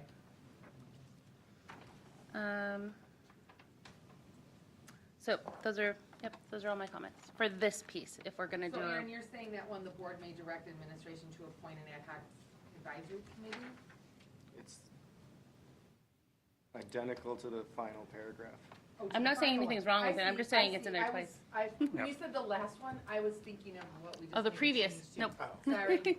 I could count them for you. So I can There's- take one of them out, I'll take the last one out, okay. Got it now. All right, There's a reference to a committee that we don't have listed as our own, as a committee though, also, right? yeah. Oh, we have it. Because it's an administrative committee, it's in there, and the board chairs on it. Like, I know I'm on it, I know we're meeting next month. But so it's not a school board committee, No, it's an No. administrative committee. so And that's- shouldn't, I wouldn't have it in Why here is it then. in there? Yeah. okay. Delete. And that's, okay, if it's not gonna be in there, this might not be germane, but, why is that separate from the curriculum committee? You might know his more historic. Okay, right. okay. Federal guidelines? Part of it was to satisfy federal grants and some state grants, but, and so that's why it was administrative, and it satisfies that consultative piece that you have to have with community members. and- Okay, It's part of the Perkins grant, and it's, Yeah. same, we have a SPED advisory committee Okay, and cool. the A&E PAC committee, they're all grant. But there's Yeah. no board member But- on SPED that I know of. April Smith, but I don't know She if was there is a board. invited as a community member, and I inquired. Yeah.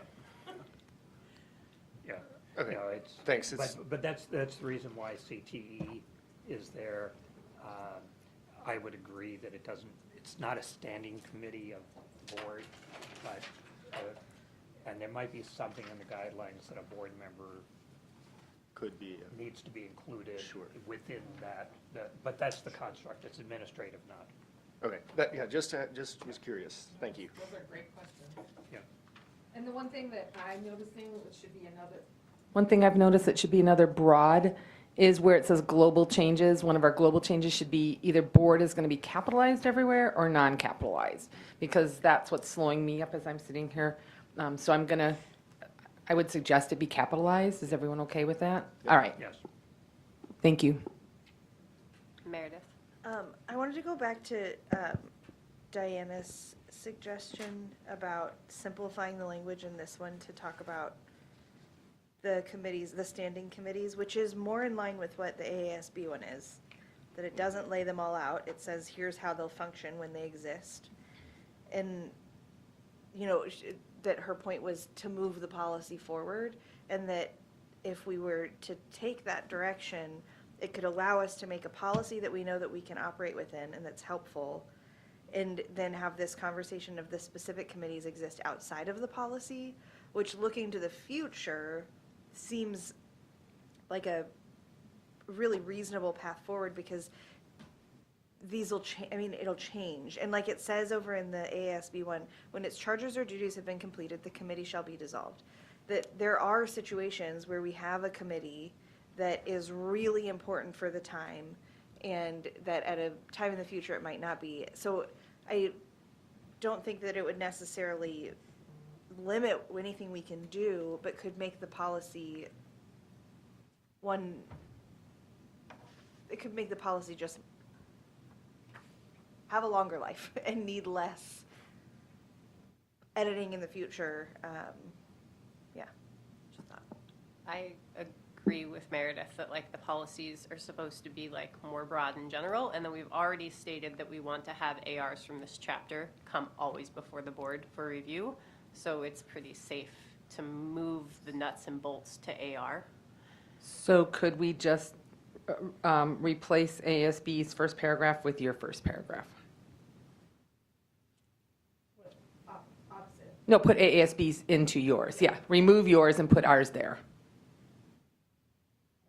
Yes? I think so. I'm letting everyone sink in. Just Tim? the first, Yeah, Aaron? And then Tim, sorry. sorry, for clarification, just the first paragraph of AASB? Well, that's all I'm tackling the second.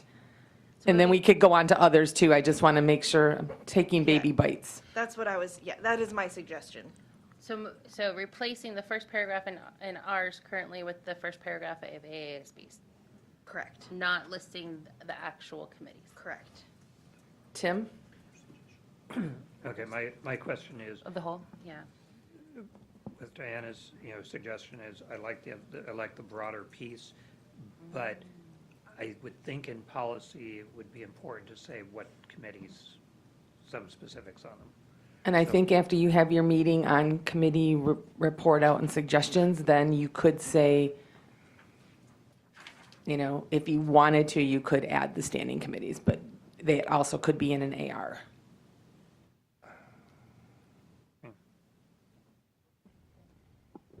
I do like that first paragraph better.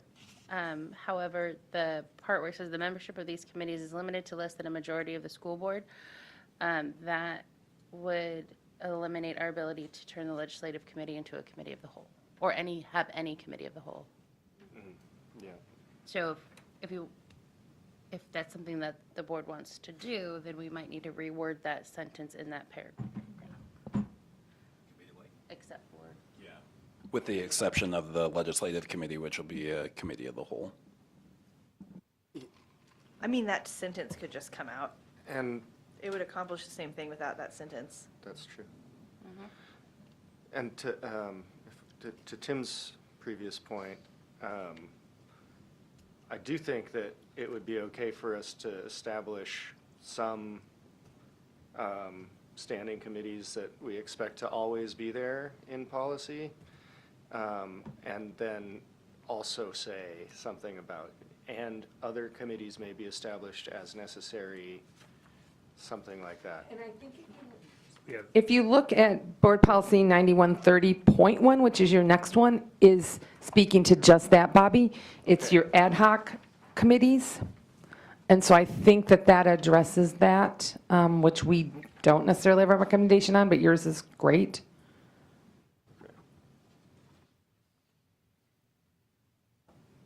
We use ad hoc. Commentary in terms of committee of the whole, we are the whole, we always act on them. We did the other night on legislative, we'll do it on each committee thing. So I'm not really sure, that's a separate discussion for me.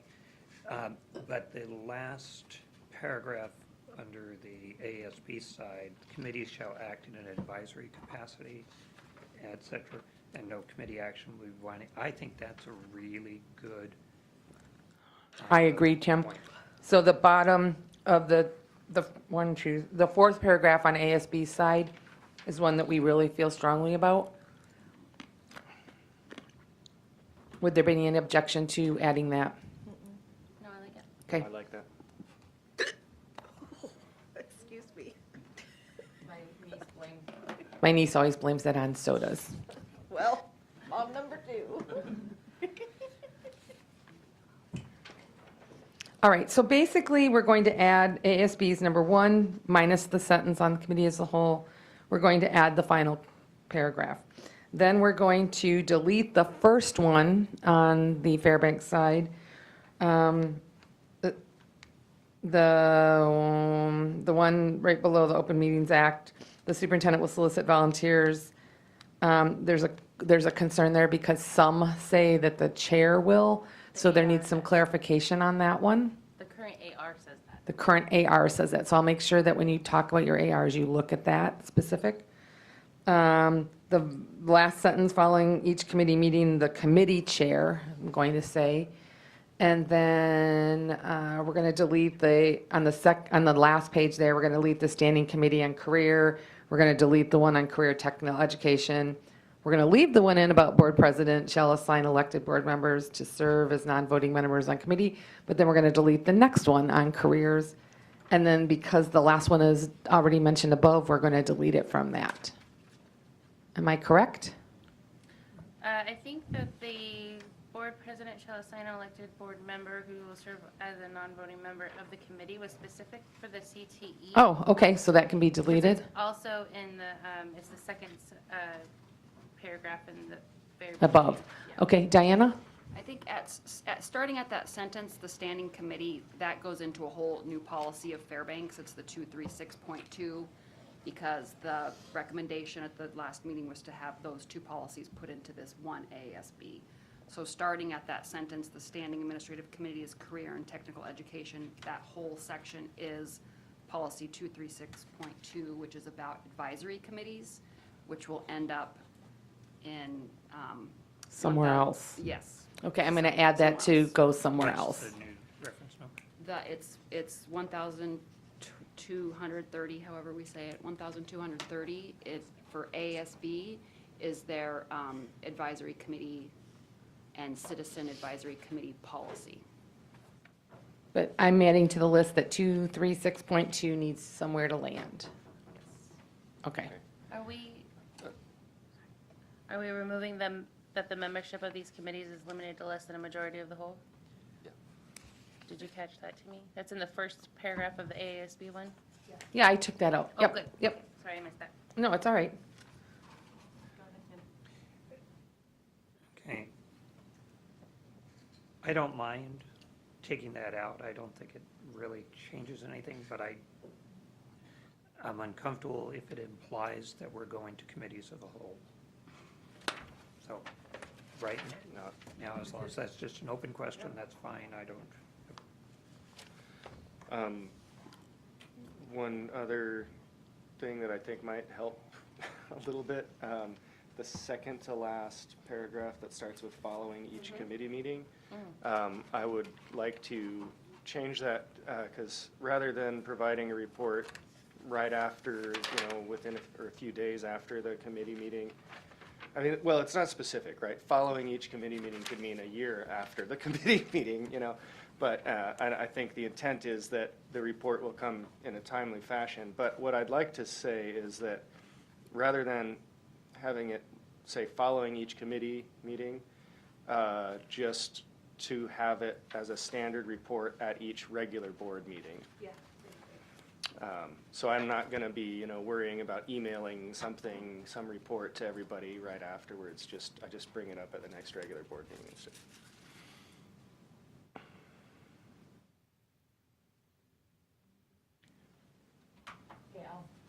I will work on how to wordsmith that in there. Yeah, thank you.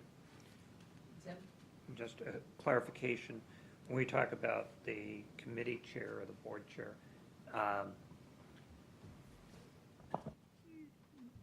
are we indicating, I guess, if the committee, is the committee chair going to be a board member? So we're keeping that aspect, okay, then. That's fine. All right, I'm going to move us Well, forward. no, okay, so, Oh, right. unless they become an admin, yeah, committee. So that could change, but we're not even talking, that's not for today's discussion. So your 9130.1, the ad hoc, the only thing I see missing on this that I might suggest be added somehow, and I haven't wordsmithed it through yet, is I really feel, and maybe I'm just not seeing it as I read it, but ad hoc committees really should have a really strict time frame when it starts, when it ends, and then a real clear directive.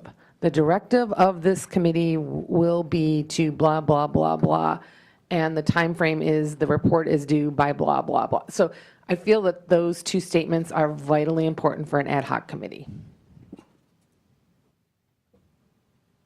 I'd agree with that. I think that's important. All right, I will again wordsmith on that and get it added. Oh my goodness, wow. So I guess my question on that is would the policy set a specific frame of time, or would it say that when we set up the ad hoc? I move that has we an develop an ad expiration? hoc committee to look at the color of paint for the wall. A report should be delivered to the board by May 1st, So when- with a when we report set to the up the board by, committee, yes, that's right when then we and set there. the timeline. The Good. directive and the timeline should be in the motion. Okay, perfect. I like that. The next one, board member representatives, you don't have this, you may have it somewhere else and it was included. Again, Tim, this may be picking your brain a bit, but the school board may appoint any of its members to serve an advisory committee or represent at other public agencies or organization when the board deems appointments are desirable, contingent on acceptance of the appointment by the member. So does this board ever get asked to sit as a representative on other, Aaron, isn't that what the audit at the borough is? So is there an objection to adding this A&E? I was going to say there must be other ones. So Tim, do you know why there wasn't this suggestion to accept this one? The A&E Pact, they currently don't do that. We don't do that. No, but we there should. wasn't Okay, any, there was no red flags. no red flags. Okay, either way. so does the group have any concern with just adding this one? I like easy ones. All right. And that's consistent with, we have a representative who goes to the Borough Assembly, for instance, and I think that was kind of our yeah. conversations.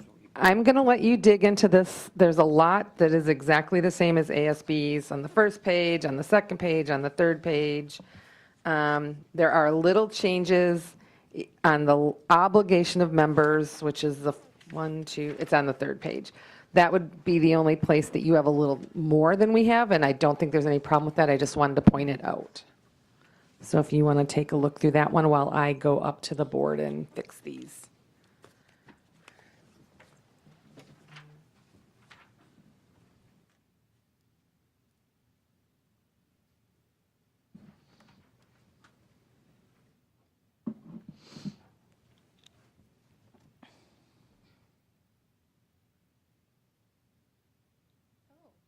Number 5, we just had a long discussion about number 5.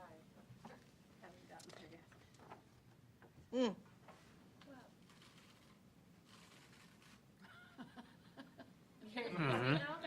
That's very clear. yeah.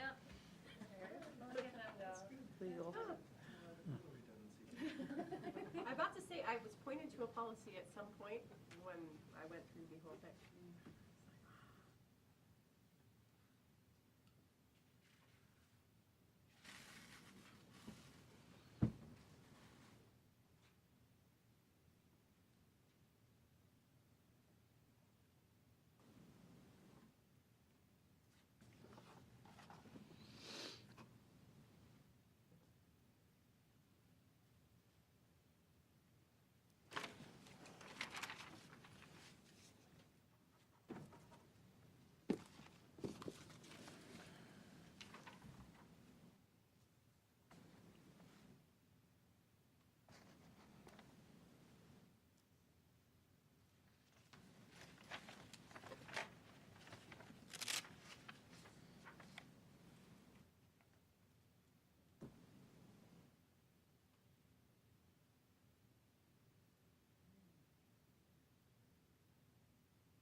Doesn't get your good side. It's the bad lighting.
All right, what jumps out at folks?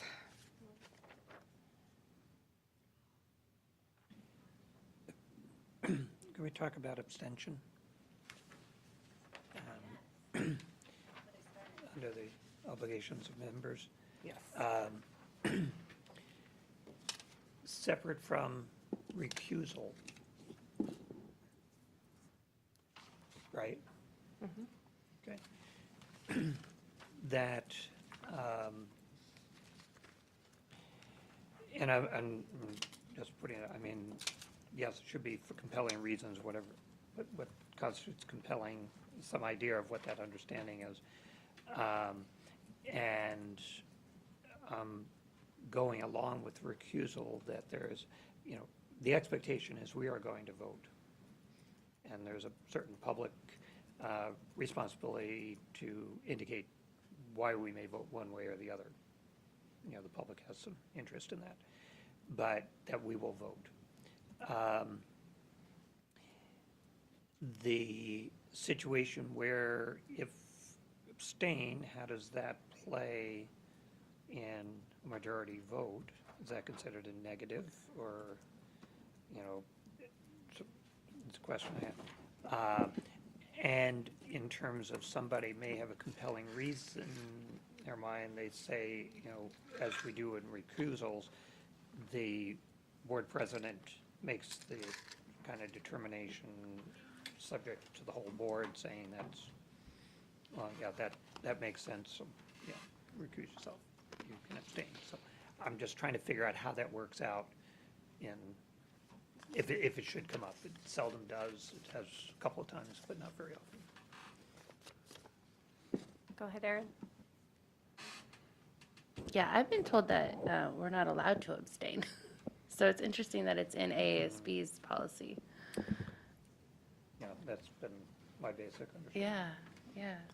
I also am unclear, it says that the board, and I know we've talked about this before, I just can't recall, but it says the board may vacate a member's position. But I've also been told, for lack of, or for being absent, but I've also been told that the only way a board member can be unseated is through recall. So I'm curious. It's interesting. If you go to the next policy, which is Board vacancies. 9223 board vacancies, and you go down to the,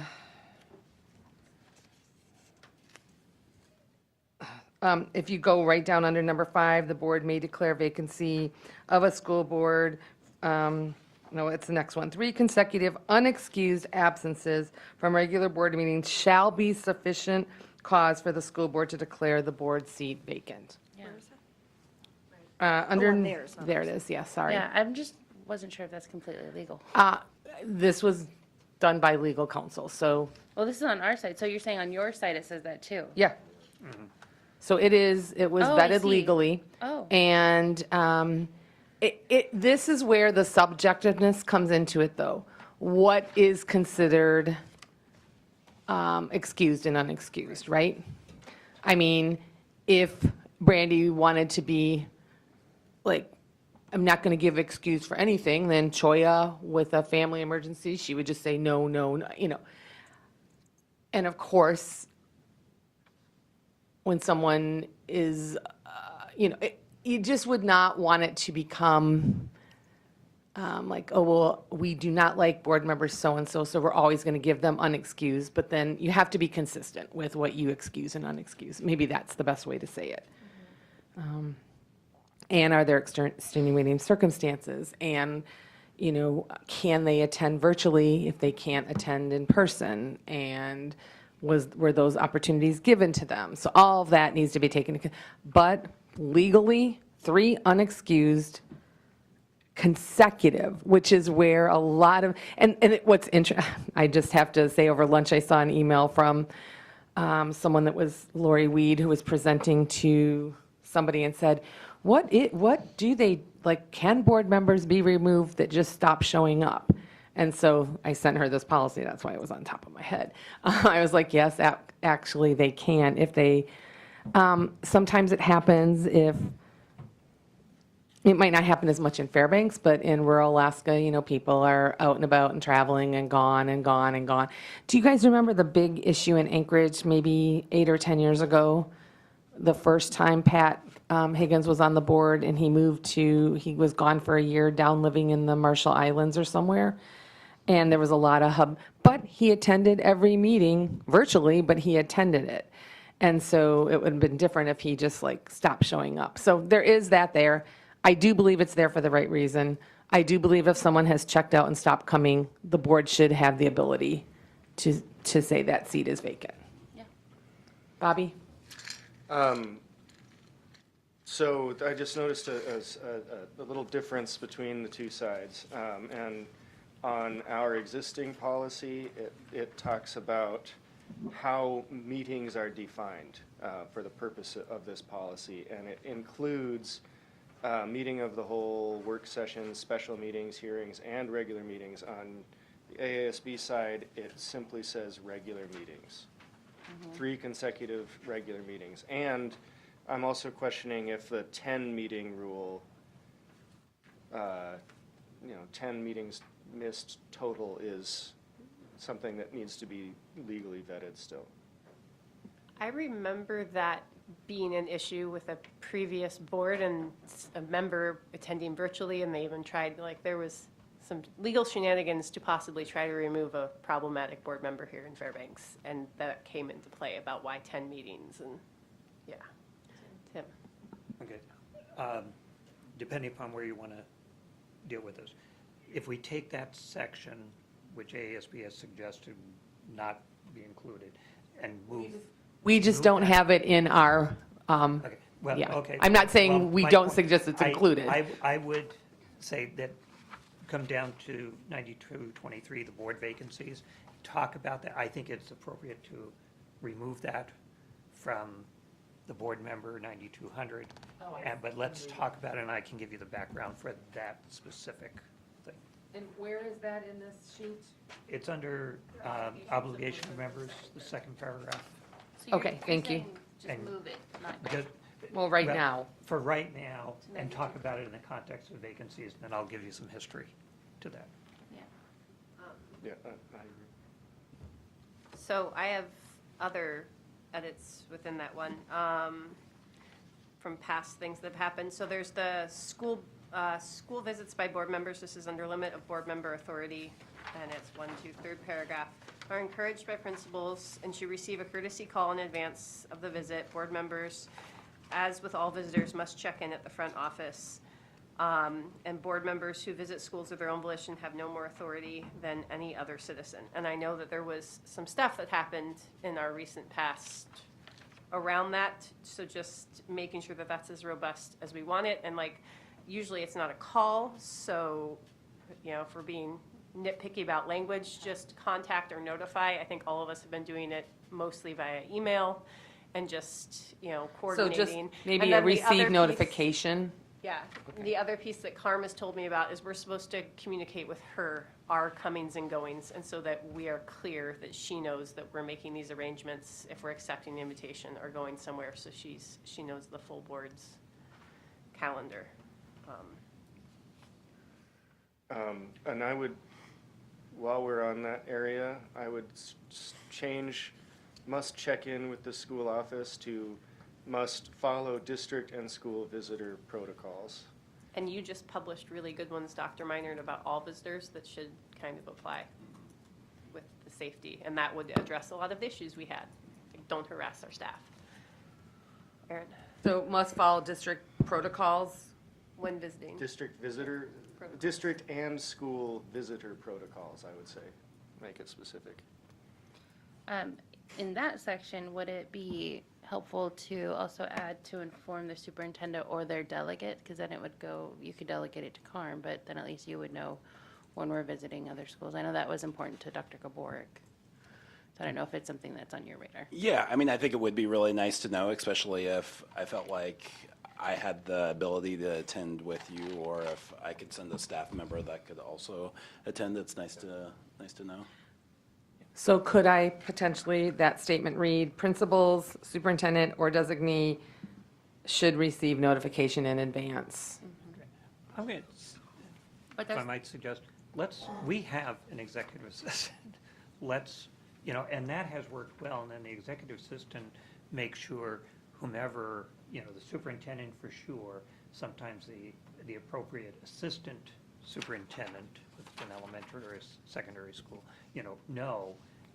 And one of the things that I think is important there is they might be planning to make a visit, and so now they know they may, I'll come an hour later or an hour earlier. And that has worked out, or sometimes, I've then been contacted, so-and-so was going to, assistant superintendent was going to drop by, and I just changed mine by an hour or something, But I think one point of contact, we have an executive assistant, I would put it there. Can you clarify, are you saying that we should just let our executive assistant know? Or are you saying that we should let our executive assistant also arrange the meetings? Like, No. okay, that's what I was No, making sure I know what definitely we're doing. not, because Okay. I think if the practicality is, if I'm contacting a principal, it's got to fit their schedule as well as mine, and it avoids back and forth. And at least I've never in 6 years run into any problem with it, that, okay, once we set it, whether it's principal or director or program, then I let the executive assistant know, I've got these visits set up. Okay. And Carm will lets the communicate with Erin. So Tim, your suggestion would be that the sentence read, principals and the executive administrative assistant should receive notification. And board, Board I don't know exactly what we, Okay, where are we? in advance of each meeting. I just lost that spot. I think, basically, I do a separate sentence in terms of, you have one with contact with the school, but then, once a visit is scheduled, You want two sentences and you don't want I to think combine it into one. I think I would keep them separate. So, because you set up the appointment and then you let the executive assistant know. It's not you're working it through the executive assistant. Yeah. I like that, and I like it for a couple reasons. One is because the way it's written right now, it suggests a courtesy call is all that's needed, and I really think that could be disruptive to a school. Like, it needs to be scheduled. Yeah, Yeah, I would agree. yeah.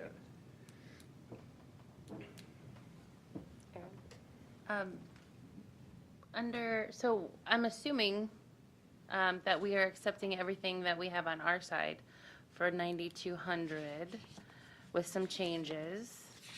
And if so, can I suggest that we move the second to last paragraph on AASB over to our side as well?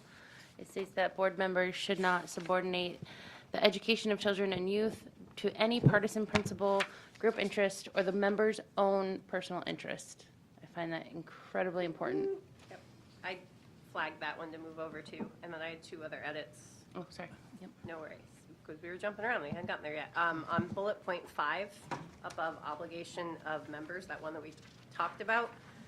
So it currently reads, request for legal advice or opinions by the board member that will incur a cost. It doesn't say any cost, so that means absolutely any time we contact our attorney, like they bill us billable hours, for the district must be approved by a majority vote of the board. But we don't do that.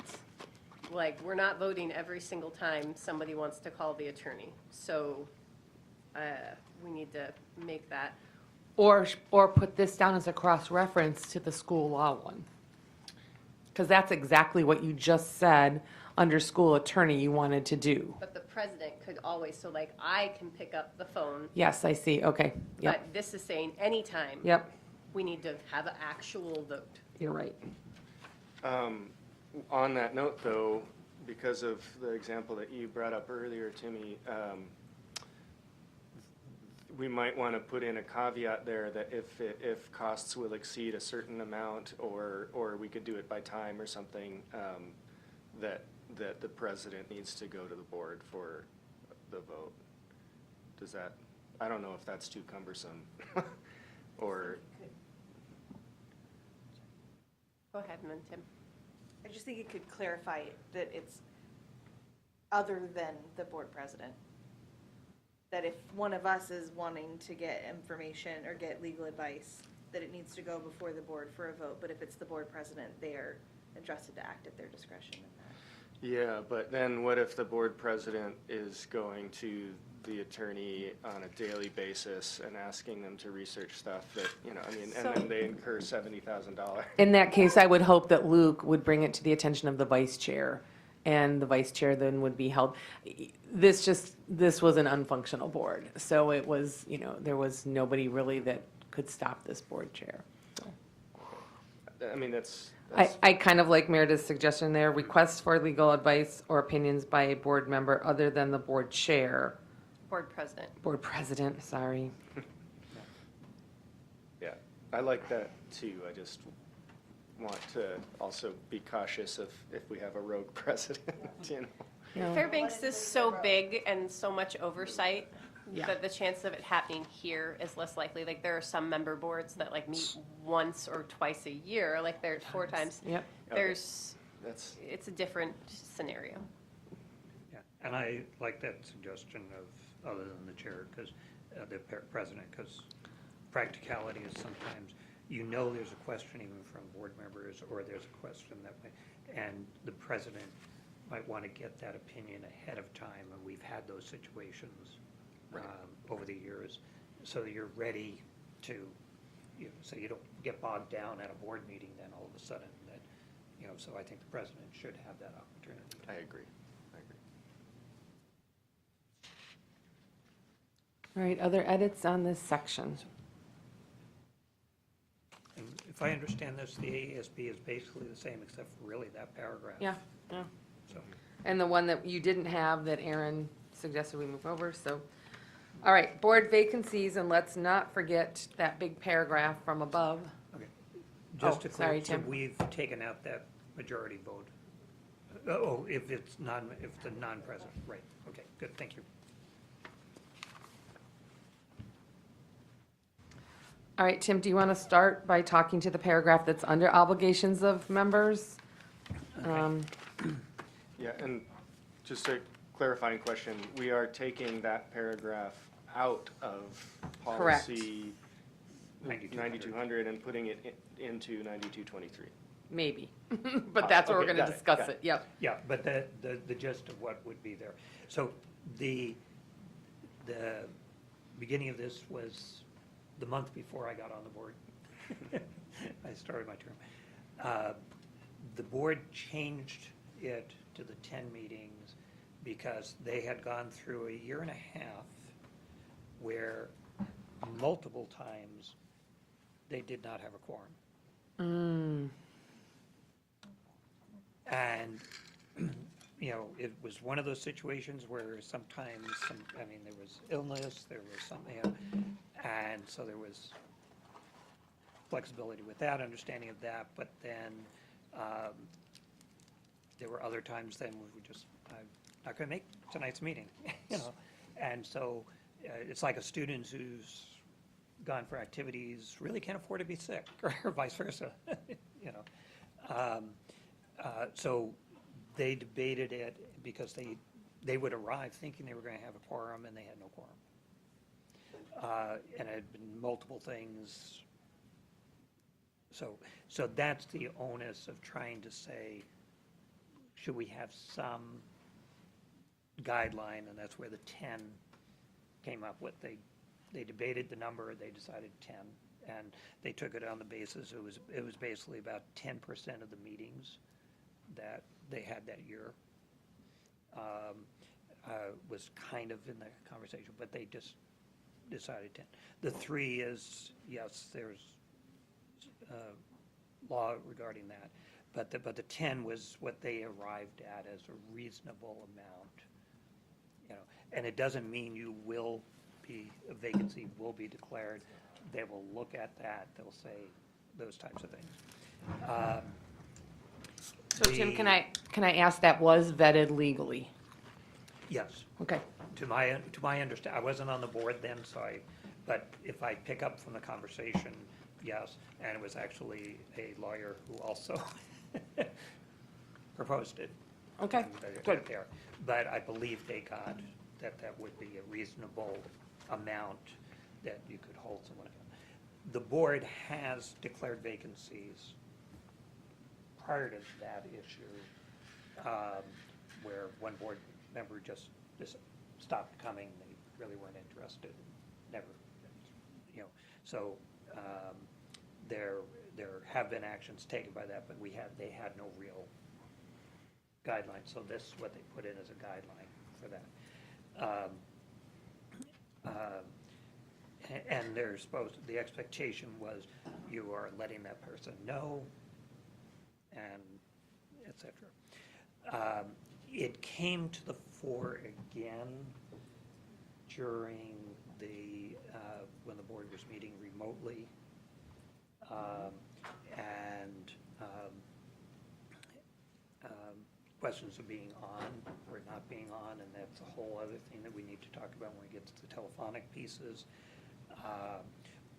Also discussion around regular work day. What does that mean? Yep. I have a night shift. Yep. You know, there is an assumption, so some clarity around what that expectation is. So it's a good revisiting after 7 years or so of this. But I just want to let you know what those questions are. There was discussion then during the remote pieces that related to Anchorage, and I think Anchorage also had someone who was getting deployed to, I want to say, Korea at one point, and whether they could stay on the board. They were not going to participate, even remotely. They were, you know, could you declare that vacant? You know, so those are some of the discussions around that, and that was the onus, really, 7 years ago for them to put it in place, to have some guideline, given the problem that for very, very legitimate reasons, and then other just not showing up for a meeting, that because they could not meet, and that became the problematic thing.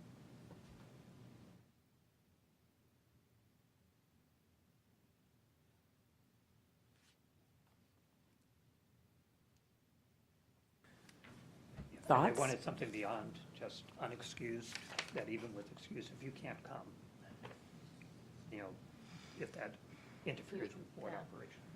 Yeah. If you're excused for 30 meetings, then it's still an issue. Right.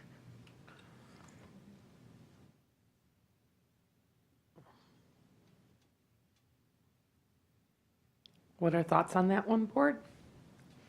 I still think it's relevant. I think we should move it down. And the one concern over the workday, the way it's written, it says exceptions to the 10 total meeting may include. It doesn't say do include. It says that we can consider it an exception if it occurs, like if Meredith couldn't come to meetings that I've scheduled because she's the executive director of something. That's reasonable. Like, it's during a regular workday and maybe we didn't have enough time for her to take the time off and all that kind of stuff. Her job as the director of an organization should come into factor when we're saying, well, you missed 10 days. Yeah, but we keep scheduling work sessions in the middle of the day. So, Right. yeah, Erin. I hear that, but also note that sometimes our work days are a weekend day, and sometimes our work days are in the evening. So I think work day needs to be. But it does It say says the there. member's regular workday. Yeah, which, So which leaves the openness to whatever your regular work days are, whatever Meredith's regular work days are, whatever someone that works the night shifts regular work I days wonder are. if I hear there's that. any situations where someone just doesn't have a regular workday because their duties require, Yeah. off hours or, non-standard hour. Luke, you wouldn't know about that, would you? I don't either. But, so, I mean, maybe that needs to be reworded a little bit. The other thing that I would suggest is that so there's some meetings that are more skippable than others, if you will, right? The regular meetings should be called out here as something that can't be skipped even, if someone's regular work schedule means they can't ever attend a regular school board meeting, they can't serve on the school board. That's just an unfortunate truth. And so I think that calling something like that out would be good. But, so we kind of need exceptions in both directions, I guess, is what I'm saying. Yeah. And though I pride myself on my memory of these conversations, if I remember correctly, part of their discussion was not the regular board meetings or even the work sessions, but there might be a special meeting that needs to be addressed, and that person can't be there. Or that, hearings, there might, because you're working with arbitrator and all like those types of things, they might happen at noon. And a good example, the board used to do discipline hearings at noon on Monday.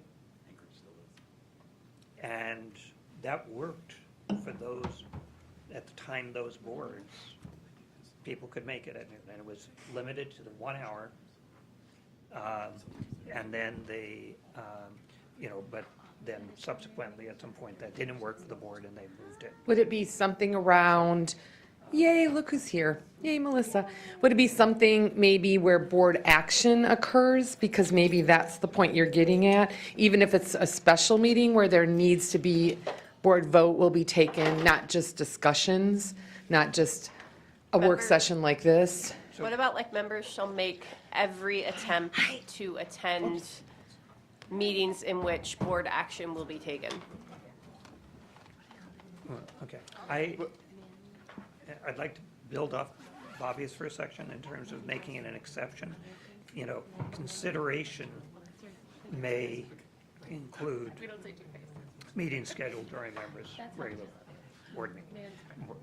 Because if it is, my work schedule has changed and I'm working every Tuesday night, I can't come to the meeting, or I'm going to be out of town and there's no telephonic connection,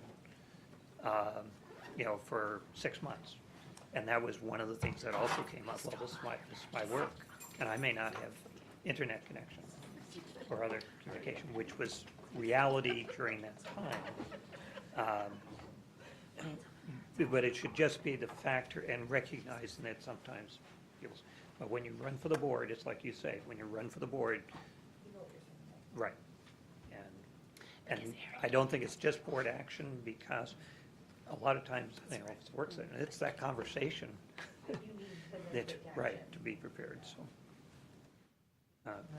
So I would say consideration be given to.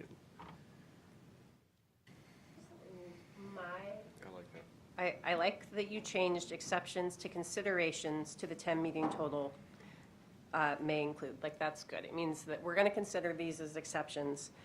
The part about board action, though, is like, if I miss a committee meeting, we record them so I can go back and look at it, and I can learn, and then I can still be prepared to vote. And we said, like, part of their responsibility is to make sure that they're aware and working.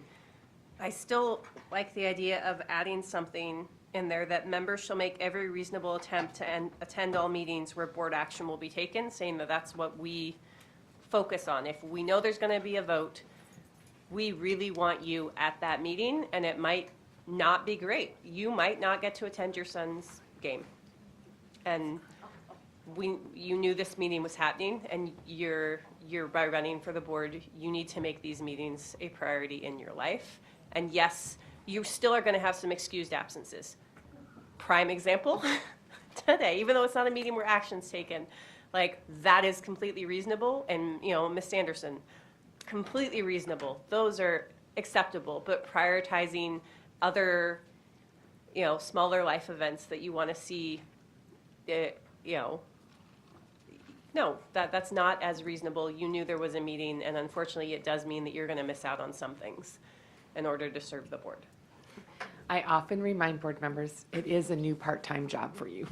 Part-time? Tim? So, but very supportive of what you're saying in there. I've watched, and I don't know what the legal piece would be. I think I know it, but there have been work sessions where the work session did not happen because there wasn't a quorum. You don't have to have it in a work session. Okay, I'm just, Okay, I'm just right, telling you, you don't that's have great, to. that's great, yes. But, you know, there were, you know, I think that it's not just where action is. I think if we leave it as being that, you could consider that, you know, as part of the, when making a decision whether to vacate it, I would leave that a little bit more open rather than, you know, it's basically if you never come to the conversations and then even you're there for the vote, are you, you know, in most cases, if they're not coming for the votes, they're not coming for the other things, or they're not coming for the other things, they're not coming for the votes. I get what you're saying, and I totally agree. Like, they should attend work sessions when they can and all of that. I like adding that piece because it just makes it clear what we are expecting, and we are expecting above anything, you really should show up when we're voting, because that is your obligation as an elected person. That's how your voice is heard. That's how you register what you are. That is what your electorate expects of you. It's why we can't abstain. It's the same reason. But you're abstaining by absence. And then, Tim, above where it talks about board members' obligations, it does say board members need to be prepared for votes. So that is up to them to go back and be prepared for that vote. It's already stated in your obligations. All right, so we're going to add this paragraph to the board vacancy with a few little edits and that word, that sentence included. Anything else on 9223, 1 through 5? We're going to turn the page to 6. No, it's just received, the date and time. Okay, that explains how we're going to talk about the vacancy, advertise it, when it will be decided.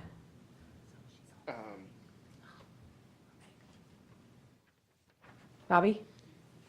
Yeah, sorry, I'm It's trying okay. to think of how I want to say it. Oh, okay. Or just verifying that I'm correct in what I'm about to say, because it looks to me like on our side, we don't have, other than what we're pulling down there, I guess. Okay, never mind. We Well, you just put don't in- explicitly say how seats can become vacant. You Right, don't that's what I'm say getting at, yeah. that, this just happened in Chugach. Someone that was elected could not be certified because they are they're not a citizen, but they're not here illegally. Naturalized. They're naturalized. And they were elected, but they cannot be certified. And because of that, they had to declare, Naturalized, they're okay, but they're an alien status. yeah, whatever status they were, they can't be, so they had to declare that seat vacant. So you don't list what we have here for the 5 reasons to declare someone vacant. Do you find that necessary? Would you like that included? Tim? Okay. Practicality is, normally I would have said no. However, Troya was actually in that position. She had to retire Right. before she took her seat. She was elected still as an employee, and she had to retire. Well, she retired June 30 and was No, elected no, in no, no, October. No, No? no. She retired in October after the election, because she didn't know whether she would be elected or not.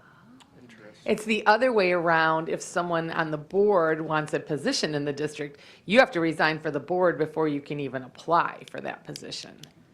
But she could run, she just had to resign to become official. Right, and she knew she was going to do that, but they ran into other issues with retirement and stuff, because we're not employees, but we are employees by the state, but that's a separate issue.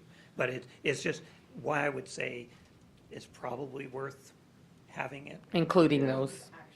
We've run into it, and we know there are enough retirees running for boards, so, or pre-retired.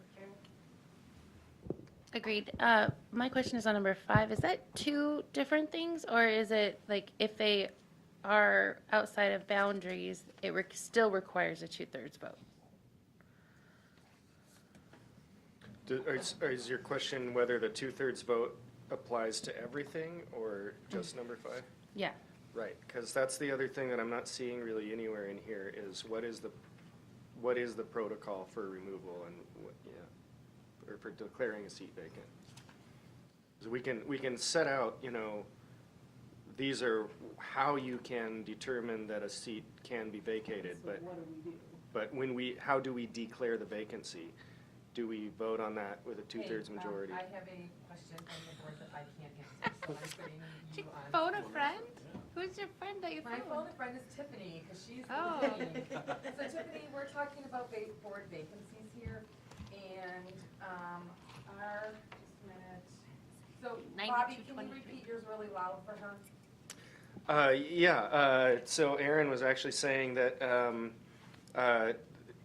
in this policy, there's a bullet point that says that if someone no longer resides within the boundaries that they were elected and a 2/3 vote of the school board declares a seat vacant, then that's how you remove it in that particular situation. What we don't have is a clear protocol for declaring the vacancy. We have reasons that it can be vacant, but we don't have the protocol laid out in policy. And so the question is, do we need a majority vote of the other members, or do we need a 2/3 vote? How does that work out if we want to declare a seat vacant?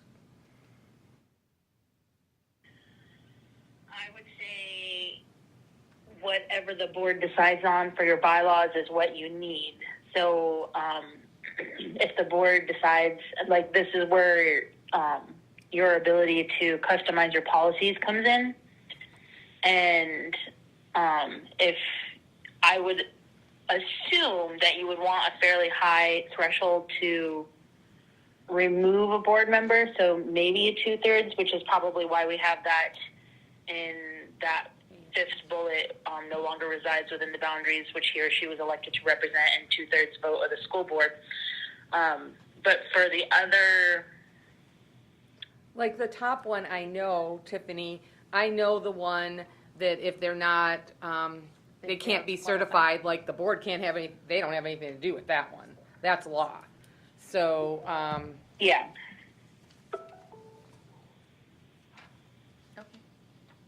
And saying that would be the same for number 2, refuses or resigns. And 4. okay. Those and are all- 4. Those are all very clear. Maybe that's why it's only on 5, but we're also pulling in our other Yeah, language. so they're pulling in, well, okay, Tiff, I think we are good without you, Thanks, but you get Tiffany. back to work. They're glad to hear your voice too. Bye. Okay, bye. Okay, yeah, I think that is why we're coming back around to this, so.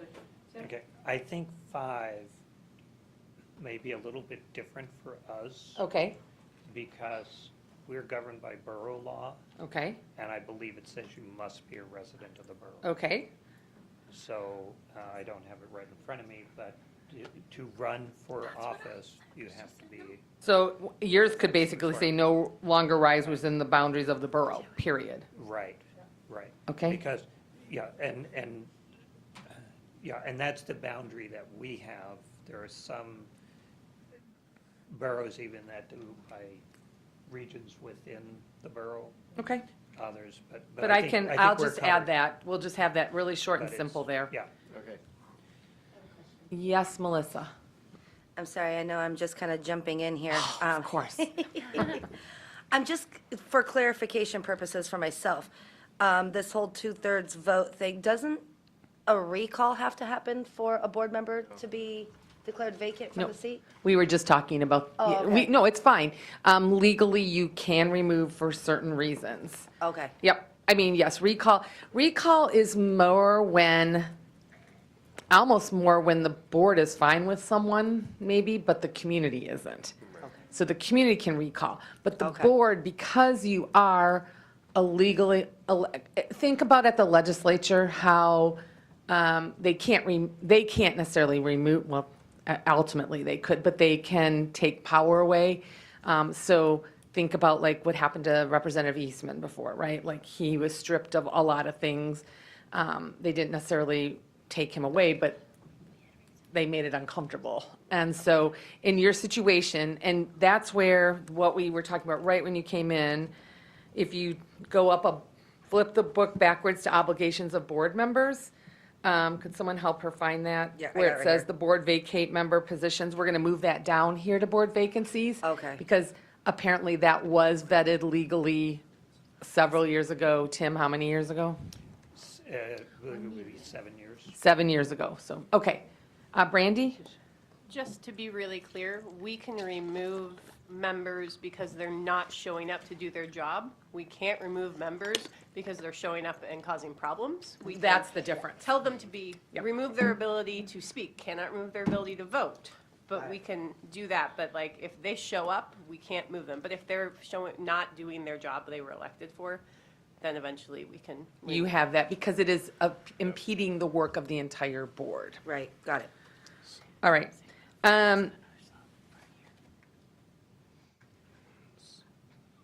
I think we can delete the next two AASB possible, we're not going to add that. Do we want to, does the appointment to the school board need to be, oh, that's kind of what you have there. Advertise, solicit applications, you already have that. Yours is just in different wording, but it's the same. Do you have something that says the person appointed shall hold office until the next regularly scheduled Yes. election? It's in there too? Yeah, Okay. When we advertise, you have to advertise the period to the next board meeting. But does it say that here in your 9,000s is my question? Yes, it's in the 9223, it's bullet. Oh, here it is. It's in the first paragraph. Yeah. The replacement shall be sworn in and shall serve until the next regular public election when a successor shall be elected to serve the balance of the term. And number 2 hits it again. Okay, great. All right. Question in that section? Yes. And it's a question. Receipt of notice, so it's the second paragraph that within 5 calendar days of the receipt of notice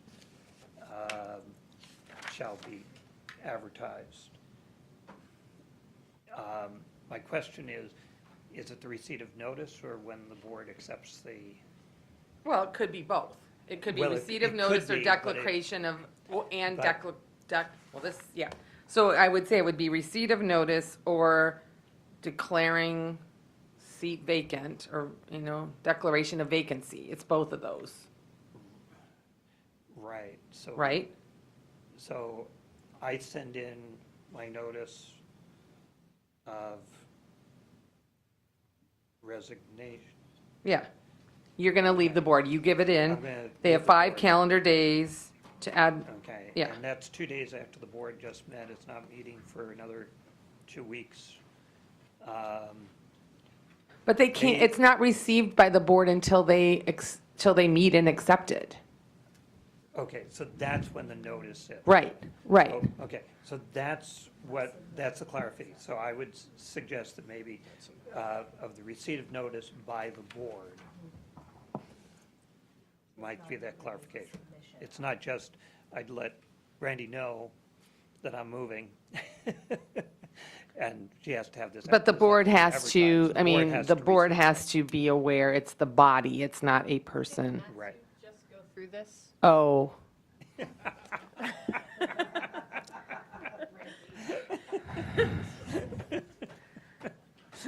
They did go through this and they did the very, to their benefit, Wait, they knew that the person was leaving, I'm sure long before they accepted it, so that they did not have to have another seat up and they could appoint someone. Yep. So we'll move on. But within 5 calendar days of the receipt by the board of the notice of the vacancy. Okay.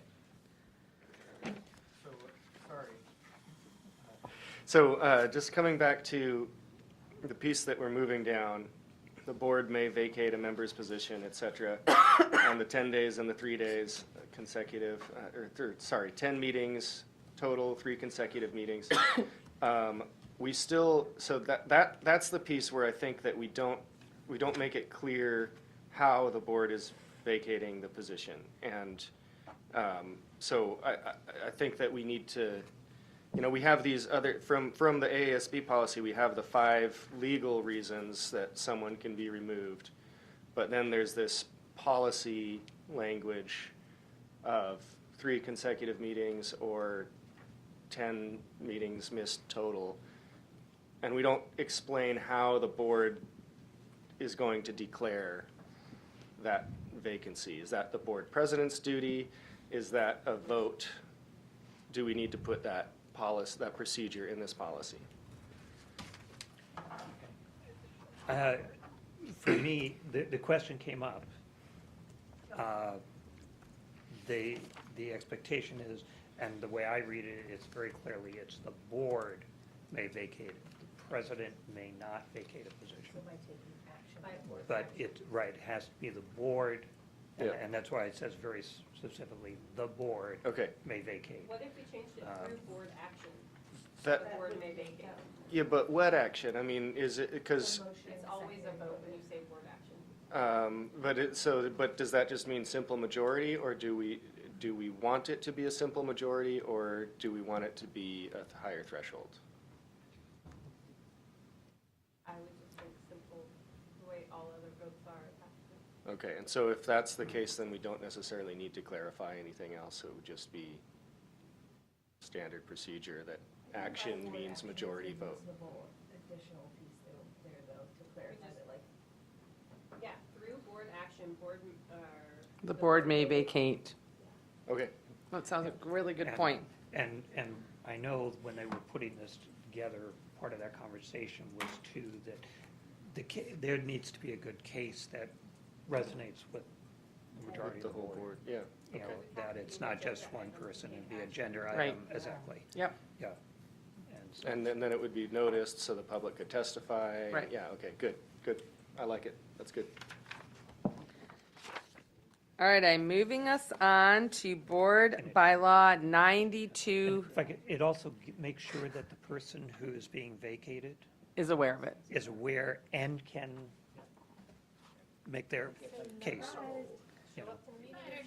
92, They 92. were trying to be very cognizant of that, I mean, that intent behind it. We're moving on to 9250. 9250. Not saying that you have a lot different from what ASB recommends. I do think that it's spelt out a little more clearly on that. But I just wanted you to take a moment to look at it. Now that we have 4 people at each table, maybe you could talk at your table before we bring it to the broader group. And I'm going to tackle the last one because there were lots of edits. 9250.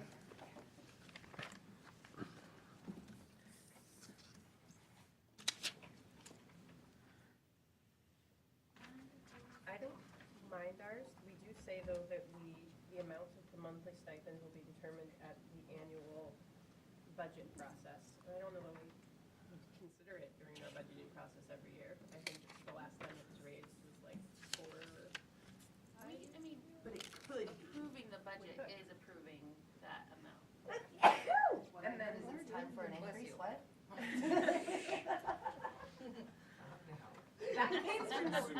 The increase came from Karen Gaborik and the borough attorney, right? And we don't get paid the same as the assembly. We get But they don't Oh, get hey, health look, insurance. minor, it hasn't been done since Gaborik.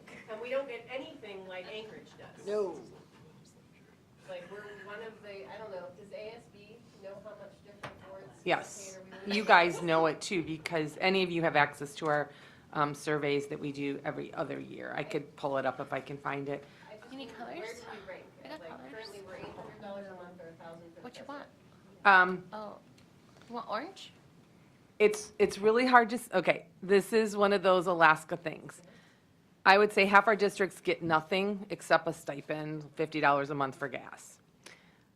Regions of our state where there are boards, tribal boards in particular, that pay a significant amount of money, the districts have had to kind of be in line with that. So there are several districts that pay substantial amounts. For the big five, I would say you're right on par, except for Anchorage, which is a little higher. But I don't know exactly. I can pull it up. I'll pull it up. I've looked it Can I up. It's run- like 25,000 for the president per year, something like that. Now, you guys, did I just hear you guys get insurance? Because many districts don't. So that is a benefit. Yeah, so I would say that is something, and that's one of the things, like many districts are trying to, with the increased cost of insurance, many districts are revisiting that. So I would just, I know I was at the meeting when Karen announced that she was proposing a larger increase for board members. So that was maybe 19. Because after I got on. It was when your chair was, what was? Wendy. Wendy, yep. But Matthew was on the board because he was the one that was upset that it wasn't higher. It was witty bitty. Yeah, it was. So, okay, so that's what I know. So, To that point, the one thing we don't have in ours, it doesn't talk about Less insurance. healthcare benefits on that side, and we definitely do provide that. And I know that there was discussion, especially with the rising healthcare costs, that currently board members pay nothing, right? And we kept it that way, even though now our employees are having to start to, because we've reached the cap, incur the cost. So that is worth a board discussion now that we're at this point. Especially depending on what plan. Yeah, and I declined the health insurance thing, so I'm very much a neutral party, and like, I already get government-funded healthcare through TRICARE, so you guys can, Yeah, so full disclosure, I don't have it through the district. I had always assumed that it was on the same basis. When I was working for the district, I assumed the board did it on the same basis as the employees. So that's a significant thing, and I think one of the things we should look at. I do think, and because this has been visited, I don't know how many times, but several times in my experience listening to boards, whether to have it or not. And especially given the stipend which we get,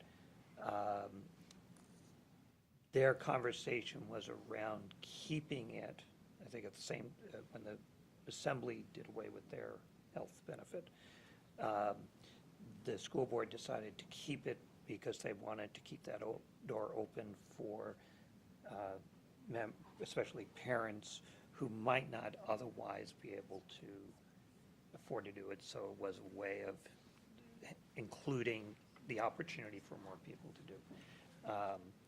And so I think there's good reason to keep it. I still am surprised, and just because it was simply an assumption on my part that we did it was, we pay whatever.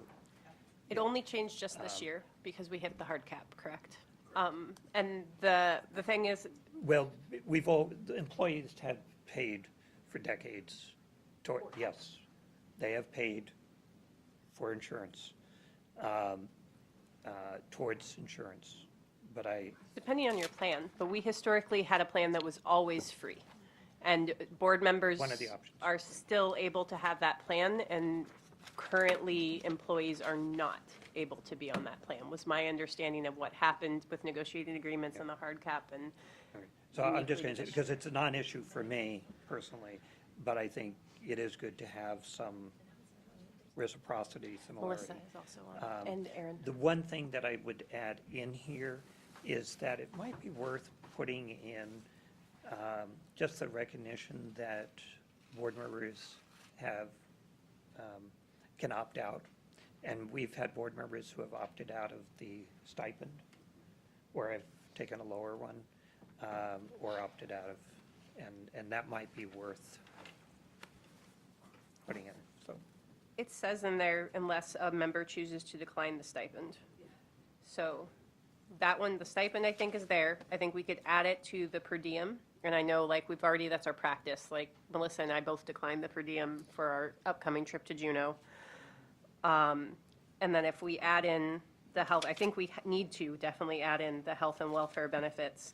I'm in support of keeping it, even when I heard, like, I didn't know when I was running that it was there, that it's also an equity issue. And it allows, we ask a lot of board members, we meet a lot, we do a lot. For healthcare is a need in this country.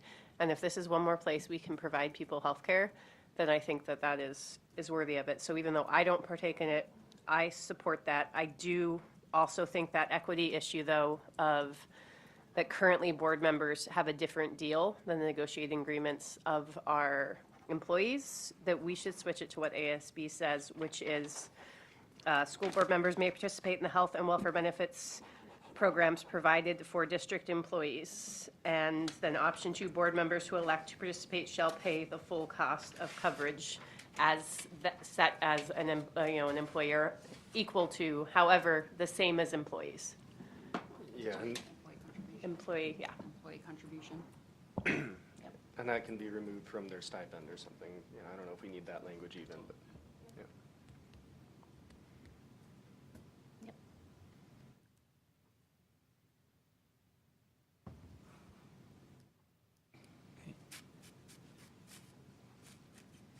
Just for conversation, what does that, if somebody would like to share, what does that mean to you as a board member if you have another, I don't know what the dollar amount is, that we would have to pay? If I wanted it, what would I have to pay? And, you know. I'm happy to share.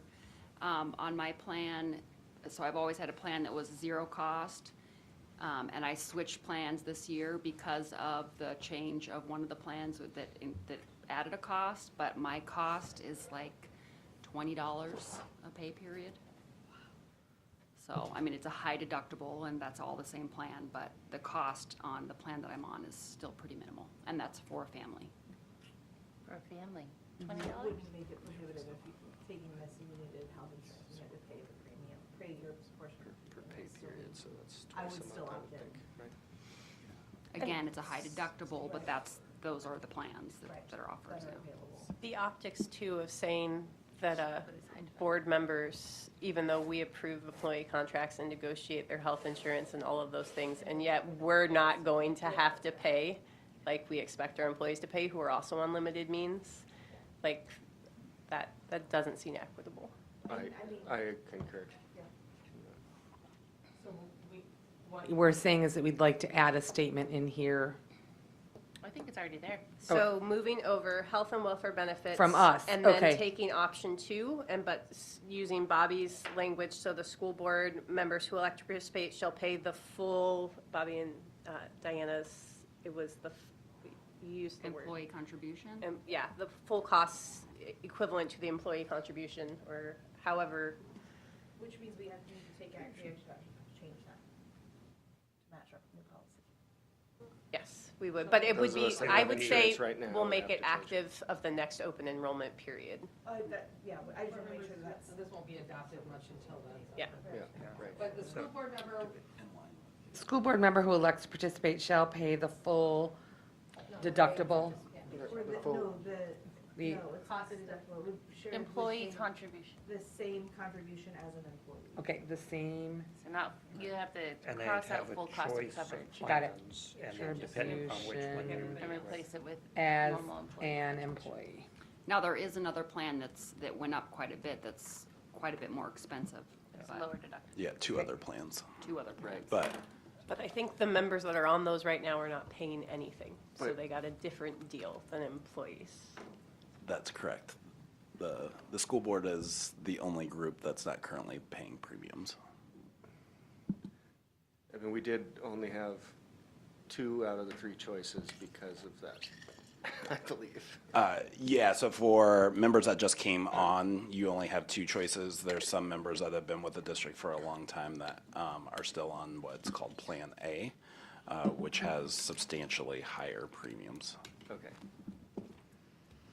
Okay. All right, so we're going to keep everything that you had, and we're going to add the health and welfare benefits, the first line with option 2 to read, school board members who elect to participate shall pay the same contribution as district employees.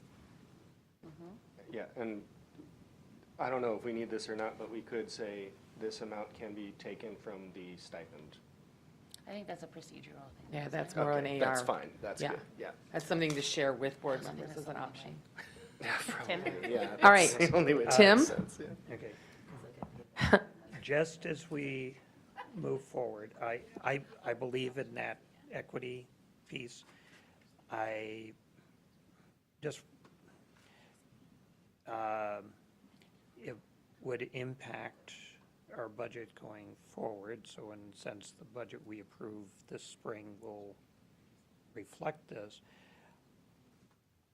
But I just also want to be cognizant of, and I do not know any circumstances for anybody's position. What does this mean? It's the same question we asked for staff, but what does this mean for current board members? You know, somebody coming in is one thing, somebody, you know, or transitioning to that. I just want to at least be cognizant. It's going to be a while before we approve this, although we actually may approve this piece in our budget, our budget discussions. Yeah. Go ahead, Dr. Mann, or So, Luke. I don't know. In the update I send out this week, which will probably be early tomorrow morning, I can send out the employee benefits enrollment guide, and on page 5 of that, it outlines what the cost would be per pay period or per month for board members and what employees are currently paying.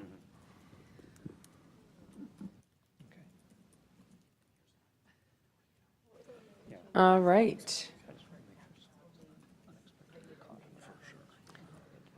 I think we need to do a little celebration because we're halfway through. And I think the second half will be quicker than the first half. We have about,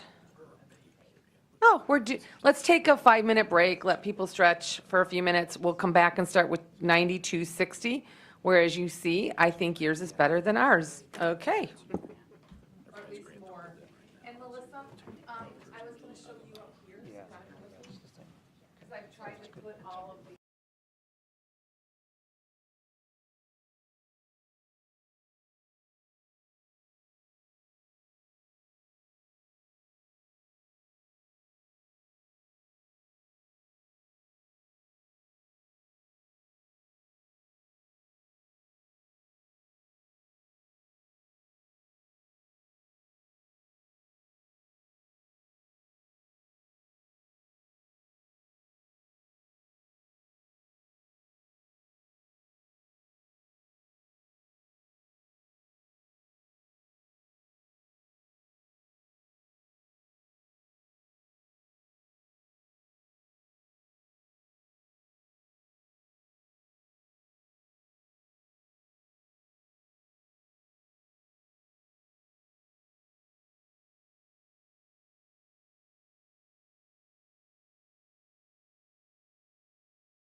really? That, She was driving. I was like, how did you not feel that? oh, whoa.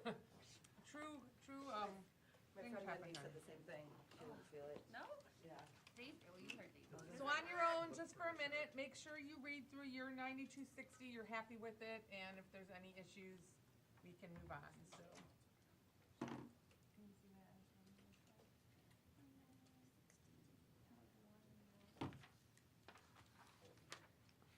5 point what, Diana? What's that? 5 point what? Oh, 5.3, just the quick Google search told me. I'm gonna tell my husband. 25 miles from Badger. Okay. What are you doing? Miss ADD, we're looking at Luke's fault. 9260. Okay. The super likes to talk to us. Oh, damn him. Finally.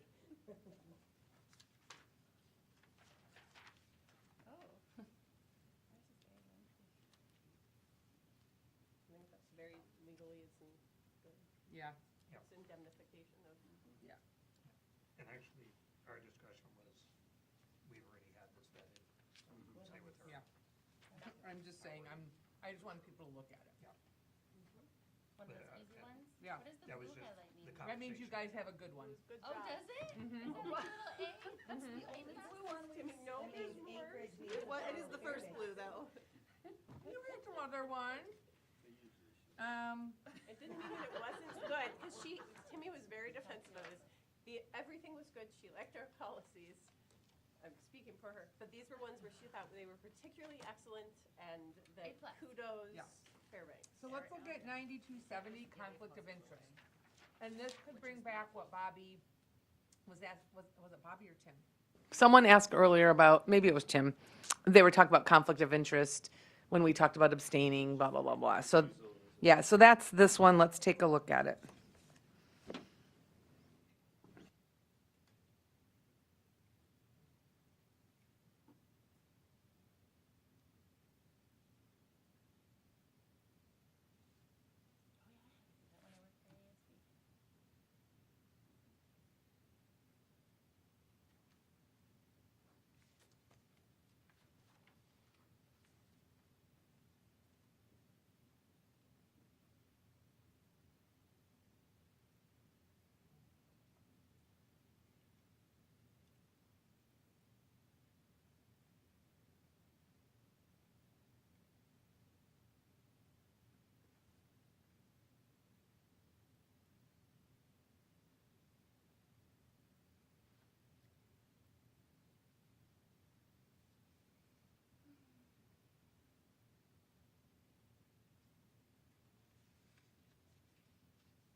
And again, Melissa, just for you, the yellow is what ASB recommends that maybe yours doesn't have or doesn't have clarified or has it in a different wording.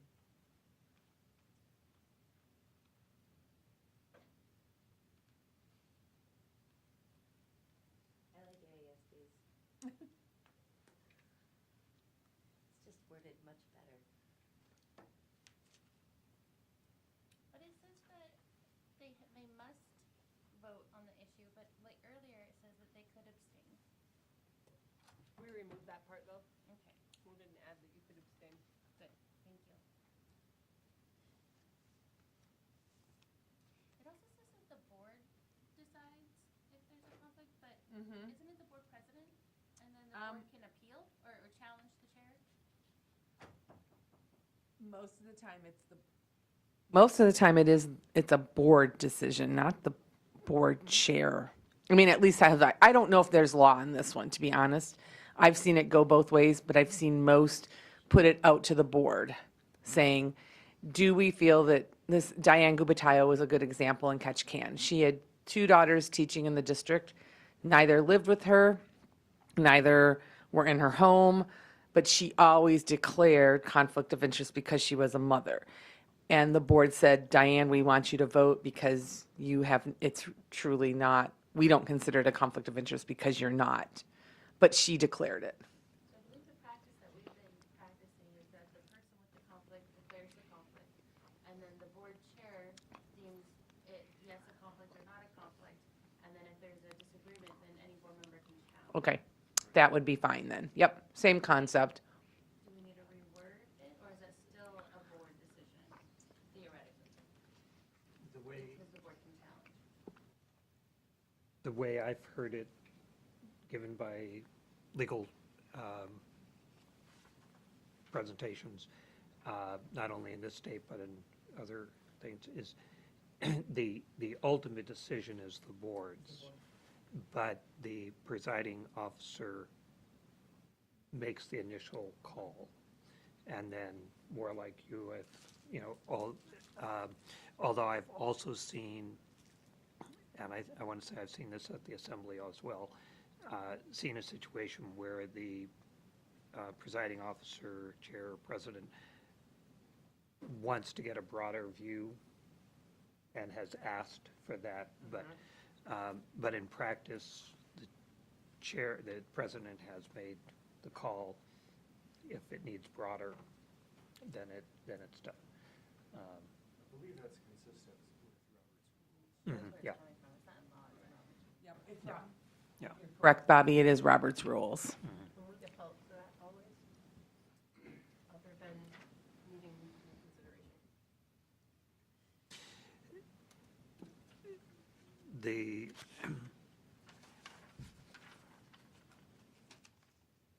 trying to look in ours conflict of interest, because we had that reviewed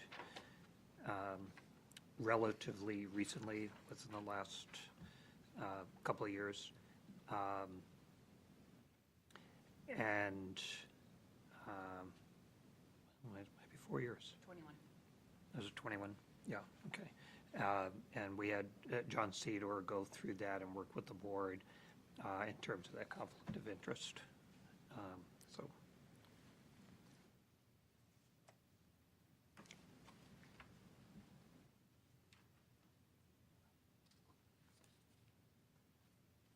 I don't get why we couldn't combine the two. It feels like I didn't mind the way ours read, and those top two paragraphs,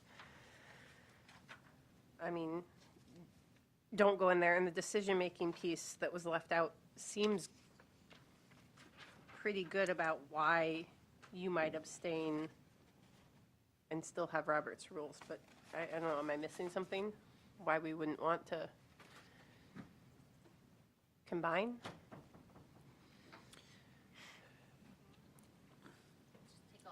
I thought of looking at the ASB sections and the paragraphs and bullets. I'm almost thinking that's appropriate for AR. You know, it addresses confidential information, gifts, business dealing. That I don't think needs to be in policy. Policy has covered it generically, but that would give, if we put those in an AR, would give further clarification.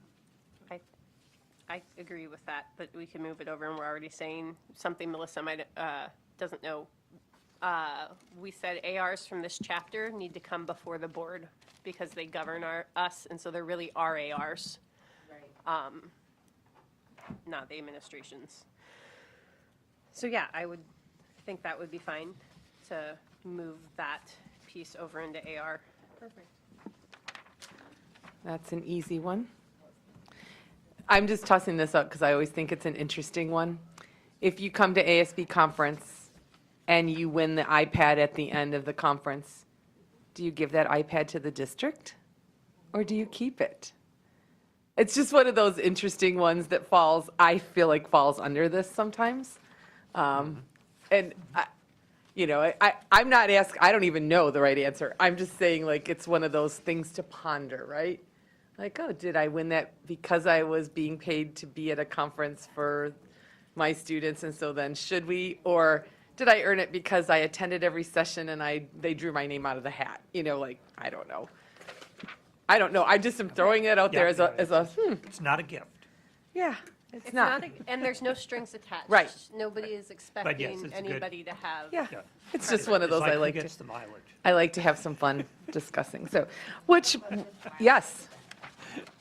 So here's a hypothetical scenario. Well, actually, it's not hypothetical because I'm actually going through it right now. So sitting school board member, right? My son plays West Valley hockey, so he's playing for West Valley High School.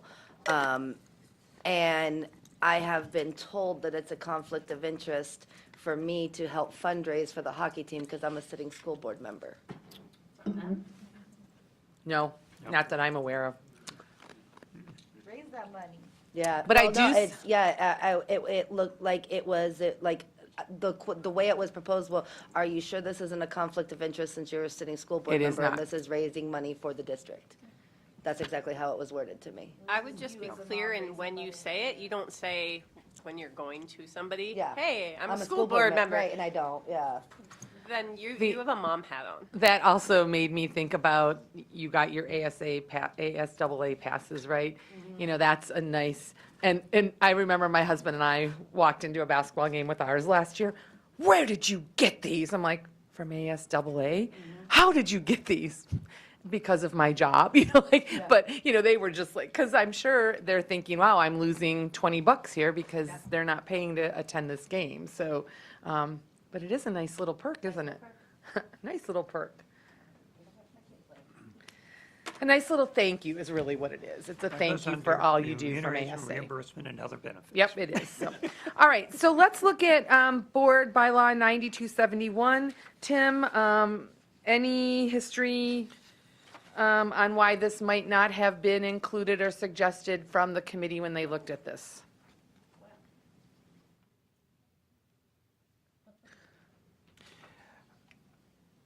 I don't remember anything specific.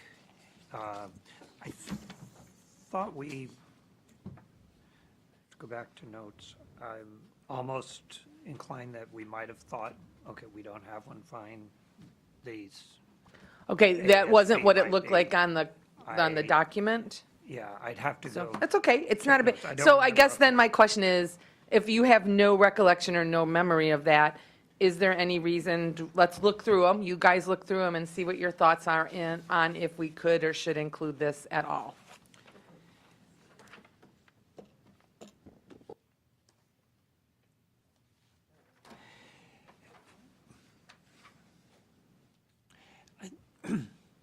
If I might, I think in the conversation, we did have a conversation about the fact that we have adopted several years ago and have posted our norms.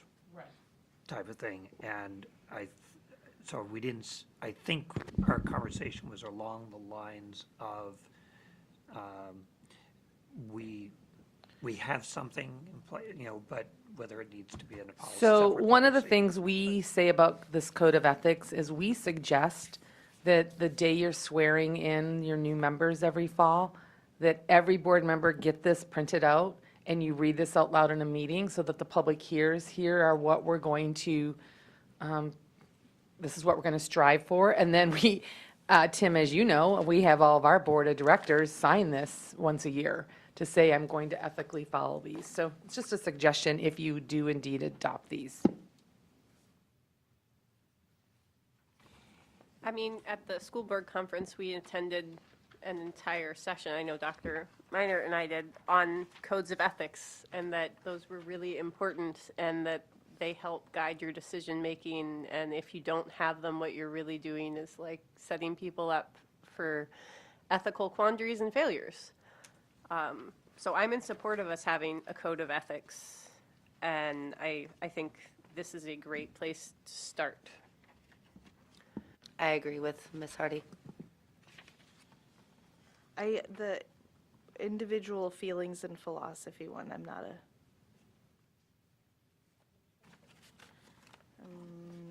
First page or second page? Second page, third bullet point on the second page. That's kind of in direct opposition to one prior where it says that individual interests or something like that. That was political interest. Yeah, Yeah, but the way, that was No? part of it, but it was broader than that. Let me Yeah, find It was a why little sh- broader. Yeah, you're right. I'm not What sure if- that adds anything. I don't think it adds anything. That's why I don't like Yeah. it. And in the next sections, when it talks about how we shall act, it talks about like making sure that, you know, we're respecting divergent opinions, which I think is probably the point there, is to say that everybody has something to bring to the table, but I think, I don't know, I just don't like it. What if mean, we I- got rid of individual feelings and philosophies and just said, every Yes. individual school board Instead of member the- has something to contribute to society? Because Well, that is the, do we need, like- Is society the question here, or is it to contribute to the board or to the district or to our conversation. duties? I mean, I think it's an important thing to recognize. I'm not sure that it really needs to be a bullet point under a code of ethics. I don't think so either. If people are really attached to it, I think maybe it would almost be more appropriate to move it to the preamble or introduction to the section rather than have it as a specific bullet point, because it's not really saying anything. I don't think it adds anything. Yeah, it doesn't really add anything to a code, I mean, to like I would say- how our standards of behavior should be. My you know? code of ethics would say that that I show respect to all divergent opinions, but not that I, yeah. Yeah, that, under obligation of members, it says that the board members should not subordinate the education of children and youth to any partisan principle, group interest, or the member's own principle or personal interest. Okay, that's where I had the bullet point in my head. Yeah, it is, that's part of it, but the other part is that their own personal interests should not be used in the decision.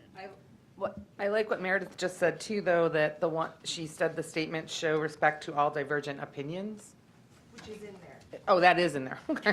Yeah, it's I already like that one. You said, but you put it in one time. That's the second one under what we shall do. All right, well, no wonder I like it. what I think that bullet point is getting at, though, is like the First Nations thing we're always saying, you know, like every Every cheerleader, leader, chair. every, you know, something along those lines of like, let's value everybody's contribution. And I think that as board members is an important thing to remember. I know it was, when I got elected, like a humbling thing to be like, oh, actually, these people who maybe I was really upset about do have things to contribute, and I need to have a more open mind and try to see things from their perspective. I think so from what you just said, I think that Bobby's suggestion of perhaps that goes in the and it would fit that in all actions of the school board member, the member's first commitment is to the well-being of our youth. Their primary responsibility is to every student in the district. And, I mean, and you can wordsmith this, not me, but that it could go right there, and that every individual school board member has something to contribute. To the work. Yeah. We always say the work of the board. The work of the board, there we go. Even Troy would be proud. I kind of favor doing away with it. I think it's, What I- about, it's, oh, sorry, Tim, go ahead. yeah.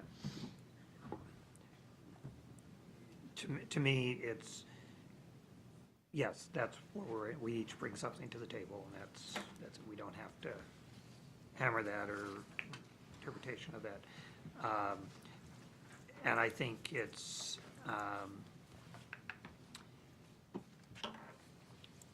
yeah, that's it. I mean, this whole section is flowery and aspirational. So I think it staying in and going to the preamble fits with it. I mean, that was the point of a code of ethics. It is aspirational, like it was Troy Hutchins, right? That's like he said, like you're never always going to live in the ethical, you know, it was Kohlberg's level of morality is what I learned in college. Not everybody operates here all the time. We move through these levels, but like if you don't have a clear code of ethics to aspire to, you make things. So I appreciate it being in there and knowing that this is a unusual policy to have because as aspirational as it is, it's only as effective as the member chooses to apply it. And that's okay. Melissa? I actually agree with Ms. Hardy with this, but my suggestion would be when we add it to the preamble part, I don't like the word society. I do like the work of the board. I do like that, but maybe also the work of the board and the district. Maybe I'm thinking too much ahead of it, and maybe that's just all in one. But trying to figure out how to tie in society without using society and making it more in tune to our district. Does that make sense? What if we did the work of the board and representing, something about community? Yeah. And representing viewpoints of the community. There you go. Yeah, I like that.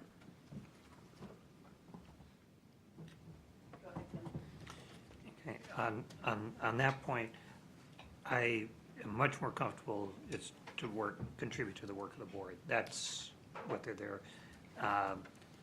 We're elected as representative, it's already mentioned several times in other areas. Our role is not so much to what we're doing out there as it's here. Yeah. And in line with that, I would suggest that that second paragraph actually be a bullet and be students. We highlight community, individuals, employees, blah, blah, blah. We don't highlight students. And that's that paragraph is students. And that's our primary responsibility is to the students. So I would suggest that. You're saying Take Tim, that you're- second so- paragraph, Uh-huh. and turn it, the community, individuals, employees, Yeah, turn it into students, period. It being the And first all one. action school board members, totally the members' switched their commitment is to the well-being of our youth. His primary responsibility is to every student in the district. School board members also have, or then you take off that last bit. Or I guess that's because it's saying this supersedes everything else. That's the way it's written that way. Also have commitments to. Right. Well, and they're contingent. We could drop that sentence, also have major commitments. They are. These are their commitments. Or the school board have major commitments before, first one is students. And So then it goes on This down. code of ethics expresses the personal ideals which the school board believes should guide each board member's activities. And then get rid of that second part, members also have other major commitments, and it just lists that all of these are the code of ethics. Because I get why the bullet I'm not, points are there now, I'm because that's. sorry, I am not tracking. Me neither. I'm sorry. I mean, I hear, but I'm not tracking. Keeping this. Yep, keep This that. becomes a bullet point. This section. becomes a bullet point. And it's students. And so now we're Got just it. trying to figure out how to put major commitments. So this code of ethic expresses personal ideals which the school board believes should guide each board member's activities. The So school how board about if we- Members also affirm they have major commitments too. Okay, so why don't we move that up? The school board members have major commitments to, at the end of the paragraph 1. Right. Students, community, individuals, okay. Sorry, it's either the ice cream bar or, so, It's been a while. And the other suggestion, I would put employees before individuals. So it's students, community, employees, individuals, laws, policies, decision-making. Priority The other one that I don't think is necessary is the bullet that says, understanding and acting upon the foregoing premises, each school member, board member shall. I don't think it's necessary, but if we want it, that's fine. So maybe that doesn't become a bullet, yeah, but it what if should be a you, pulled it out you as pull- as a Should be heading? a heading. for the next thing? Yep, for the Yeah, next two. that would make That's what that might just have been a typo. My last thing that I was going to toss in is, and we don't need to have it here, but I want to toss it out, setting our norms. We're gonna do that tomorrow, Tim. Okay, Norms are on the agenda for tomorrow. okay, I didn't know that, sorry. No, that's I okay. Didn't realize that. They are. And they don't need to be in the code of ethics, okay. good. I think norms and code of ethics are two totally different things. Right, I agree, so that's why I Okay, wasn't yeah. sure. I'm okay for tomorrow. If we I'm get very there. glad that it's there. If we get there. Well, All right, they let's were- go. But my point is, I think when we did set norms, I know it's been Since 19, years. yeah, but I think it made a real difference. exactly. In the tone of our board. Yep. when we Yep. did that, so. All right, so we'll wordsmith and play around with this a little bit. So let's look at the policy manual 9310. Yours is very nice, short and concise and sweet, and gives the superintendent the responsibility to preserve it. We have a little bit more explaining what the policy manual is and that kind of thing. So take a look, read it first, so give everybody that chance to get caught up. Tim, what was your recollection on Okay, this? my recollection on it, that was one of the ones that we looked at, we liked it short and sweet. Okay, the That was- committee the did, so committee let does, this the group look at it. subgroup Yep, did. okay. He remembers that. Agreed.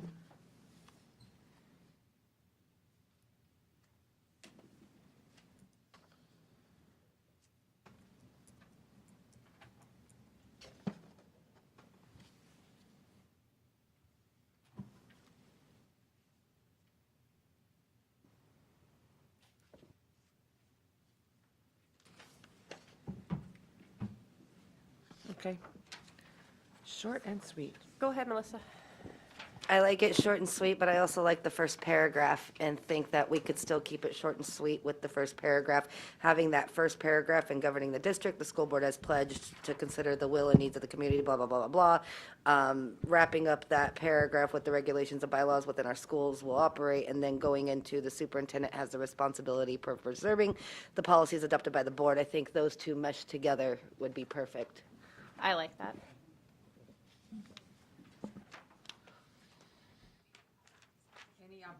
Sounds good. Any opposition to that? Hearing none? Oh, Bobby.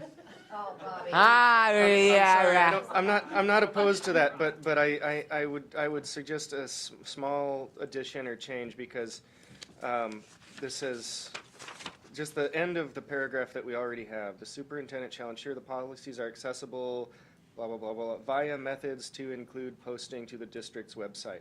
I think that, that says to include, so it's not limiting it, but I think that it would be good to clarify that PDF or hard copy or something should be made available on request, because not everyone has equal access to internet. Yeah, I like that. Okay. So do you want me to add that explicitly in this? Well, not a hard copy, but I mean, you could put on a jump drive the PDF and that's it's huge. nothing. It is, yeah.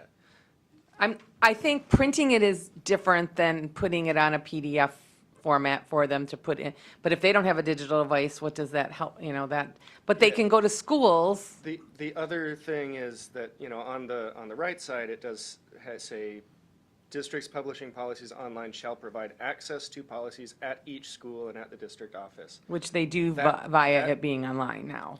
Well, that piece What if we just added the district will try their best to accommodate, requests for policy, somewhere that just says, if somebody came and was like, Carm, I need this entire chapter printed out because I don't have access, fine, we'll accommodate that. It doesn't seem unreasonable. What's the chance that's really going to happen? I don't know. Yeah, okay, Dr. Meinert knows. In general, I would say you would think that's not an unreasonable request, but starting to go through this process of transitioning from board docs to policy online, there is no easy way to just pull a PDF of our entire policy manual, nor is there an easy way to pull it. Is there now on policy online? It's very easy Okay, on cool. ours. All you do is hit a little book and it drops it down and you get the entire manual. Yay, okay, I retract my I'm just earlier statement. What because- is, but Luke, what takes a little more, you can't just do a chapter. You have to do the whole book. And then, when I was doing this for this workshop, I had to get the whole book and then just take the 9,000s out of the book, out of our recommended one, and put that, so it took a little more maneuvering. But Okay, you that's way still- better. And board docs, you had to go policy by policy. You and do so- not on ours. Okay, great. Tim? I like leaving it where it is, although it is really a pet peeve of mine when we assume that everybody has access. I think it's, you know, in terms of access to the district website, agreed, there are people who do not have that access. But if they go to a school, they But do. that was my thing. Okay. So, you know, in terms of, we do have that through schools, and we've actually set up stations at schools for the public to do that too. I don't know if they're still operating or not, but in any case, they can go to the school library, they can absolutely do it, et cetera. I think as long as we have the public methods, I mean, if somebody comes in and says, hey, I really am having trouble, whatever, it could be a learning thing, it could be any number of things, that we try to accommodate that. So they are public. It does include, and I'd be hesitant about getting into a listing. They're all included. So, And 12 years ago, we would have not even ever dreamed of having them only online. And this was one of those nightmare districts. Any district that has more than like one building, it was hard to keep up on the 1,000-page because the board passes a new policy. It's up to the admin, executive admin, to then send that to every site and say, you need to remove this policy and add this policy. Like LKSD with 27 sites, let me tell you, their manuals were not kept up to date. Sure. And so it became a nightmare, where right now, every time you make changes, you send it to us, we get it uploaded. It's the same for everybody instantly.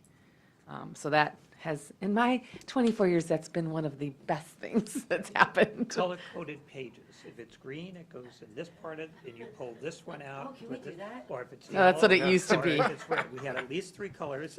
Oh, it was horrible. Pulled out. Okay, I'm satisfied. Probably backs off when we decide to go colored paper. Again, you'll notice on the next one, 9311, I gave you a blue star. I don't know if there's anything you want to just take a minute to look through the two and see if there's anything you like that's left in ours or not, but I think yours is great.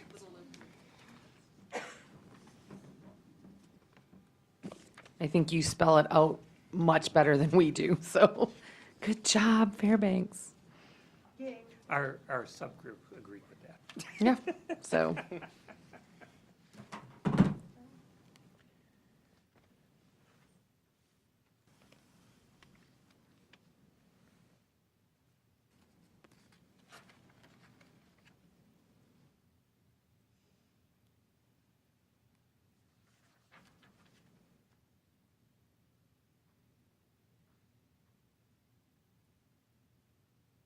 The one I might say that I don't know if I see, and maybe I just don't see it, is the second to last paragraph in ASB said, when policies are amended, the superintendent or designee shall review corresponding ARs to ensure they confirm with the intent of the revised policy.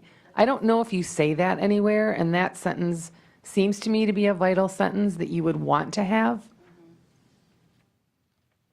So in ours, it doesn't necessarily spell it out like that, but it does say that the superintendent will annually submit to the board policies and administration plans. Aaron? I also wonder about the emergency, since we did do this during COVID. The emergency one states that, in an emergency, the superintendent may make decisions on matters not addressed by board policy. That part's fine. Such decisions will be reported to the president or vice president as soon as practical, and to the board for action at its next meeting. I just wonder why this is like the only place where it says president or vice president. Okay, I'm lost. Where are you guys? So Tim, where there's number 1, number 2, then it says amendments, Okay. she's reading the paragraph after that.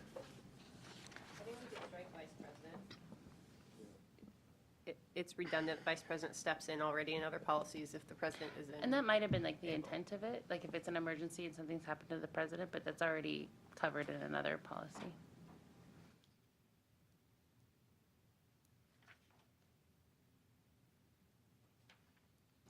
And interestingly, didn't during COVID, the Anchorage School Board, was it the next board meeting or was it like a 3-day notice requirement? There was like I thought there was like a day number.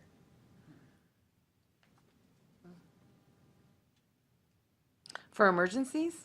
As long as if it's an emergency, you can do it at any time. No, I mean, I'm notifying the board. Oh, the board. I think it's as soon as possible. I mean, it really, even OMA is really like lenient when it's an emergency. They are. I mean, if that quake had been something and we weren't all together, it would have been. And that is outlined in yours as a situation which threatens life or substantial property loss or damage. Example, superintendent in Galena calls me this fall. We don't have a board meeting for a few weeks. Our boiler broke or something broke, heaters, it's down below freezing. I need to purchase XYZ. I said, you purchase XY. I mean, this is an emergency situation. You are, the life and care of your students is at risk. Well, ironically, my colleague in Phoenix on the exact same day was telling me that their air conditioning broke and it was 103. And their superintendent had to do the same thing. They called off school and sent everyone home. I mean, so it's just so ironic that here in Phoenix, it was 103 and they lost their air, and in Alaska, it's below freezing and they lose their heat. Yeah, exactly, so. To be fair, 103 in Phoenix is really hot. It is so hot. All right, Just Tim? within this section, and I don't remember right offhand whether we have it in AR, or whether it's just from practice, but I think it'd be worth in perhaps an AR to clarify that process of the plan. I want to say I have seen in our things in AR that we have kind of an assumed schedule to make sure that all chapters are reviewed. Since pandemic, the whole way we've worked at that is, Hi, Bill, just a second. This is the second call I'm getting from Bristol Bay. I think something might be going on. so, just for ours, is that we do take a look at that, so we can get back on track. And because I know over the last several years, we've had issues of who determines, is it the policy committee or the person who's steering the policy committee at a given time determines what policy and how that's done and whether it goes through administration or to the board. So I would just say, maybe when we do committees, we also look at that AR and get that back. There was a real steady procedure, management review, leadership review, things like that, before it even came to the policy committee and then back. So, and just putting it on our agenda, on our radar, that we could clarify that.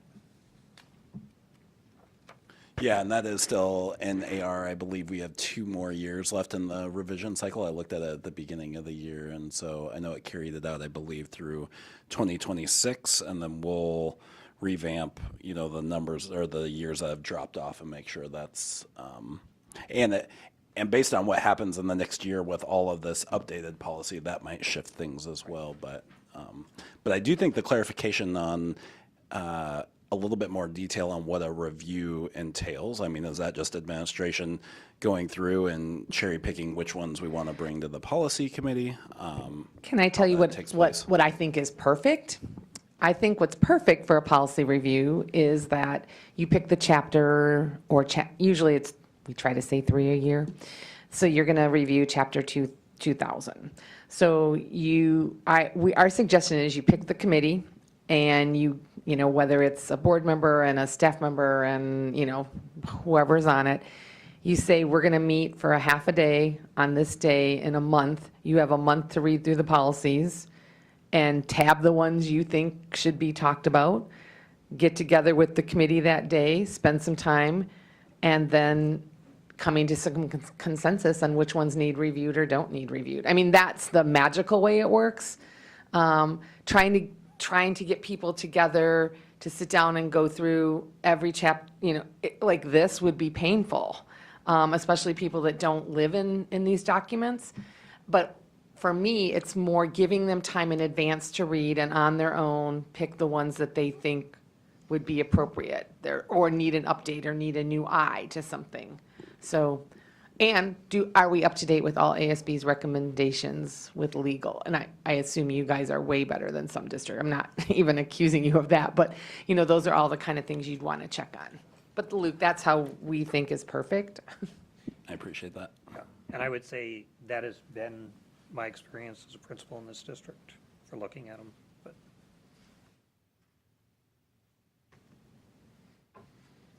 So do you want me to summarize? I think there were only the changes of taking out vice president from in an emergency, superintendent may make decisions. And then your addition of when policies are amended, the superintendent or designee shall review the corresponding administrative regulations to ensure they conform with the intent of the revised policy, and adding that to that district administration will recommend.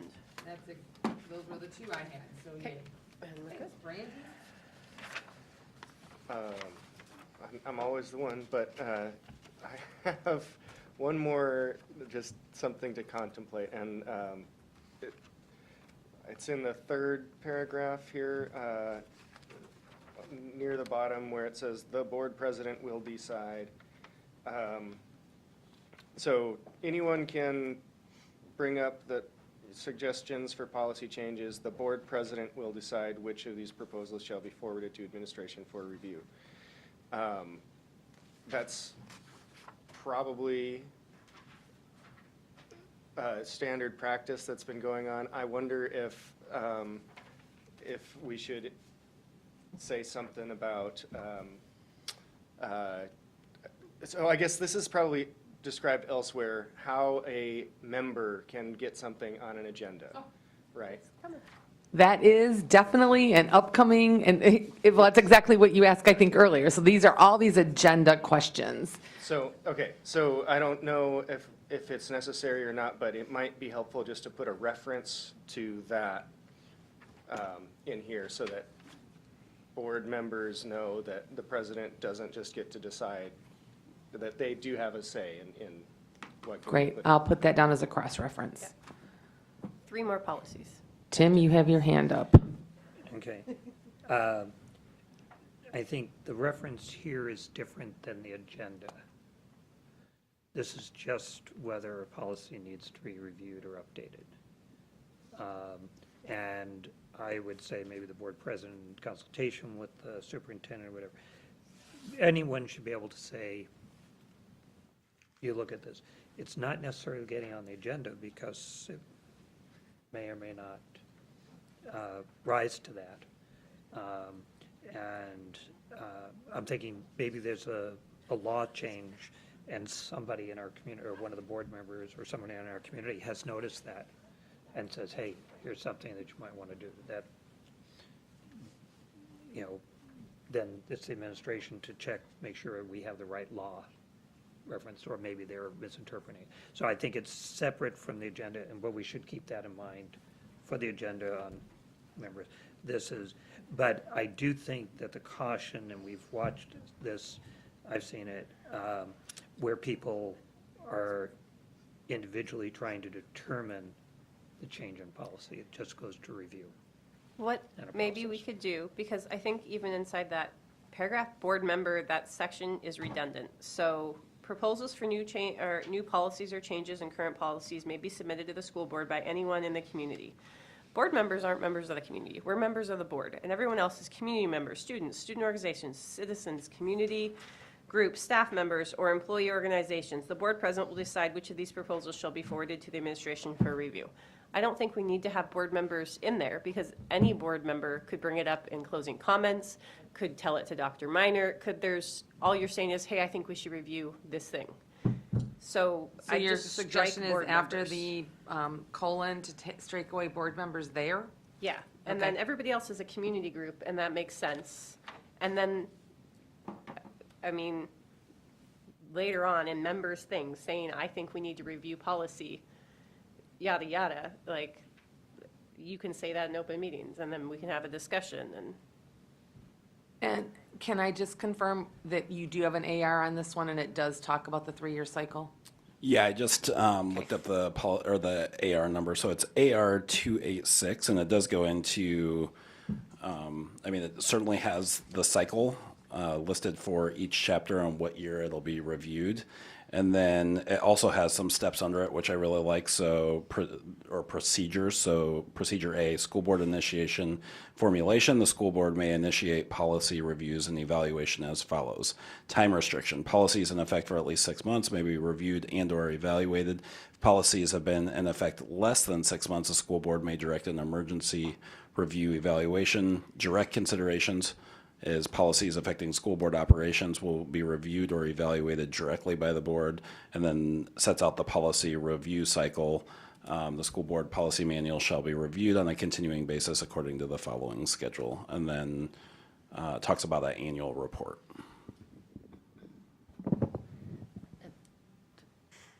That, so, to my recall as well, pre-COVID, the policies were, like the curriculum review schedule, the policies were on a similar schedule, and that's why that was brought up with the policy committee, would be to follow the policies, that they would go through the policies committee at the same schedule, while admin is on that schedule, and then come to the board. So I think that's where that's shooting for. So it's bringing that back to that. And and I think there's a line in there that says, and you may have even read it, that, this is the schedule to make sure it's always looked at on a regular thing, but that there might be something that jumps to the fore. We pulled discipline out of the rotation because it needed, student discipline, it needed to be addressed then. So I think our practice and our ARs are important. And I was reminded in terms of the 6-month thing, just one of the reasons it's good, so you're not just bouncing around, but also it played, a board passed a policy that was not in keeping with the legal opinions of the state, and it needed to be corrected. I happen to be president of the Principals Association, and in fact it does, worked with the superintendent, and then we brought together jointly the change for the board. So, and the board could make that correction. So, I mean, those things happen. They didn't realize it was done during the summer and people weren't around, but. And I feel like maybe Elasbo did something recently at their Elasbo meeting, because we've been getting a lot of calls from superintendents about one specific policy, and I just am like, did something get brought up with all the business managers? And so sometimes things like that happen too. So, all right, well, I've captured all those. I've put down that AR 286 is included. Let's look to bylaws and ask Tim why they chose not to include the bylaws in the bylaws. Okay, the reason was because basically Chapter 2 are our bylaws. Right, but why do you have them? We felt It was in our okay. group discussion, they are, by their nature, they are Okay. our bylaws. We don't need, and if anything, why would you have this in the middle of them? It's, Don't know. But I so think anyway, the reason. that was our conversation. Right, It and was- I get what you're saying, but I also think that if a person from the outside was looking through this, you guys know why you have your bylaws, but does Joe Schmo or, Mama Mia know why you have them, and this helps explain that. That's all I'm thinking. So, May I real quick? Sorry, Tim. okay. I think we should have it because, exactly like Timmy said, if somebody is looking at our policy manuals and they want to know why we have the bylaws or what the purpose of it is for, they can easily find that in our policy manual. If we don't have that there, it just leaves a lot of open-ended questions. It's very short, it's very sweet, and I think it's to the point, and it works. Bobby, go ahead. So, when you said, why is it in the middle? That made me think, why not just add it to 9,000, Okay. Right. right? Just, because we take that same language, put it under 9,000. It fits perfectly, role of school board and members. Boom. I think maybe one of the reasons it's in here, even though this is the bylaws, to your comment, Tim, is, it has to do with the statute. It says policies relating to management and control of the district must be expressed in written bylaws formally adopted at regular board meetings. So I feel like they might have gone a little step ahead and saying, well, these are the bylaws, but this is the policy of that says they are the bylaws. It's just extra legal. Right. But I support adding it to the beginning. And I'm fine with adding it to the beginning and adding to that list of 9,200 bylaws. There, Yeah. where you say powers. Powers and duties. Because the other thing that we had in that conversation is, you read this in bylaws, where are the bylaws? You're looking for a separate thing when we don't have that. The BB, bylaws- yeah, The bylaws are are the this, BBs. right. Hey, not And going to so- argue. So it- Makes sense. It was confusing, so So you just didn't want it at all? we didn't say we, as a section? Yeah. No. Yeah, but you can see where it would be helpful under the And 9,000. That's fine, and that we understand, everybody understands right away, Yep, that makes sense. chapter 9,000 are the bylaws. That's, but So, it's not two separate things. It actually says under governance functions in the 9,000s, you know. To have The school bylaws. board shall prescribe bylaws for Yeah. its own governance. so you may as well just add it right there. Yeah. Yeah. So 9313, you have all of our stuff, and the only thing you didn't keep in there was the note. And I'm not always that hung up on notes, except that I can't tell you how often I ask a room of board members, so what does AR mean? And they look at me like, I should know that, I should know that. So I just think that's an important note to keep in a bylaw. That's my only thought on this one. Yes, Tim. Okay. The conversation around that was in part, we have ARs, we don't have rules of procedures, and we have operated, and maybe this needs to be done, which is different. We don't typically approve the ARs. Is not required. Right. That's what I'm saying, like, this note is really important. Well, if we want to change, Well, but ARs are, they are rules and procedures. That's how you're going to get a policy done.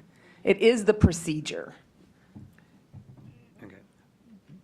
If we did, ARs constitute the rules or procedures used, and school board review or approval is not required.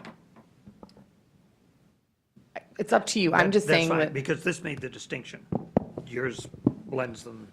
There's not a distinction there, and that's fine, you know, in terms of ARs and what rules and procedures are. Right? So that clarification is important. And I do like the fact that it's not required, but it doesn't eliminate where a number of times the board, and not just since I've been on the board, but over the years, ARs were brought hand in hand as an informational piece with policy to the board so that they could better understand how the implementation was, et cetera. They didn't approve the ARs, they approved the policy, but they had better information and understanding, and they've gone hand in hand with it. so Brandy, you're suggesting the term administrative regulations constitutes rules and procedures? Is that what you said? So I left the term administrative regulations refers to those written procedures that are reviewed or approved by the school board and placed in the policy manuals. ARs constitute the rules or procedures used when school board review or approval is not required, or all we're doing is defining that ARs means rules and procedures. ARs cover the rules and procedures used when school board review or approval is not required. Okay. We're just, because it's specificity of language, I get it. Also the giver. Yep, go ahead. And would this be where you'd address the administrative regulations for 9,000 though that do have to, oh. Yeah, I think we should put the comment in here, and I have that written down, that ARs, all ARs for Chapter 9,000 are presented to the board, right? So it, or approved by the board. Shall come before the board for For final approval. for other school districts, do ARs not come before the board? Is that No. a normal practice? And they come before the board, but they do not need approval of the Got it. board. Good, okay. They should always come in front of the board. You should always be aware of what's going in your manual, but because it is the work of the administration and the how to carry it out, it does not need approval of the board. So in that case, what happens when the AR is not in line with the policy? Well, that's why it comes in front of you to make sure that it, you can say to the superintendent, I don't think this fulfills the intent of this policy, and could you bring us back an edited AR that includes this or that does not seem to be here right now? Great, thanks. Go ahead, Tim. ARs for chapter 9,000 are. Could I suggest maybe that when we say they are reviewed, the ARs are reviewed by the board with the exception of chapter 9,000, which require board approval? So there's little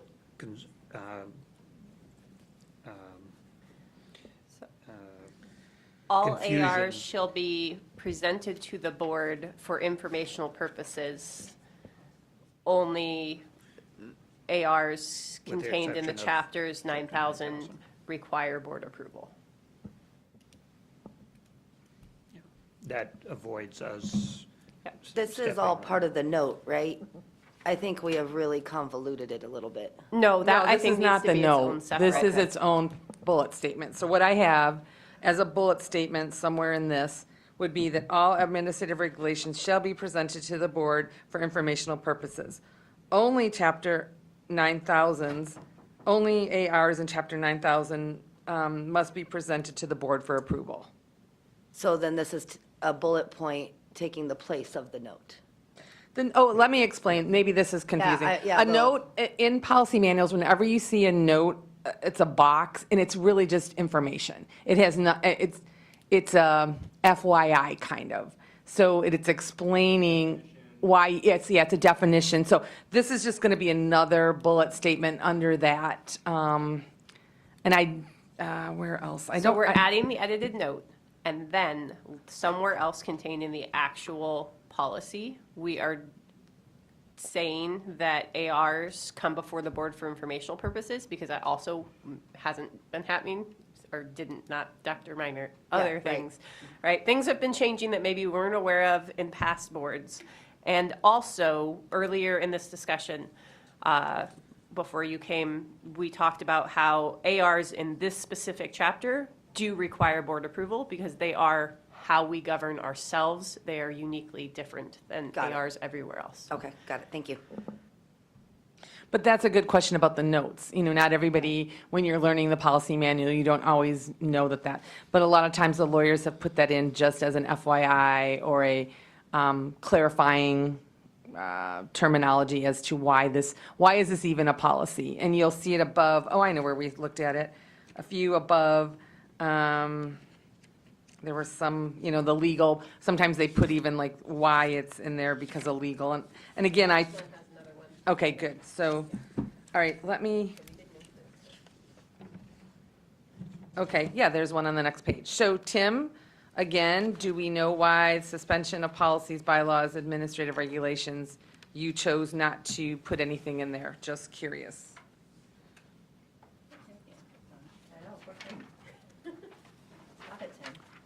Yeah, I don't know. Gee. Yeah, that's right. We don't get the other people, we get Tim. Stop it, That's right, that's right. Should have been up all night pulling out those notes. Well, I gave your my notes, no, didn't I say?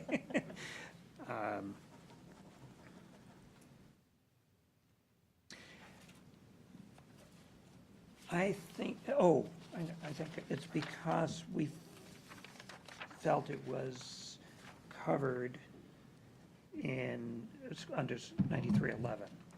I think that was where the gist of our conversation may have gone. that it was covered in there for those emergencies or other circumstances where you have to suspend them. So it seemed repetitive? So that's, I think that was the, if I remember correctly. And repetitive for which one then? That 9314 was repetitive of 9311. That was already included in that. That's, yeah, that's, Yep.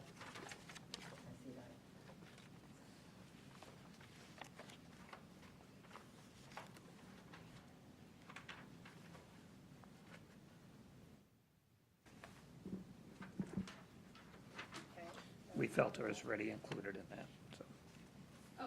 And that's your really good policy, 9311, so, yep.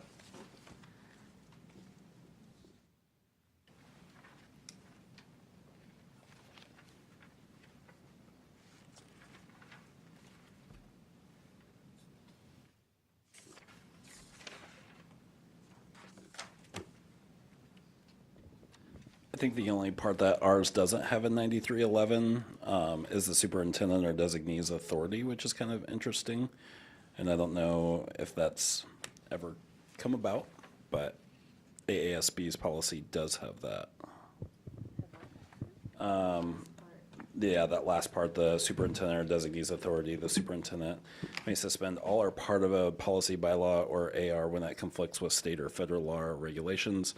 Superintendent or designee shall report the suspension to the school board. Suspension shall be valid until the policy, bylaw, or AR is rescinded, amended, or reaffirmed. Could we move that back into 911 9311. or 9311? Yeah. So I was actually just thinking that we could move that into 9311 either before or right after in an emergency, the superintendent may make decisions on matters not addressed by board policy, da-da-da-da-da, and then we could add that in right there. That's what has happened. Yeah. Duly noted. See, I need to go home tonight and do all this while it's fresh in my mind. So ask me what I'm going to do tonight. Type. All right, great. So let's move then to meetings. I probably should have, okay, so this is interesting. You have some spelt out things here. You have some included that we don't have, and that's why I have blue stars, but you have some that we do there are some that we do suggest that maybe you don't have or don't have as much as we suggest. So take a look at them, and then we'll come back in a few minutes to talk about it. Give everybody a chance to read through it on their own.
Thoughts, comments? Miss Melissa? So I think that we should move the entirety of the yellow sections, the special meetings, the emergency special meetings, over to ours. But within that special meetings, while it does a really good job at defining the special meetings, I still think we should highlight 262.1 and 262.2 as the policies within notice. Maybe that's a note, maybe Or you could it's- just keep it. I Yeah, mean, or just keep that part and incorporate this big part also into that. I like our small snippet, but I also like the whole area that AASB has, especially with the emergency special meetings, and we could just move that right over. Yeah, my question was, does 262.1 and 262.2 cover what's listed there? And if so, Diana, can you pull up Sorry. 261, 262? Or can someone that has access? Luke and Diana, race for the,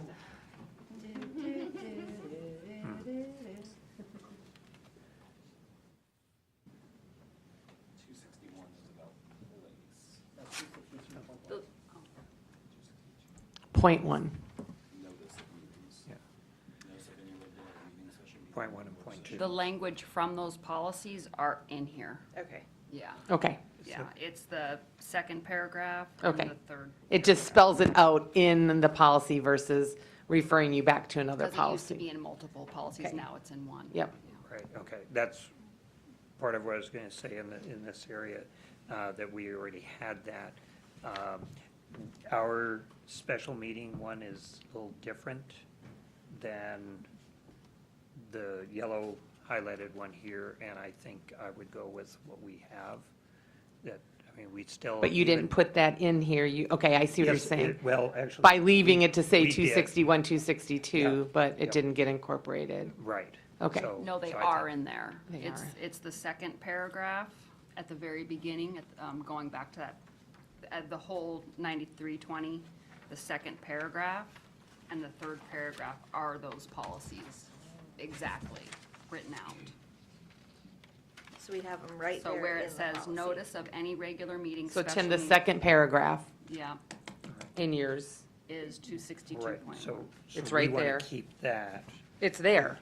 Yeah, Right. so Yeah. we don't need to add the But we yellow. don't need to add the yellow. 'cause- Oh, I And see what you're Yellow is saying. not consistent with what our current policy is For the special meetings. for the special meeting.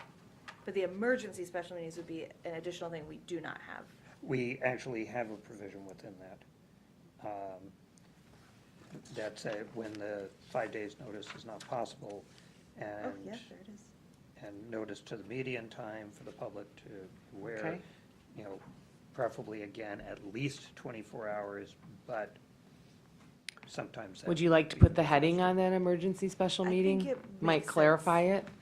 And, like, I definitely think we should do the heading. I like the way it's laid out, because if I'm looking to go through something as like someone who's not very familiar, I'm gonna look, oh, regular meetings, here's all the information, special meetings, and emergency special meetings are a different thing. But like in here, it repeats, notice of a regular meeting, special meeting, or work session shall have 5 days' notice. And then the next paragraph down, public notice of regular meetings, special meetings shall be at least 5 days' notice. Like, it seems repetitive that they Yeah, just they're- say the exact same thing. So we could make it clearer and more streamlined of our things. And then the other piece with special meetings, it hints at it, that the special meetings may be called by the president or a petition of the majority of members of the board. Recent past practice. This is problematic and vague, in that it doesn't say exactly what that means. Does it mean that 3 board members say this and that's? That is now, well, again, let's look at what Juno has in there. That was what Carm put down for each of you. It's on your table. It's on your table, it was on your workbook, she handed it. It was a PDF what's the number on it, Brandy? BB 9322, and it's combination agenda meeting materials. So, So maybe just take a look at theirs. So that's separate from calling a special meeting.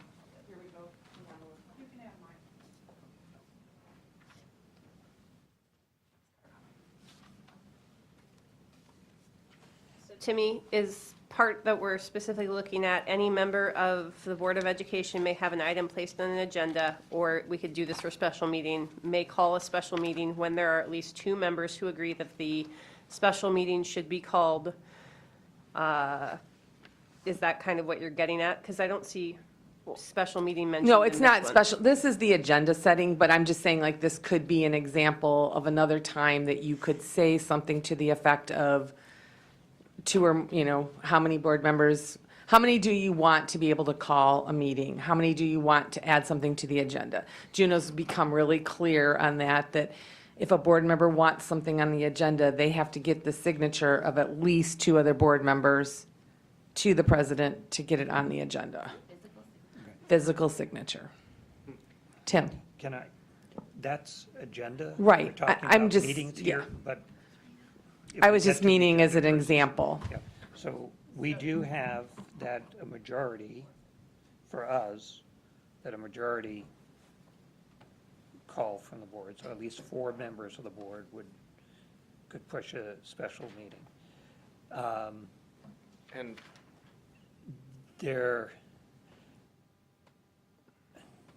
experience, I mean, if actually a 4 is calling it, then yes, that's majority. And reason I would really push that we keep it to 4 for calling a meeting, special meeting, is having experienced calls to call a special meeting, and there was the majority was not going to do what that special meeting, we did not have enough votes.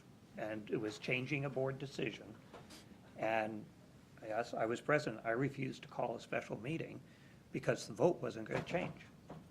We did, May we add in that, and I like how it's Okay. spelled out here, but I wonder if we could add, or a majority, parentheses, 4 of the board. how do you get a majority asking to have a special meeting without violating the open Because meeting? it's a poll about a meeting. You really, because time, date, location is the only thing you can poll on. But how did you do that, Tim? I refused to do it.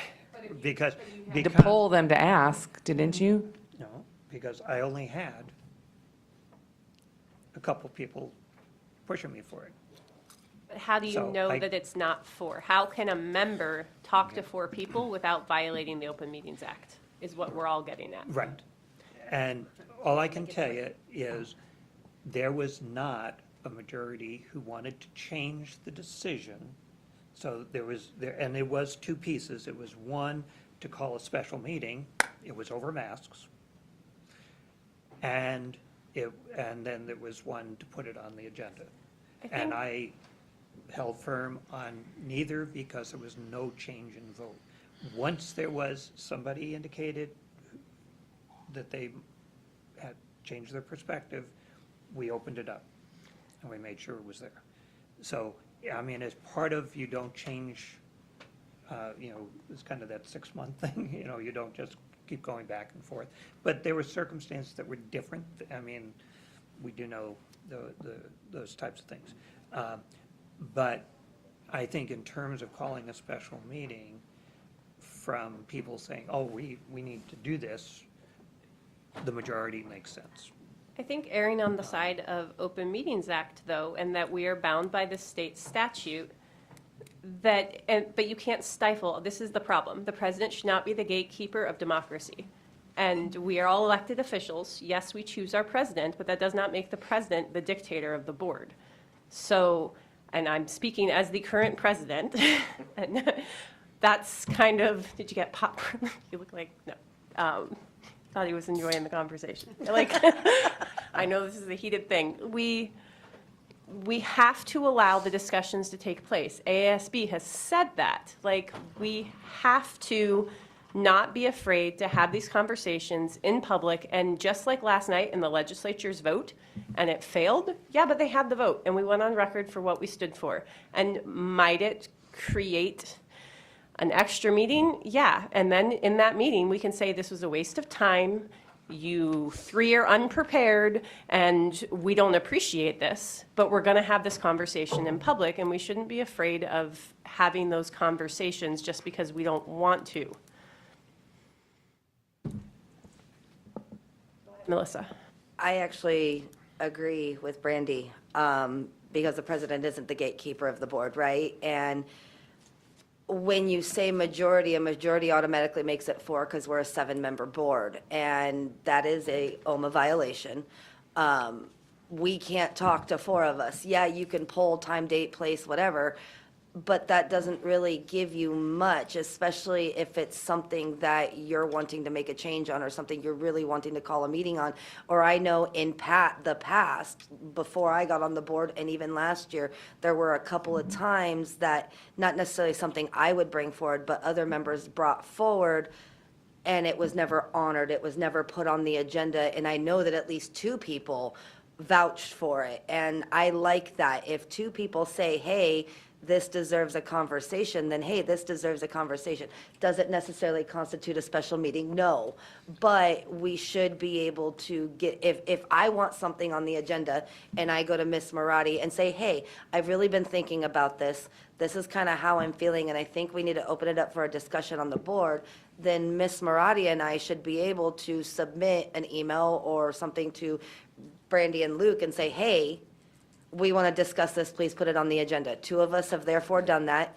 Let's get it on the agenda. Yeah, So, And, you know, we are talking about calling special meetings right now rather than the agenda. And I do think the threshold should be higher for calling a special meeting, but I think it's problematic to require a majority because it would seem to me to be in violation with the Open Meetings And Act. here it says, if you read it carefully, it says, when more than 3 members of the board or a majority of members, whichever is less. It says it right there, which means that, I'm reading from both yours and ours in the first paragraph. A meeting, if it was to say a special meeting, the school board constitutes, but if you were to say to call a special meeting, I mean, I think that the key is that the 3 or a majority of the board, whichever is less. It's not getting into the 4th person. It's 3 or under. No, yeah. It's Whichever more- is less. It's more than 3, It's more than 3. so, or the majority, so we have to have at least 4. Whichever's in either less. case. No, whichever's Right, right. less. If we had a 6-member board, we wouldn't have to have 4. And if it's more than 3 or the majority, which for us would be 4. Which, The Alaska state statute says regardless of how big your board is, Right. like the OMA, it's 3 or whichever's less. It's a majority of the board. So if you have Right. a 4-person board, okay, it's always a majority or less. So Or a less. 4-person board, it would be no more than 2 Two. members. But if you have a 10-person board, it's still 3. Three. Because the assembly Right. is still bound by 3, even though they are larger I'm than us. agreeing with, yes, yeah. But that's, so, I still don't, the crux of the issue is how do we call a special meeting without breaking OMA? well, as if we're using 4 at this point, you can only do it while we're in session at a meeting in comments and say, okay, I want to call a special meeting for this, and then you got to get 3 other board members in their comments, if they haven't already spoken, to say, I support this. Like, that's almost impossible. But that's what I did. And I got other members to do it. And then we still didn't And do then it. we didn't call the special meeting. So like, Right. I'm supportive of that, of saying, fine, it happens in public. But the board president has to honor it.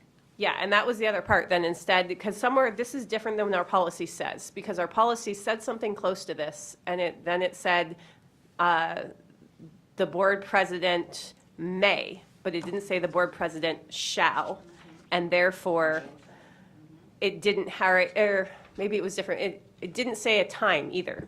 So, Right under your special meetings, it says, special meeting may be called by the president. You're right there, Brandy. Yeah. Yeah.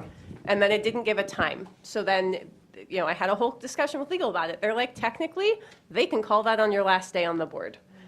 And so that's a problem. That's a vague policy. So I don't mind the special meeting needing to happen, say, if the threshold is 4. So 4 members done an open meeting. So, because we have a meeting every 2 weeks. That's not, it shouldn't be an emergency. Hopefully, if it's an emergency, the president is on board. Yeah, so, Yeah. We have actually, as a board, called a special meeting. We did that in December on the charter schools. That was a board vote to call a special meeting rather than waiting until our next regular scheduled meeting. yeah, and so that's what I'm And saying. so Let's that can happen. line it out in policy, though, where it says that if the president isn't in favor of it, but still, we have 4 members, then that meeting will be called. Right, and we did call it. I mean, But as- last year, we didn't call a meeting. But what she's saying is that right now, this policy does not. The current policy that was recommended doesn't outline that specifically. That's what I think I hear you saying, right? Yeah, and certainly, I think it's a very legitimate question, because we say on petition of a majority of the members, who are 4 members, how do we do that? That's my With question. OMA? When you're not in a And that's meeting. a real good question that we don't. I think we're saying it has to happen in a meeting. has And to I'm happen fine at to a meeting. concede that, because it did. Like, the whole situation last year happened in an open meeting. I had members join me and say, I support her in this, we need to call a meeting. And then the meeting was not called, and that was that other piece of like, well, then we aren't actually following our policies. And it turned out, oh, we are, because it says may, not shall, not will. Which makes the policy problematic. I'd say that's happened every year that I've been on the board, at least once.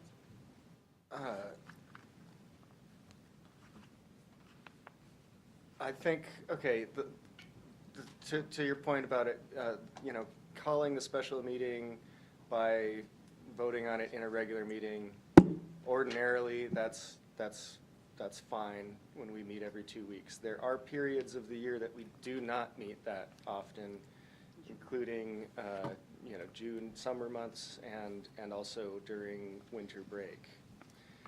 In December. And there may be reasons that we would want to have a special meeting that is not an emergency during those times too. And so I think that we should have some provision in here that allows us to call that special meeting even if we, outside of a regular meeting.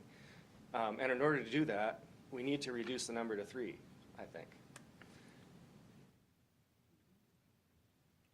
I concur. What's the difference between 3 and 4? OMA. No, I meant like, Well, okay. other than that, Okay. let's- I- Okay. We have had special meetings in those things and in the summer. We have had that. They don't need the majority even. I mean, they needed to happen. Sometimes there's been enough board members that said, yes, we need to address this issue.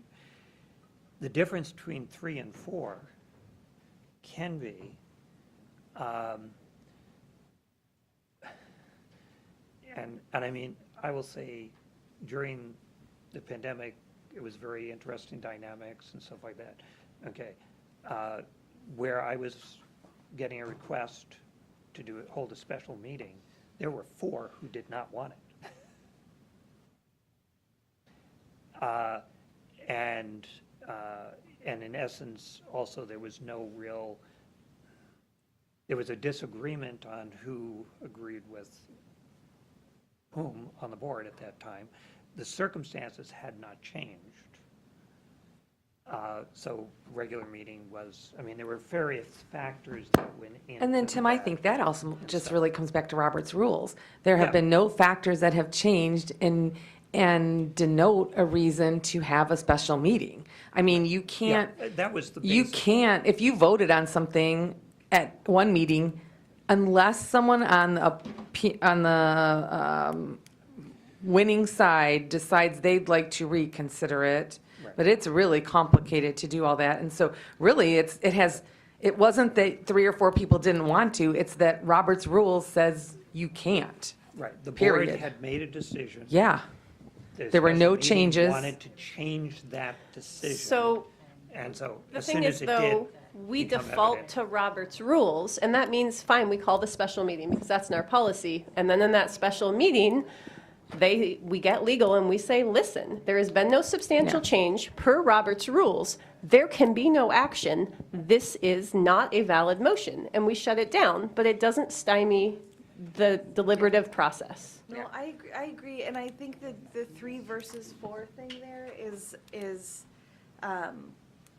even if it then is a majority at the onset that doesn't want to have the meeting, that still honoring the 3 that do gives the opportunity, like, we've all been wrong before, and having the opportunity to have an open discussion, like those 4 that didn't want to consider whatever the thing is, whether it's going to be a violation of Robert's rules or not, whatever the thing is that we're calling a meeting about, that it gives the opportunity for anybody to change their mind, anybody to learn and change or not. But that even if a majority doesn't want to hear it, I mean, if we didn't hear anything that the majority doesn't, every no vote would never have come before us anyways. Yeah, I think that is significant value in that number. I also, I think that there's been a few references to a very specific situation, and I could envision other situations where, there's more reasons for a special meeting other than changing a decision that the board has made. There's other reasons that you might need one. It might not have been something that was ever on an agenda before, and so I think that we should be careful I don't want to disempower board members by saying a majority has to be calling the special meeting. I can also see how it could go the other way, and it could, it could get troublesome if there's 3 members that are just constantly wanting special meetings. So caution is warranted, but I think that in this particular policy, we should say that it's 3 members. Melissa, because she did wait, and then you, Tim. So I'm kind of seeing both sides here, right? Like, I see where Tim is going, because that was along the lines of kind of what Bobby just said. This could, so we are kind of being very specific to like the last 3-4 years, right? And things that have happened, things that have come about. We actually happen to have a very healthy board right now. So a lot of these problems that we have faced in the past, I don't foresee being a problem, especially for this year. But this year is not what we're worried about, right? We're worried about next year, the year after that, who's going to be in charge in the future, and what kind of hold could they have on the board. So I see both sides of it. Maybe this isn't the greatest example, but I go back to the legislature last night, right? So 2 days ago, they weren't going to hold the vote for the veto. They didn't even want to honor the discussion. Well, then yesterday, Ben Carpenter came back around and said, you know what, okay, let's do this. But, and where I go with this is that, like, I was heated. I didn't go to bed at all last night. I mean, and then I ended up with my daughter, but I was heated because of the fact that, so you used your power to call that special joint session to have this discussion and vote, right? And then what happened? There was complete silence. Nobody said a word. They did the vote. They were out in 5 minutes. I mean, that was the most ridiculous thing I think I've ever seen. And so I also see the caution in that, because it's like, are you calling this meeting to waste time, to not actually do what you said you were going to do and have the conversation? So it's almost even more germane, because it wasn't Ben Carpenter who flipped. It was the rules in the Alaska Constitution that said you must reconsider a governor's veto, and one of the legislators is a policy nut and knew it and was like, actually, no, we have to, and they brought it both to legal, and like, your policy says you have to go into a thing and consider, and so if you want to follow your policies. So even more deranged, like, if we put it in our policy, it's what we need to do. But I think, yeah, they didn't say anything, but they did. We just, because they're not bound by OMA, and they had a lot of discussions they didn't want to have. 4 hours. And that moved, where we need to have our discussions in public. True. And that's okay, because I have to. When I'm conducting a meeting, I have to say, do you have something to say on the matter? And then if we start going in circles, like we're maybe getting close to doing now, I'm going to say, okay, I think it's time to call for the vote because we've exhausted the deliberative process. But it's the process that ASB keeps saying is the important part. And that's where I'm confused right now, because I am totally lost on what we should put in this policy that would make you guys content. Tim? Okay, Tim? I do think either one of the policies, our writing or the adjustment, whether special meeting is called or not, we do need to get clarification on where the OMA interpretation I will was be. thinking that too. That's number one. The second is that I think that as we look at special meetings, that,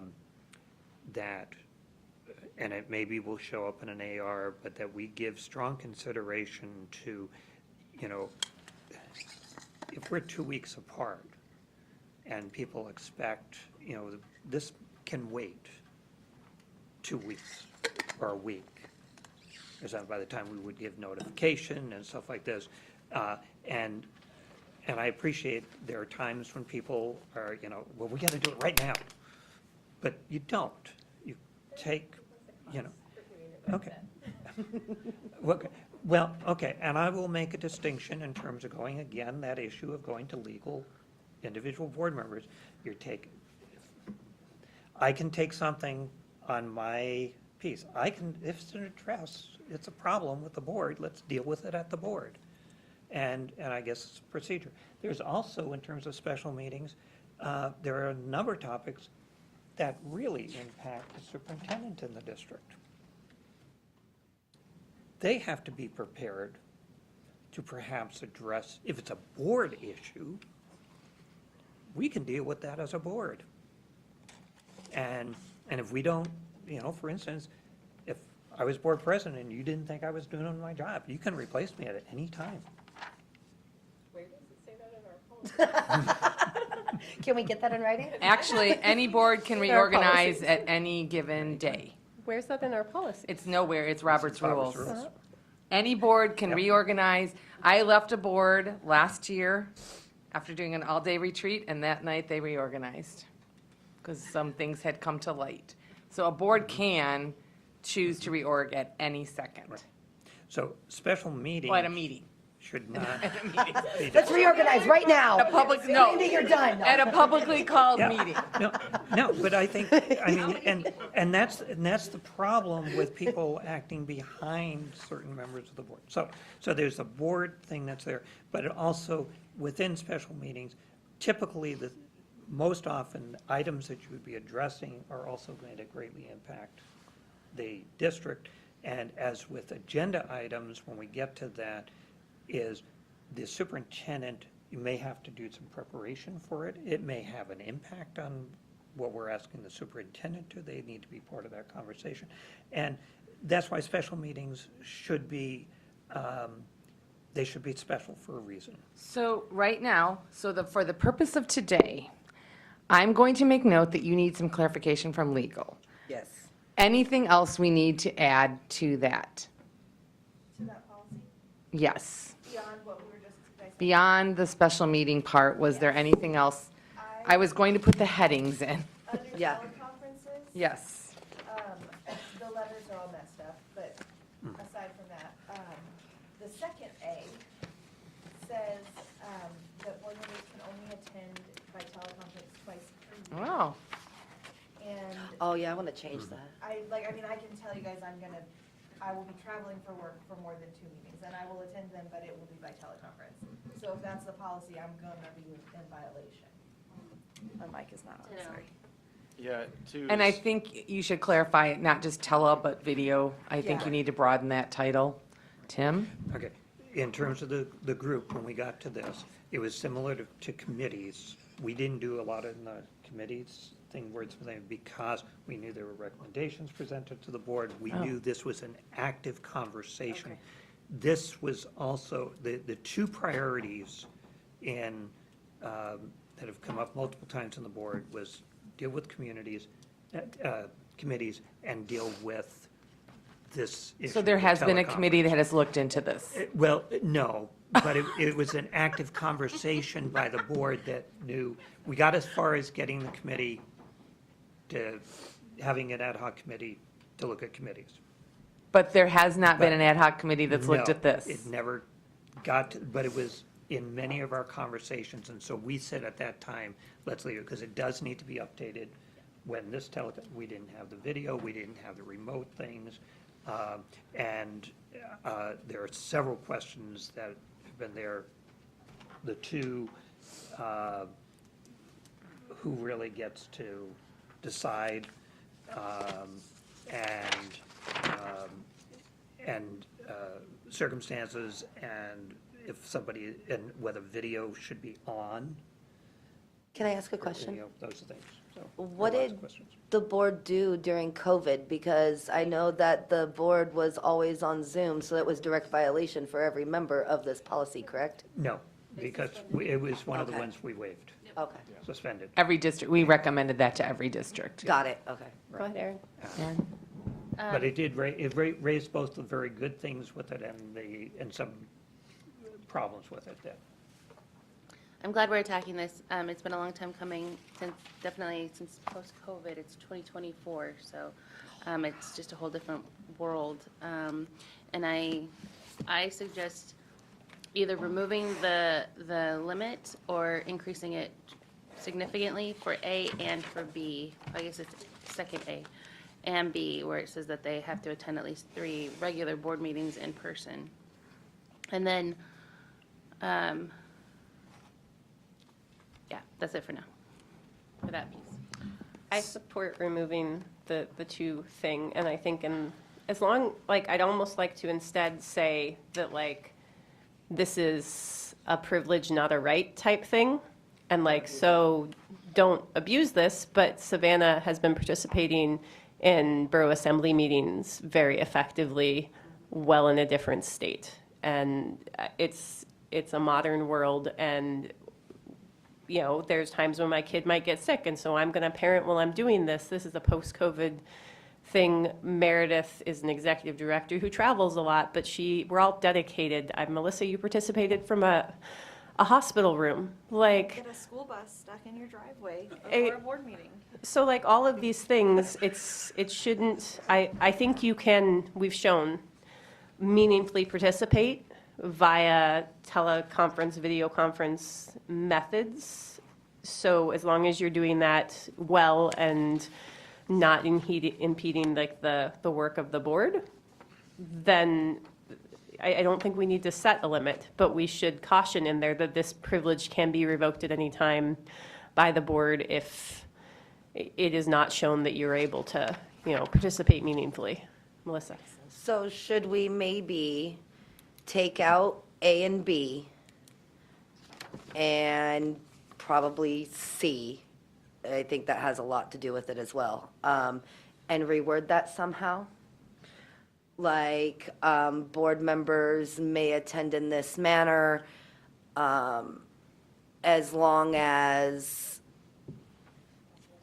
it doesn't impede the work of the board. I don't know, someone else help me. That's where I'm at right now. But like, we word it somewhere like that. So, board members may attend via teleconference as long as attending via teleconference doesn't impede the work of the board, or somewhere along those The lines. ability to attend via teleconference, you know, is extended to all members, given that they participate meaningfully and do not impede the work of the There we go. board. There we go, perfect. I like what Brandy had said early on, that this is a privilege, not a right. And that privilege will be revoked if there is not meaningful participation or something like that. For D, is that even relevant? Because if you're on Zoom, you're still counted as part of the quorum. Yeah. No. So what's the point? Well, we did, I mean, obviously, when we suspended this, yes, as long as you had 4 on. But the policy would still require in-person, or current policy, that the quorum is in person. That's the normal. Where does it say that? And we check with legal on That is what not what other constitutes a districts quorum? are doing. I'm just saying. No, our I'm just policy telling you, yeah, right the now- policy, you're reading D as that is your policy to say that. Right, that Okay. has been, but we obviously suspended that during. So right now, this group could decide, that that is not, I mean, that's up to you guys. I'm just saying, I'm not aware of any other board that doesn't allow quorum to be counted as someone who is online. So our borough assembly, their committees, the planning commission as well, there's another commission out there that they won't hold a quorum unless they have physical members. Wow. That is a thing. I don't know if it's in the laws or not. I just know like the planning commission does it, a couple of the committees with the borough do it. I am in favor of not. It is not a having legal that, though. requirement. Yeah. It is not a legal requirement. I can No, I confirm think if that. you have members online, that counts, and that should be a quorum. That's where I'm at. Tim? That's the practice we have on Oh, our committees. Aaron, it's the practice you have on your committees as well? Yeah. Yeah. We count our Zoom participants as part of the quorum on our committees. Oh, you do on that, so you Yeah. already are. Yeah. Okay. I think it's extremely important that the quorum be in person and accessible to the public, and they get to actually see us. This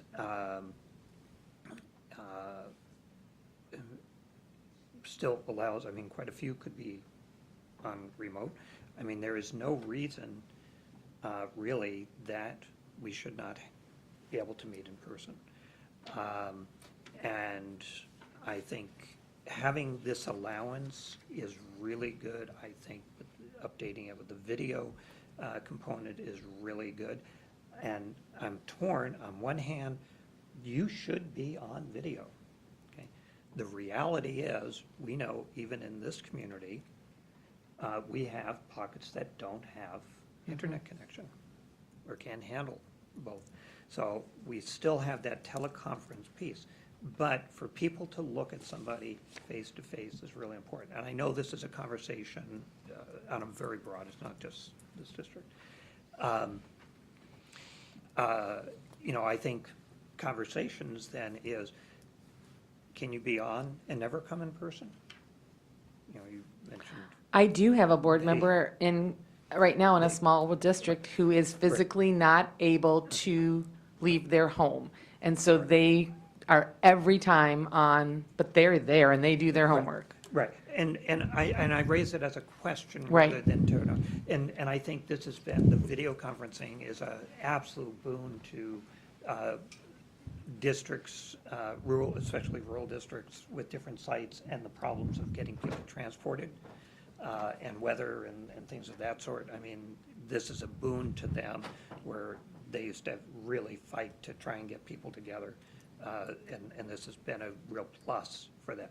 But I'm talking within our community, that value, I do think it's reasonable to, the 2 times a year and kind of we're able to do it better than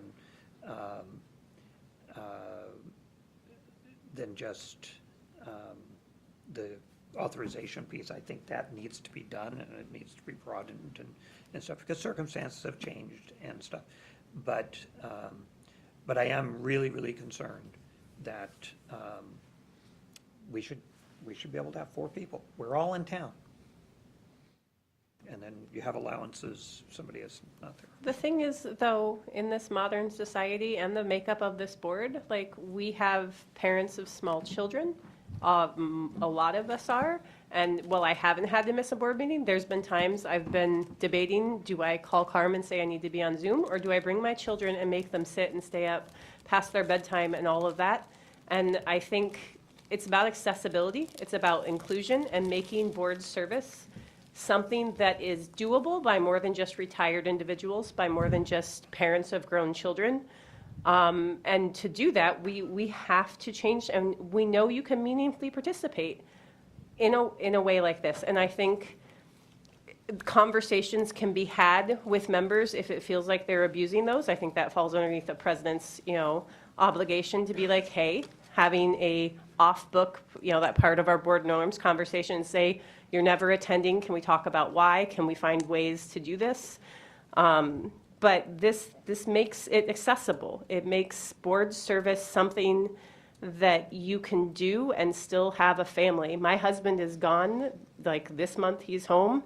Next month he will be gone the majority of the month, and I will be caring for my 2 children by myself. And knowing that I won't be penalized or seen as not doing my job if I have to meet from my home, that's okay. And we held successful board meetings over COVID where every single person was remote. That's just it's a modern thing, and we're like, oh, it's about public accessibility. Far more people tuned into board meetings when they were on Facebook. In fact, that became a comment popcorn section.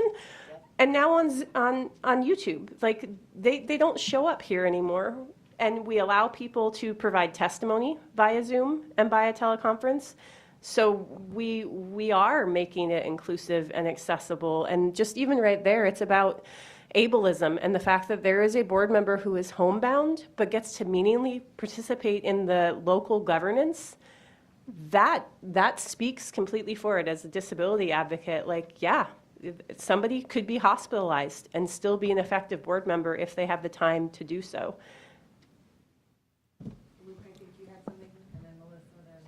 Yeah, I'm just curious if, and this is kind of a totally different way of looking at it, maybe if the quorum is all going to be video conference, then the whole board meeting shifts to video conference. I mean, there is a piece of this that if the majority of your board is going to be online, it becomes very difficult to run a hybrid meeting effectively at that point in time. I also think it does make it uncomfortable if there's only 2 board members in the room and the superintendent, and you're discussing something that's highly controversial and everybody else is behind a screen somewhere. And so those are kind of my 2 concerns. One, efficiency just from running a meeting. Hybrid meetings are tricky. So maybe we flip it where if the majority of the board's going to be remote, that the entire meeting's remote. And then just that concern of, if we keep it, only a couple of board members being in the room with the superintendent does create some accessibility issues there too. I'm like Luke's idea of once the quorum or the majority of board members have indicated that they need to participate remotely, that the entire meeting then shifts to being remote access. And maybe we set somewhere where you need to have that a certain amount of time. I know the assembly has that where you have to say so much ahead of time, I'm going to be participating remotely. So it doesn't mean that you can't. So if a school bus breaks down in your driveway, one person could still participate remotely. But like, if you know ahead of time, you're going to need to participate remotely and enough board members have, we're going to shift the whole meeting to a remote meeting. Melissa, I think Tim, I'm of the generation. I feel because our generation, us a little bit older, are just, it's like it's not our second nature. It is becoming much more second nature to the next generation and the next generation. And it is a hard, I get really mad when all my team doesn't want to be at our staff meeting. I'm like, but I have a staff member who lives in Kodiak and I have a staff member who lives in Anchorage. I have to accept that, to get the best people. So, I totally get where you're coming from. I think the whole quorum thing, that's where I get, to me, that diminishes someone's position on the board if just because they're not here, they don't count in quorum. That's where that bothers me a little. But I also understand the hesitancy because it is important to be together. So I'm kind of along those same lines. So like Dr. Miner said, right? My hesitation is that all of a sudden we become a board who's doing everything by Zoom, and that's not exactly where I want to go either. I think it's important for the board to be in person in this boardroom as often as possible for the public. One is a good look.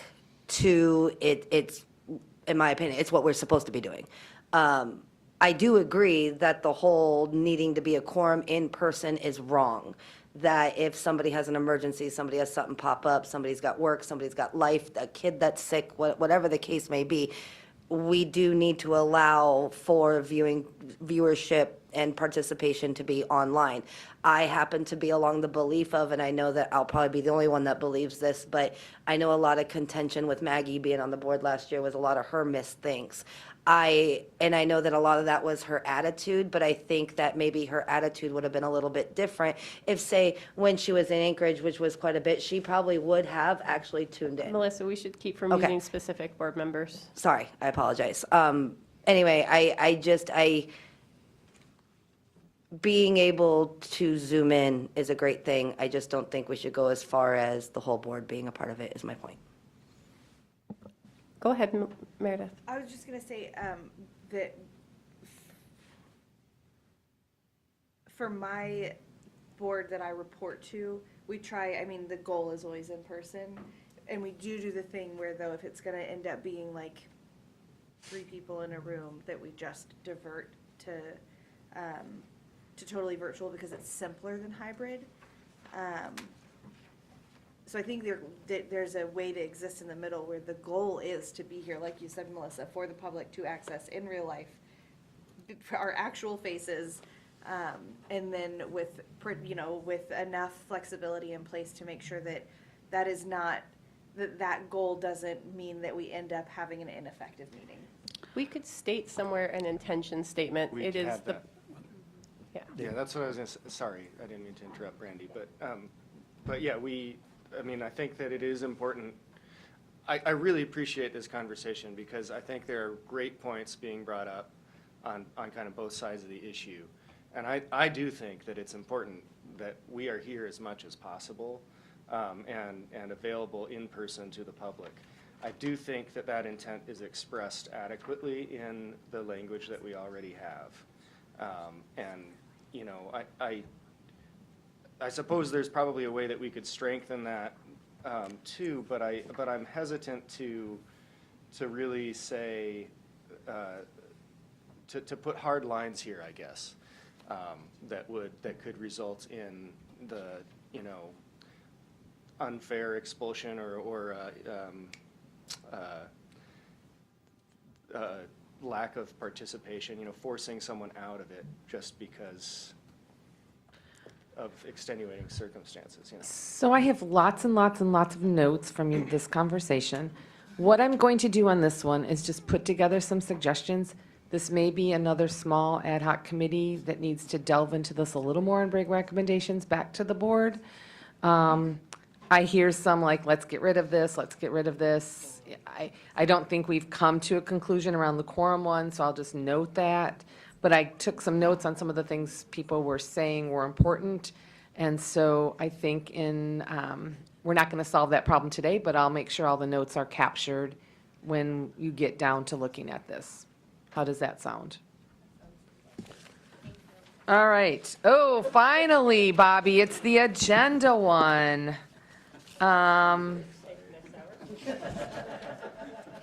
That's probably all we're going to get through today. No, I'm just kidding. So why don't you take a look at them? The first, yeah.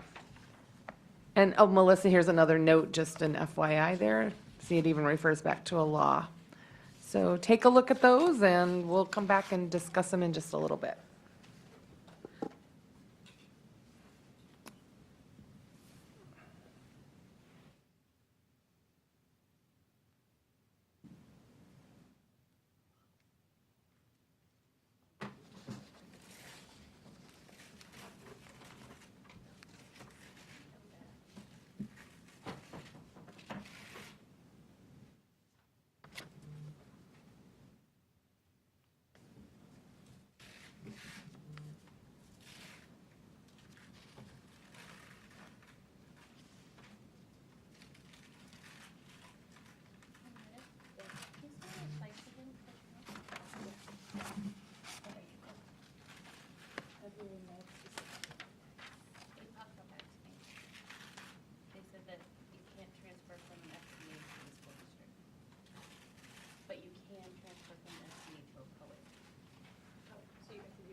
right, because they need a car. Purchase the tickets. Yeah, so you don't have, I just did it last month, and it took longer than, yeah, but I can send you that information.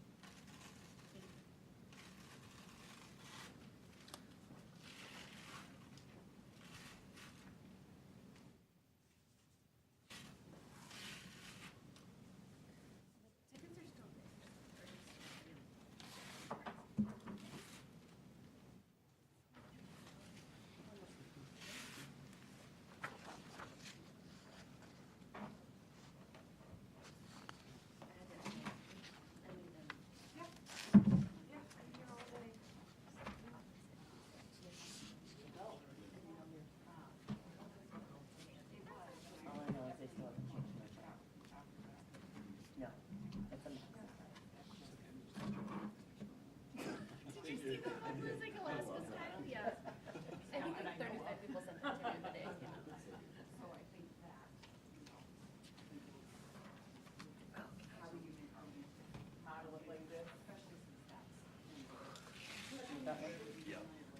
Oh, there's a better one. Yeah, there's one where it's like a big roll. All the way up. I found our plane for Monday, Brandy.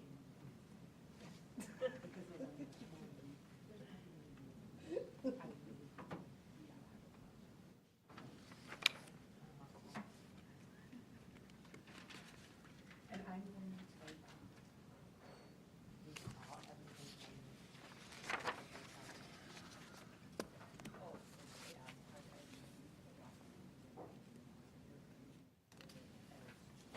you want me to build into that? Why do I send it out? To cut and paste, so if you want me to put it right in there, just send it, make sure it's the right one. Okay. Started. That would be So I gotta fantastic. do it while I'm top of mind. Okay, I'll do it right now. All right. All right. There's still some people looking, so give them a few more minutes.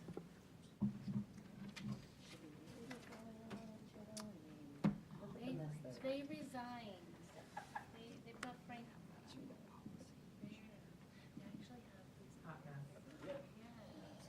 Someone asked me about it, and I was like, she looks like the year I came on. I said, well, yeah, they really have to.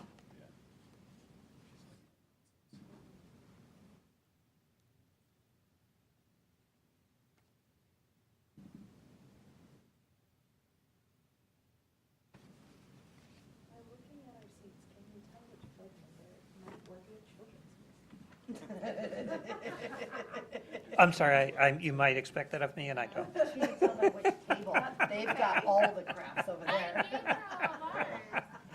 I'm pretty impressed. Oh, you could be a co-signer. Oh, look at, she's making a pipe, little bouquet. Okay, it's beautiful. Yeah, I'm impressed. I'll have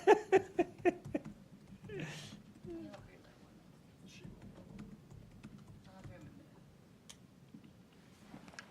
I missed that. Really become 21-year-olds to sign motorcycles and run into burning buildings.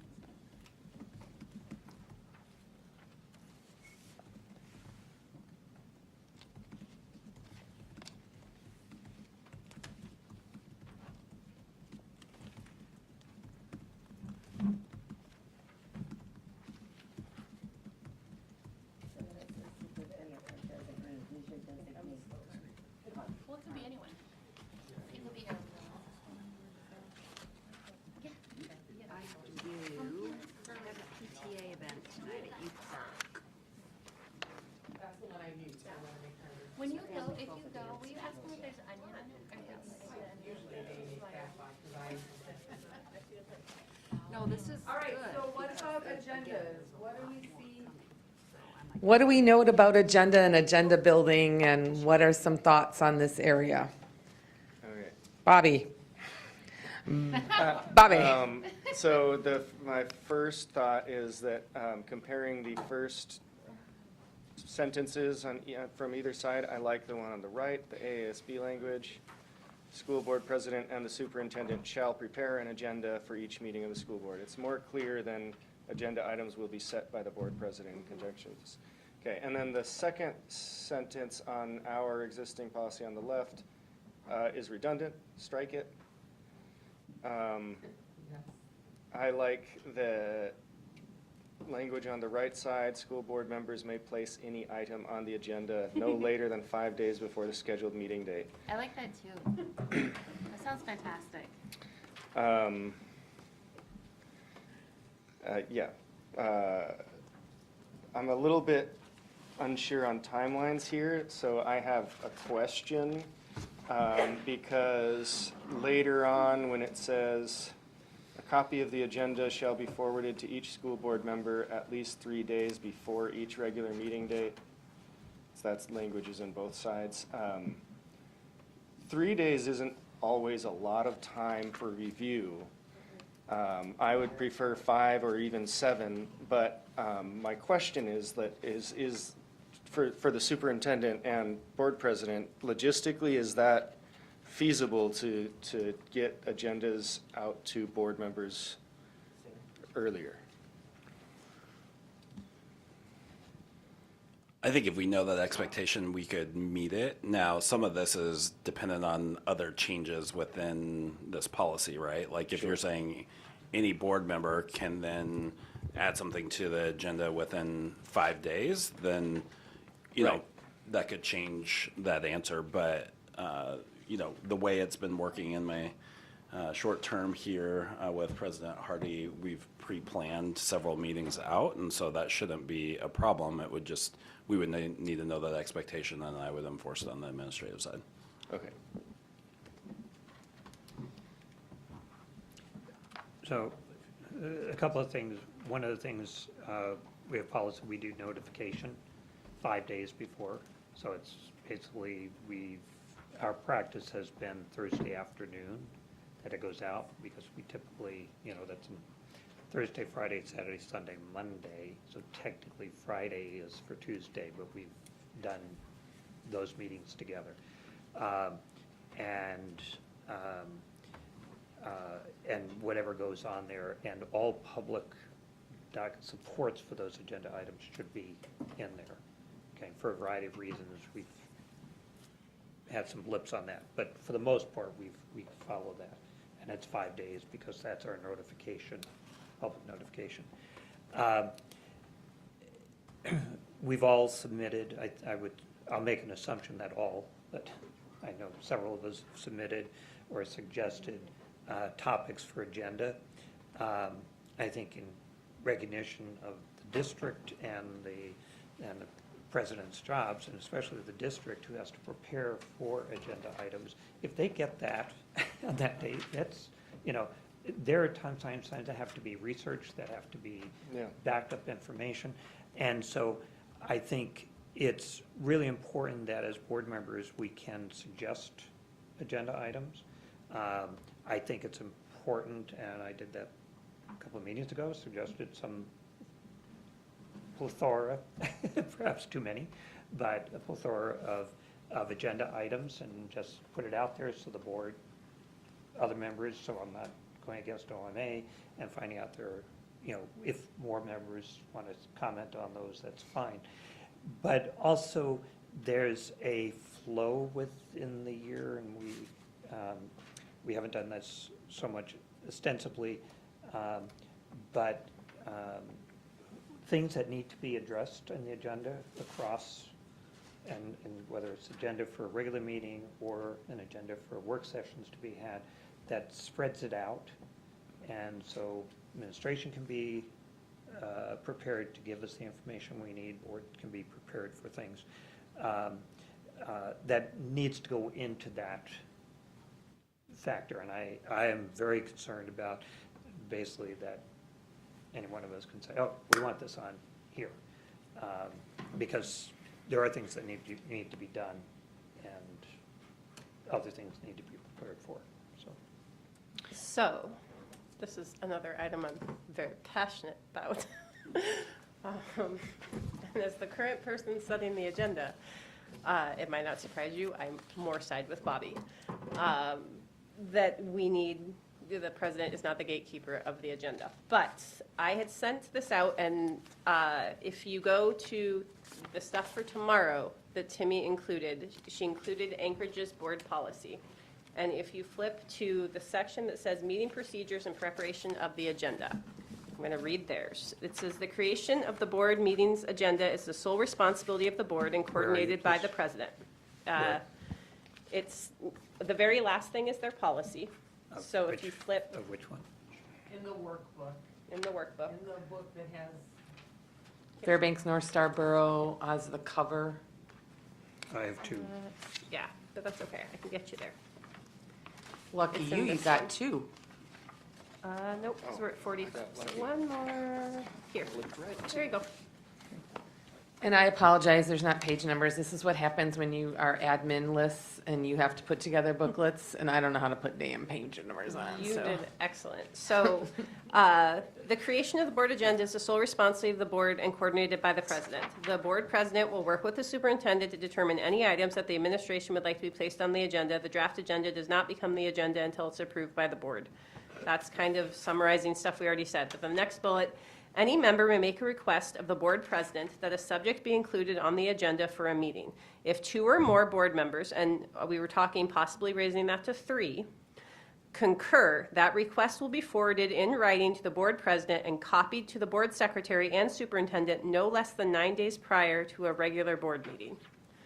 The board president will ensure that any topics the board or individual board members request to be addressed will be considered. So I would like, theirs isn't prescriptive. This is where I got into the whole thing last year. Considered doesn't mean they have to do it. So I am in favor of more prescriptive writing and saying something along the lines of, I like if 2 or more board members, but maybe we make it 3, concur, that request will be forwarded in writing to the board president and copied to the board secretary and superintendent no less than 9 business days prior to the regular board meeting, at which time the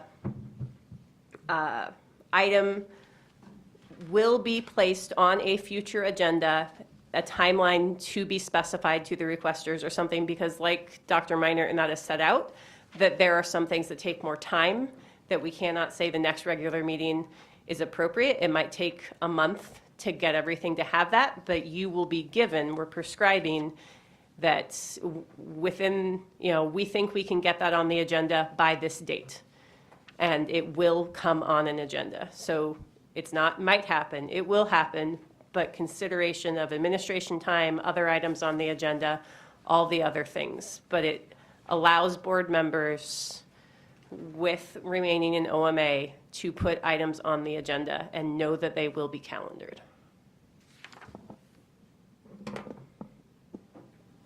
I love it.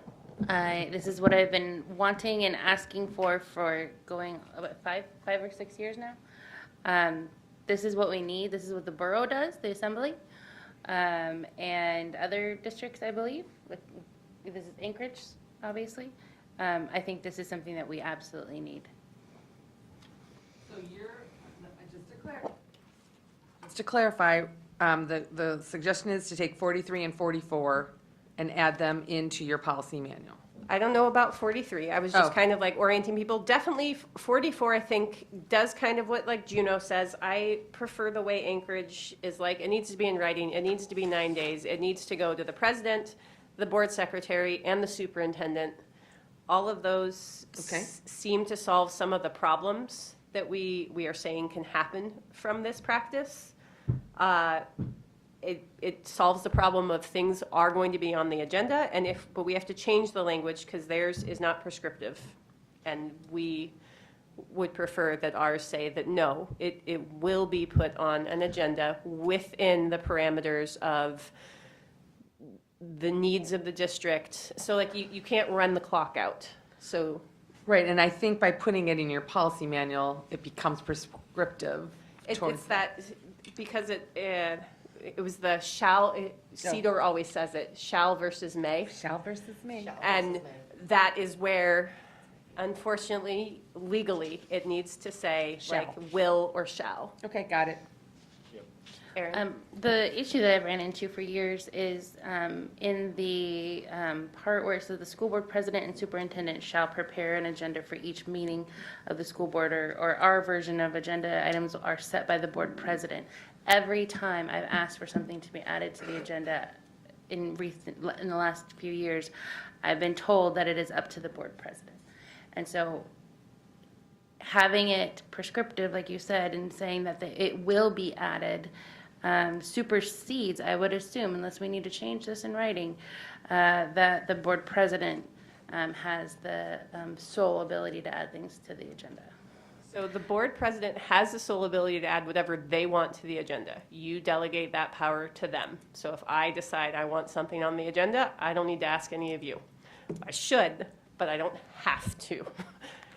But this says that beyond that, you, along with 2 other members, can tell me, well, you will also add this, and then it is up to Luke and myself to deal with the repercussions of how do we make sure that that is done in a thoughtful way, and to clearly communicate with you, okay, well, this information is going to take a month to collect so that we can fully address this policy.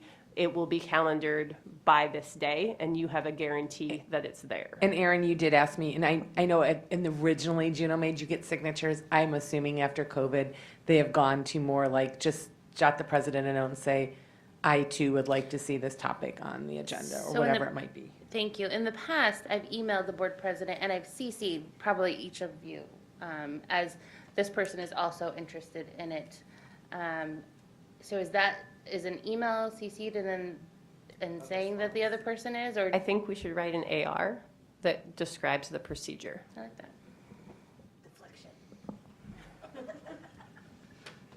Okay, and I support 3. I think that 2 would be great, but probably too easy.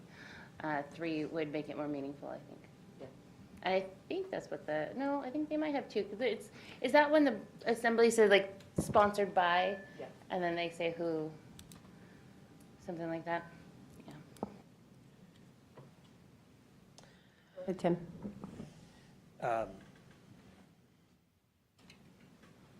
I like the fact that we're looking at that it would be placed on a calendared on a future agenda, future agenda.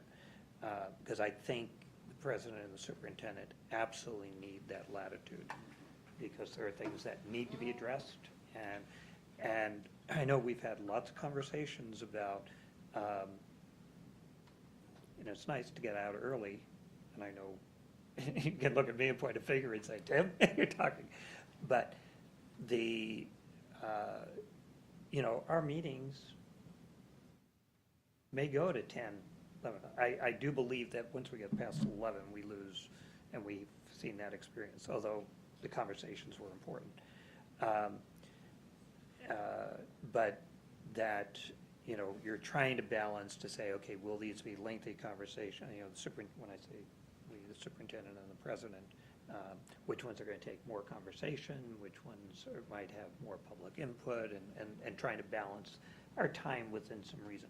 And I absolutely think the president and the superintendent need that latitude, that even though I may think it's a pressing thing, it may not be as pressing.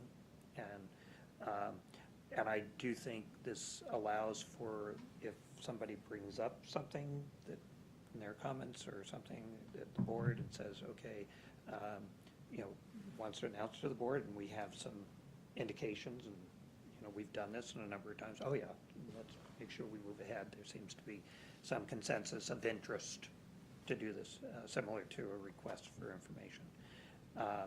So I think it's in that right direction. It does address concerns that have been there any number of times of how do you get things on the agenda or something. Especially, there are times and dynamics of people who see each other more often within the board, less often. I'm thinking when, it happens in different dynamics, and who moves in what circles. So this helps to broaden that out. And I think it's it's a move in the right direction. I am a little concerned, and this can go into AR, as we talk about process and flesh that out. Again, how do we communicate to other board members and I'll use myself, I sent a list of agenda items, but I didn't know how to share that, beyond Brandy and Luke. They're the president and the superintendent. And so I did it in comments. And at least people know what's on my thinking, and public and board members, and they can weigh in if they want. So just as we look at how we do that and make sure that we're not writing to two board members and copying the president, and then we're four. So that procedurally, I do like the idea of 3, because then that heightens the importance of it, and you have, when you come to a decision, you have at least, your use of a near majority of time, so at least there might be somebody else who wants to hear it. I think something too, and that's why it goes back to like the special meeting or whatever, getting a legal clarification, is mentioning a topic covered under OMA. So if I say I would like to have an agenda item on underwater basket weaving, does me saying that to the president and then the president telling me no, and then me going to 2 other board members and be like, but guys, it's important, and they join me, did we violate OMA? Or I had a discussion with them, but I didn't really, I wonder, that's a great question, and it's one that's triggered in my head too. But since Juneau and Anchorage both have this stipulation of sort, Theirs is 2 though. but even so, you might have to talk to 4 to get 2. Yeah. You know what I'm saying? Like, I might call Melissa and she goes, oh yeah, but then I call Aaron and she says no. And then I call Bobby and he says no. And I call Meredith and she goes, okay, but now I've talked to 4. So that, I don't know how they do that. And it might be worth a phone call to Dee Dee and, well, poor Dee Dee and Juno. Might be worth a call to Margot and just see how they handle that. And, even though it is only 2, it's might take you 4 phone calls to get to the 2. So. That's a good point. I would lean towards leaving it at 2, but I could live with 3. But I think that the legal review component is important if we're going to pick a number, regardless. But I think this is a great idea, and to the point that it takes the president and the administration time to prepare for things. I think that's a really important element that we don't want to forget here. And also, the other point I could see being problematic is if a board member wanted to obstruct the process and add several things to the agenda just to waste time like that. We don't want that to happen. So we want our policies to be logistically possible, and make sure that everyone has time to review the information, including the public. So I think that this is a good way of tackling that by saying that it doesn't have to be at the next meeting, but it will be calendared. It shall be calendared. Melissa? I think the 2 members should stay as 2 members. And maybe it's after a conversation with Margot and legal and whatnot, but just within the last couple months, we have been given our policies on CCing. We have to, in every email, CC Brandy, CC Luke, CC Carm. So that. Oops, we had this a whole discussion. discussion. Yeah, I know, I'm coming in late, I know. No, it's I okay. did, but like that's the reason for this, right? Right. Keeping it to 2, we can then have those email conversations and still CC the president, and it only goes to 3 at that point, right? We're going to discuss it with legal, and you might not have Yeah. to CC the president anymore. It might be worth tuning into the YouTube at Okay, the top that's of the the first meeting half, to yeah. hear that whole, it was Okay. like 40 minutes of Okay. good Okay. deliberation. Tim? Just as we talked about this, and again, the question has come up enough, so we need Right. to get clarity. Right. And in enough circumstances and different mixes of people.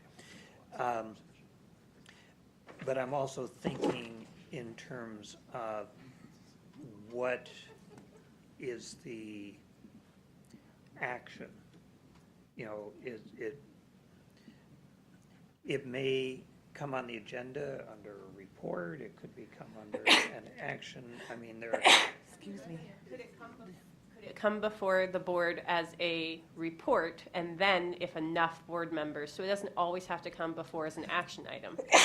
Then in that report, we can say, I would like this to be an action item, and it's open meetings, and now we can all discuss it. Yeah, and I think that there are times when there's a good agenda. I've heard people mention, oh, we'll talk about this.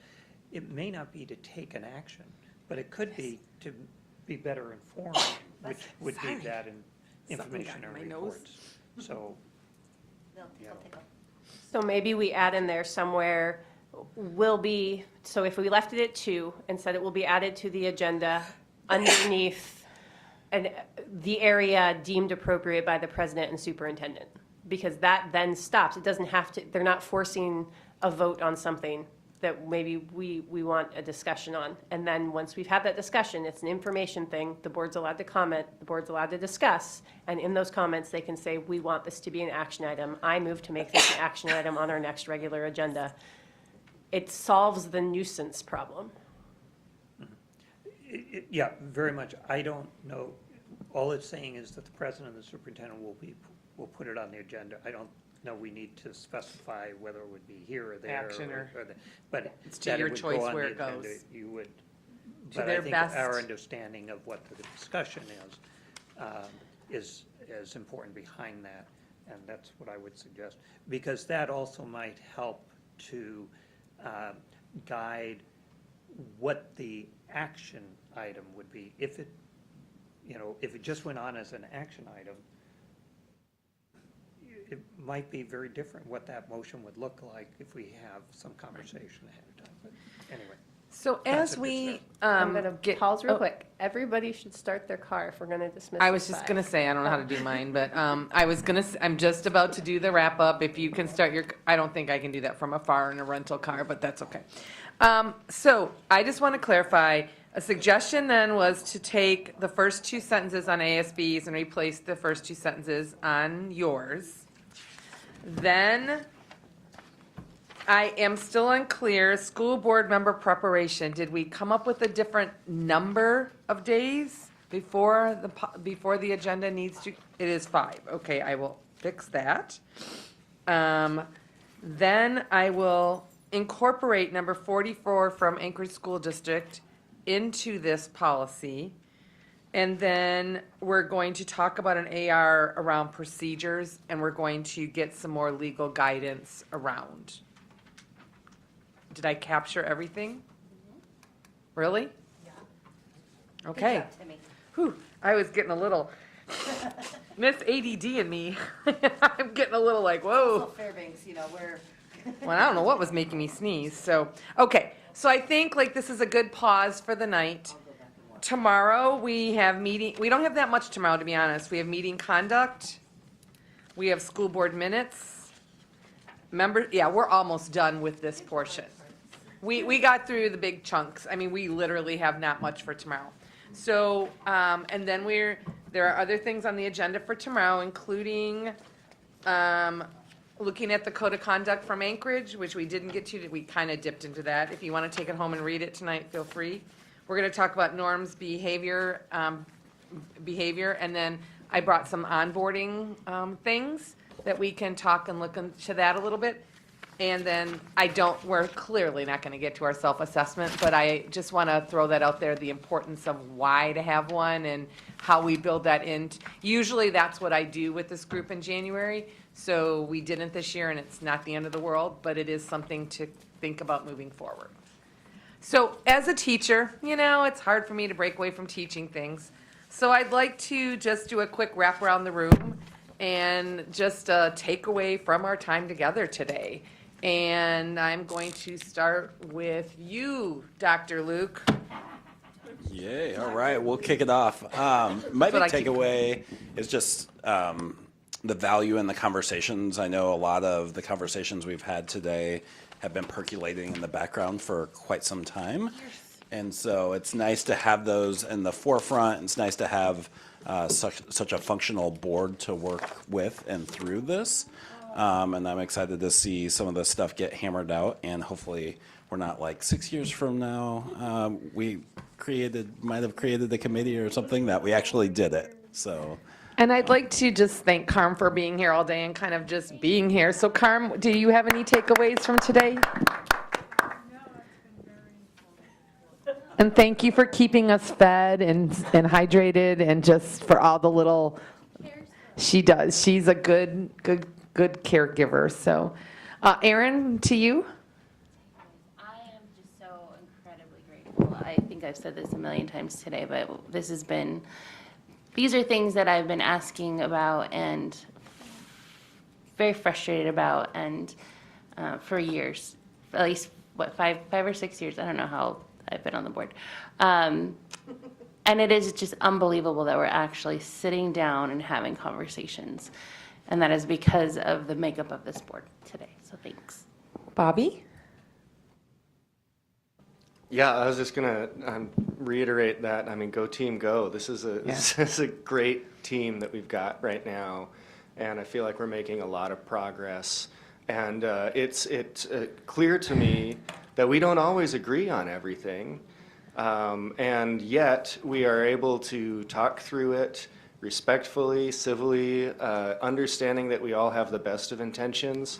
And I'm proud of us. I'm proud of us for the work that we're doing and will continue to do. And I just want to say thanks to all of you for making this such a great experience. Thank you so much. It's worth taking the day off work.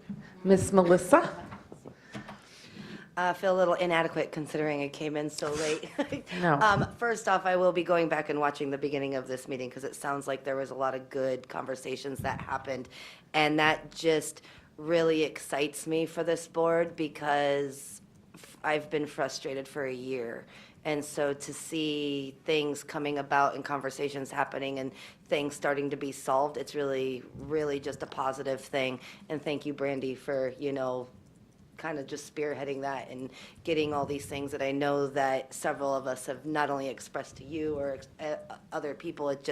This is really refreshing. And even though I was only here for 3.5 hours or so, it was a lot and really, really good. So just way to go, board. Thank you. Miss Meredith? Or Merlin? Yeah, Merlin. Today, I just am really grateful that you brought really easy to use materials. I feel like we accomplished so much, but it would have been impossible without it being laid out so easily. So, yeah, thank you. Go former teachers, right? Tim? I'm mindful of that, in every chair is a leader.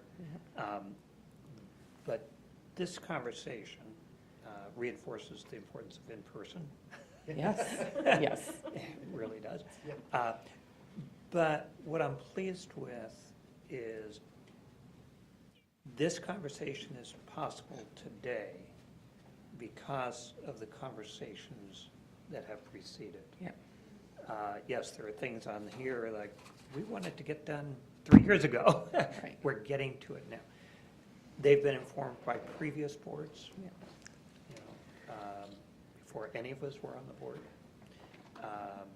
and been informed by the contributions from board members who have served over the last couple of years, and have also raised very similar issues as well as some different ones. We each bring something to the table.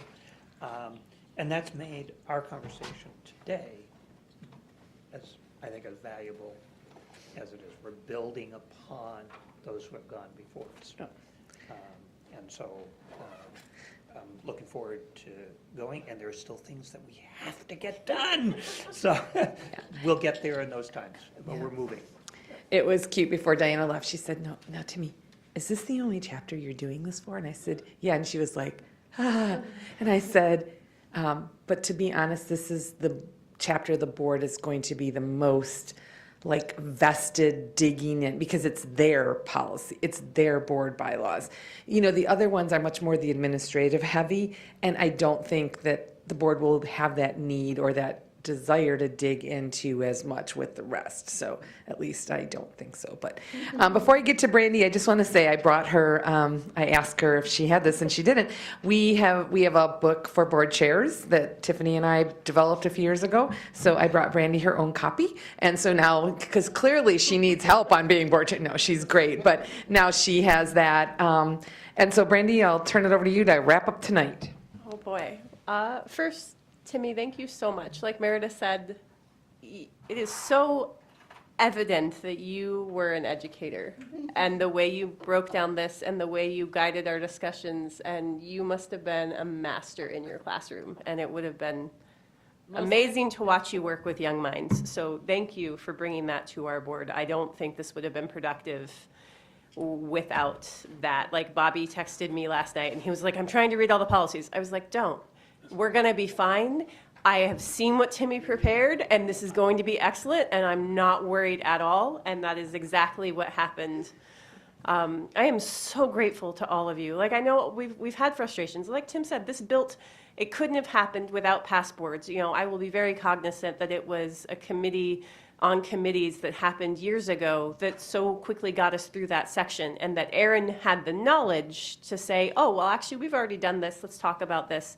So this has been a culmination of a lot of effort by a lot of people over the years, and we're finally doing it. And it took so many people taking days off work, walking away from, family obligations and people who you might be drawn to spend that time with, and all of that. Like, thank you. Our community benefits from all of us, and it is a pleasure being on this board and being entrusted with the role of the presidency, and I don't take that trust lightly or easily, but you guys make it a joy. Like, today was, I think, the best work session we've ever had, where I'm walking out of this room and I'm like, oh my gosh, we accomplished so much, and we did it.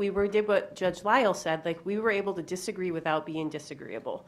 There were definite moments when we had very passionate standpoints, and yet at the end of it, with great facilitation, we left with, okay, here's some compromise. How can we all respect each other's viewpoints?